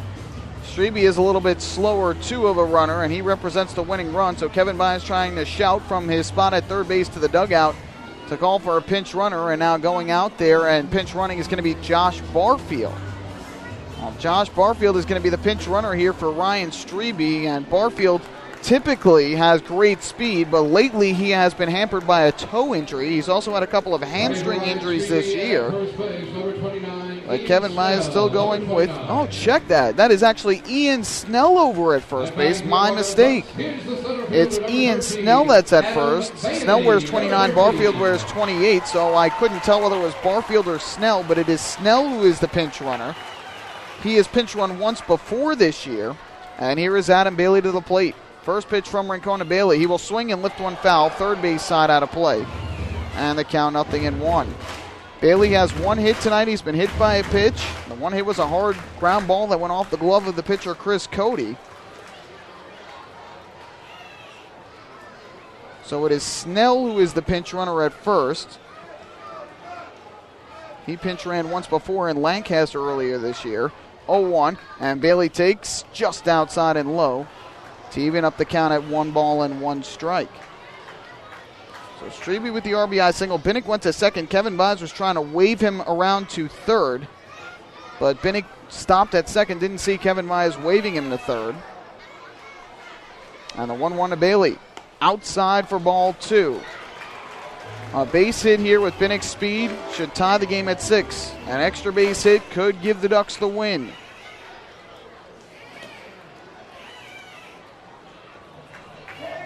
Ducks have cut it to 1. First time they have been within 1 since the 6th inning when the Revolution had a 3-2 lead. Here comes the 2-1 Adam Bailey. Pitch on the way, and Bailey swings and hits one deep in the air to right field. Going back is the right fielder Hernandez. Right track, wall. You can't forget it. It's a waddle-off 3-run home run over the right field wall for Adam Bailey. His 10th home run of the season, and the Ducks have done it again. On a fireworks night here at Bethpage Ballpark, the waddle-off magic returns, and the Ducks win it 8-6 over the York Revolution.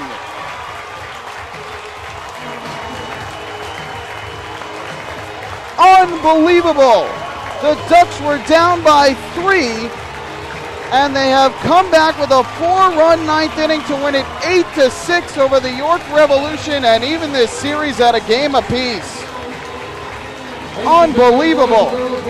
It happens again on a fireworks night, and a past capacity crowd of 6,507 has been treated to the Ducks' 6th waddle-off win of the year.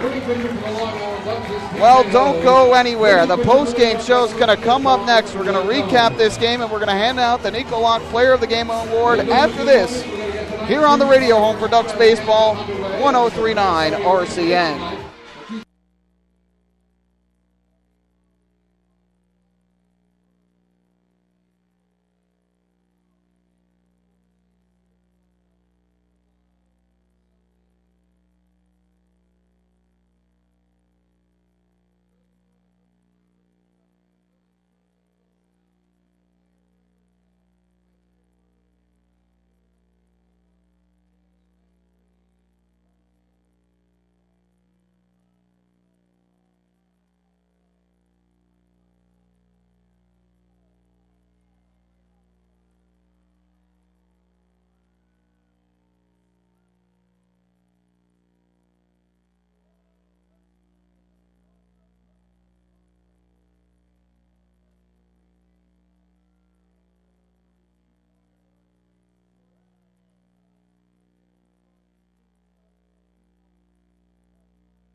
Okay.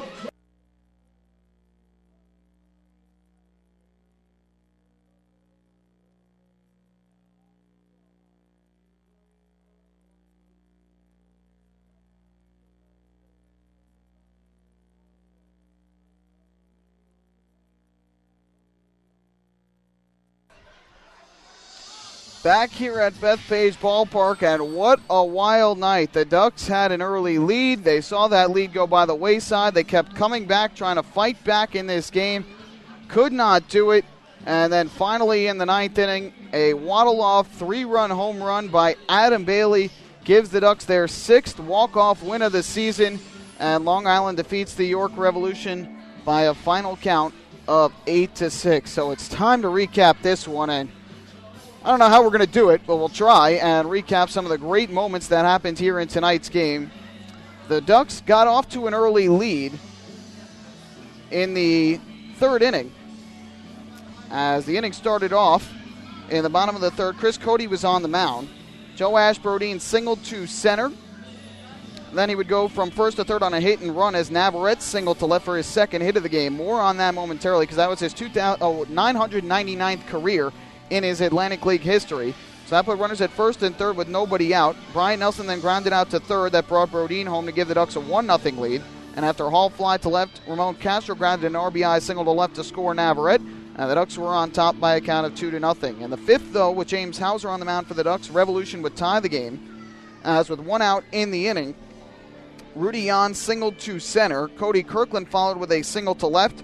And then Andres Perez lifted a two-run double out to left field. And for Perez, RBIs 56 and 57 had tied the game up at 2 apiece. The next inning, the Revolution would take their first lead of the game.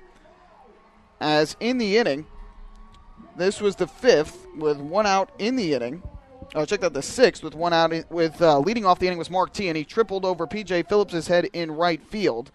And then the next batter was Michael Hernandez on the next pitch from James Hauser. He singled up the middle to score T from third, and the Ducks had themselves their first deficit of the night as the Revolution were in front by a count of 3-2. But then Hauser would give up base hits to Spencer and a bunt single to Charlie Neal that loaded the bases with nobody out, and then he would be able to get out of a huge jam in that inning because after that point, he struck out Rudy Jan swinging, struck out Cody Kirkland looking, and struck out Andres Perez swinging for his 10th strikeout of the night, which was a new season high for Hauser. And he got out of further trouble with the score still at 3-2. In the sixth inning, seventh inning, Josh Lansford came in, got the first two outs, Tracy on a fly out and Paniagua on a ground out. But Mark Tian singled to center, and then with two strikes, Michael Hernandez lifted a two-run home run to left field, his first of the season, and those two runs spaced out the lead, and it was 5-2 at that point, in favor of the York Revolution. So the Ducks needed to come back, and they would get a big lift first from Ray Navarrete, as in the bottom of the seventh with one out and one hit away from hit number 1,000 in his Atlantic League career, Ray Navarrete would come to the plate. And here's the 1-2. Pitch is swung on a hit deep in the air to left field. Going back is the left fielder Spencer. The warning track at the wall, and you can't forget it. Ray Navarrete, a solo home run out to deep left field. His third of the season and the 1,000th hit of his Atlantic League career. Wow, what a dramatic shot for Ray Navarrete. And the Long Island Ducks have added a run here in the seventh and closed to within 5-3. So Ray Navarrete with the 1,000th hit of his Atlantic League career. Bob Otone, the public address announcer here at Bethpage Ballpark, announced it to the crowd right after. And Navarrete got a standing ovation from the Bethpage Ballpark crowd of 6,507 tonight. And the Ducks had closed to within 2. But in the eighth inning, top of the eighth inning, new pitcher was Daniel Herrera. He would get 2 outs in the inning. But again, the Revolution struck with 2 out. As Cody Kirkland would double to left, Andres Perez followed with an RBI double to right, his third RBI of the game. And the Revolution had gotten their 3-run lead back at 6-3. In the bottom of the eighth inning, Ducks would get a run to close to within 2 again, as Ryan Strebe doubled to the right center field gap to lead off the inning. Then after a strikeout by Adam Bailey, P.J. Phillips hit an RBI single to right center that scored Strebe from second, and the Ducks had closed to within 6-4. Ducks bullpen finally got a scoreless inning in the ninth inning as T.J. Hose retired the side in order, and that would set the stage for a dramatic bottom of the ninth inning. When Juan Rincon came in looking for his 20th save of the year, Ray Navarrete started the inning. Looked like he had a chopper up the middle for a base hit, but it was a nice ground out to second. Nice play by the second baseman, Andres Perez, for the first out. Brian Nelson then would draw a walk, and then Bill Hall would fly to right. So the Ducks only had a runner at first with 2 out. Seemed harmless. Ramon Castro was up next. He hit a chopper to short that should have ended the game, but Cody Kirkland, reaching down on the baseball, picked up the glove too quickly, couldn't come up with the ball cleanly, and the throw to first was just late. Castro beat it out to first, and the inning was alive for the Ducks. First and second with 2 out. Up next was Ryan Strebe, and with 2 strikes, Strebe grounded a single up the middle. That would score Nelson from second. Binnick had pinch ran for Castro. He stopped at second on the play. So the Ducks had first and second with 2 out. It was now a 1-run game at 6-5. Well, then Adam Bailey came up to the plate with a chance to tie the game with a base hit and potentially win it with an extra base hit. Ian Snell went in as a pinch runner for Strebe at first to give the Ducks a little bit more speed on the base pass. So it was Binnick at second, Snell at first, 2 men out, a 2-1 count on Bailey, and Bailey would provide a dramatic finish. Here comes the 2-1 Adam Bailey. Pitch on the way, and Bailey swings and hits one deep in the air to right field. Going back at the right fielder, Hernandez. Right track, wall. You can't forget it. It's a waddle-off 3-run home run over the right field wall for Adam Bailey. His 10th home run of the season, and the Ducks have done it again. On a fireworks night here at Bethpage Ballpark, the waddle-off magic returns, and the Ducks win it 8-6 over the York Revolution. So Adam Bailey comes up with the game-winning 3-run home run, 6th walk-off win of the year for the Ducks, and they come up with the 8-6 win over York here tonight to even the series at a game apiece. Well, the final totals of tonight's game for the Ducks, 8 runs, 12 hits, 1 error, and they ended up leaving 9 on base for the Revolution, 6 runs, 13 hits, 1 error. They, too, left 9 on base. The winning pitcher is TJ Hosen. Relief, he improves to 2-2 by pitching the scoreless 9th inning. Juan Rincon suffers a loss. He allows 4 runs, all unearned in that 9th inning. Just 2/3 of an inning for him. He falls to 1-7. No save. Game took 3.5 hours exactly here at Bethpage Ballpark in front of the pass capacity crowd of 6,507 here at Bethpage Ballpark. Time to hand out tonight's Nico Locke Player of the Game Award. It's really hard to give it to anybody specific. For the Revolution, you had Andres Perez with 3 RBIs, 2 big hits. You had the Michael Hernandez 3 RBI performance. But you look on the Ducks side, you got to give it to Adam Bailey partially because of the walk-off 3-run home run, another 2-hit night for him, and he comes up with the biggest hit of all.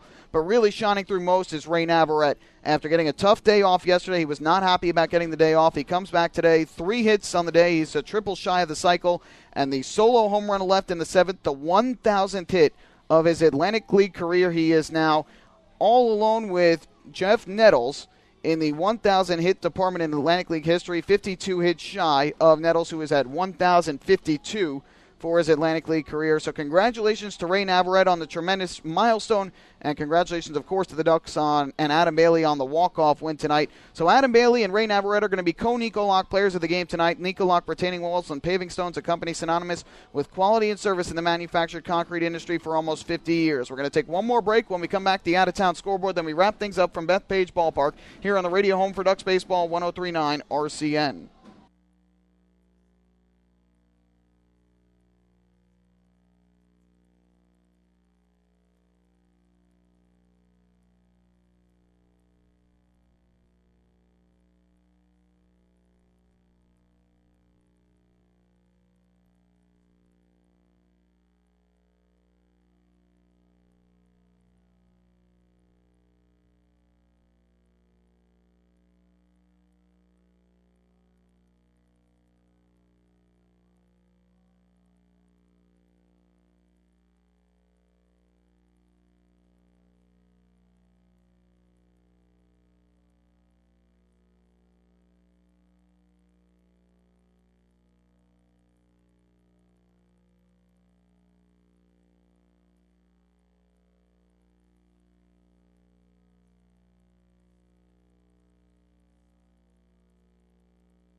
Back here at Bethpage Ballpark on this Saturday night, the Ducks waddle off with an 8-6 win over the York Revolution tonight to even the series at a game apiece and set up the rubber game of the series tomorrow here at the Duck Pond First, we will take a look at the out-of-town scoreboard before we set you up for the rubber game of the series. Good news for the Ducks. They pick up a game on the Bridgeport Bluefish, now 4.5 games in front of Bridgeport in the Liberty Division standings, as the Skeeters defeat the Bluefish 6-4 in 12 innings at the ballpark at Harbor Yard. Greg Aquino started for Sugar Land. It was Gary Majeski, though, who picked up the win, who improved to 4-2. Hunter Jones started for the Bluefish. It was Emiliano Fruto who took the loss to fall to 0-3. There was no save in the game. And in terms of the home runs on the night, there were none. There were a ton of doubles, ton of extra base hits, but no home runs in the game as the Skeeters defeat the Bluefish 6-4 in 12. Barnstormers 9, Camden River Sharks 3, so the Ducks pick up a game on the River Sharks as well in the Liberty Division standings. And Long Island now is a healthy 6 games ahead of Camden in the Liberty Division standings. Winning pitcher was Lenny DiNardo, improved to 5-7. Scott Gorgon, the loss, fell to 0-4. Lots of home runs in this one, though. For Lancaster, Blake Galen his 11th, Darrell Ward his 17th, Travis Stanker had 2, now up to 15, and Kurt Sams hit his first home run of the year for the River Sharks in the 9-3 Barnstormer win. They're still playing, though, in Bridgewater, New Jersey. They're tied at 4, the Patriots and the Blue Crabs, bottom of the 11th inning at TD Bank Ballpark. Darrell Thompson started for the Blue Crabs. Jeff Stevens is now pitching. Graham Taylor started for the Patriots. It's now Daryl McCall in the game. And leading the way for the Patriots, RBIs for Stevens, Aldridge, Cortez, and Tucker. 2 RBIs for Osuna, 1 apiece for Colina and Barton for the Blue Crabs. As for the game tonight, earlier today at Citi Field, it was the Royals 4, the Mets 3 in 12 innings. Herrera, the win, improved to 4-5. Artsman, the loss, fell to 2-1, and Holland earned his 29th save of the year. For the Royals, Kataris hit his 5th home run of the year. Justin Maxwell his 3rd of the year. A 12th inning solo shot provided the game winner. And for the Mets, Daniel Murphy hit his 9th home run of the season. Yankees lead it 2-0 out in San Diego. They're in the bottom of the 8th inning at Petco Park. The 1 home run, Curtis Granderson, his 2nd of the year for the Yankees. A 2-run shot off of Tyson Ross. Ivan Nova started for the Yankees, 7 shutout innings. David Robertson is now pitching. Hines is now in the game for San Diego in relief of Ross. And soccer action earlier today, New York Red Bulls, a 3-1 win over Sporting Kansas City in Kansas City today. Goals from Johnny Steele, Fabian Espindola, and Lloyd Sam providing the offense for the Red Bulls. Also, the New York Cosmos in action tonight as they begin their first season in the new North American Soccer League. And their first game, they defeat the Fort Lauderdale Strikers 2-1 over at Hofstra's Schuert Stadium. So congratulations to the New York Cosmos, and the New York Liberty fall tonight 88-66 at home at Prudential Center to the Connecticut Sun. Braxton with 18 points and 3 rebounds leading the way for the Liberty. Final look at the game tomorrow as the Ducks and the Revolution will close out this 3-game set. Good pitching matchup of former major leaguers. Lefty Dontrell Willis will go for Long Island as long as he is good to go. That is the plan. He missed his start earlier this week with tricep tendonitis, but is planning to go tomorrow. 5-4 with the league's best ERA at 2.56. Right-hander Brett Tomko will go for the Revolution. He is 4-6 with a 4.58 ERA. Ducks with the win tonight improved to 17-12 here in the second half. They end their 3-game losing streak. Ducks are now 47-52 overall this season. Revolution fall to 11-19 in the second half, and with the Skeeters win, they're now 9.5 games in back of Sugar Land in the Freedom Division.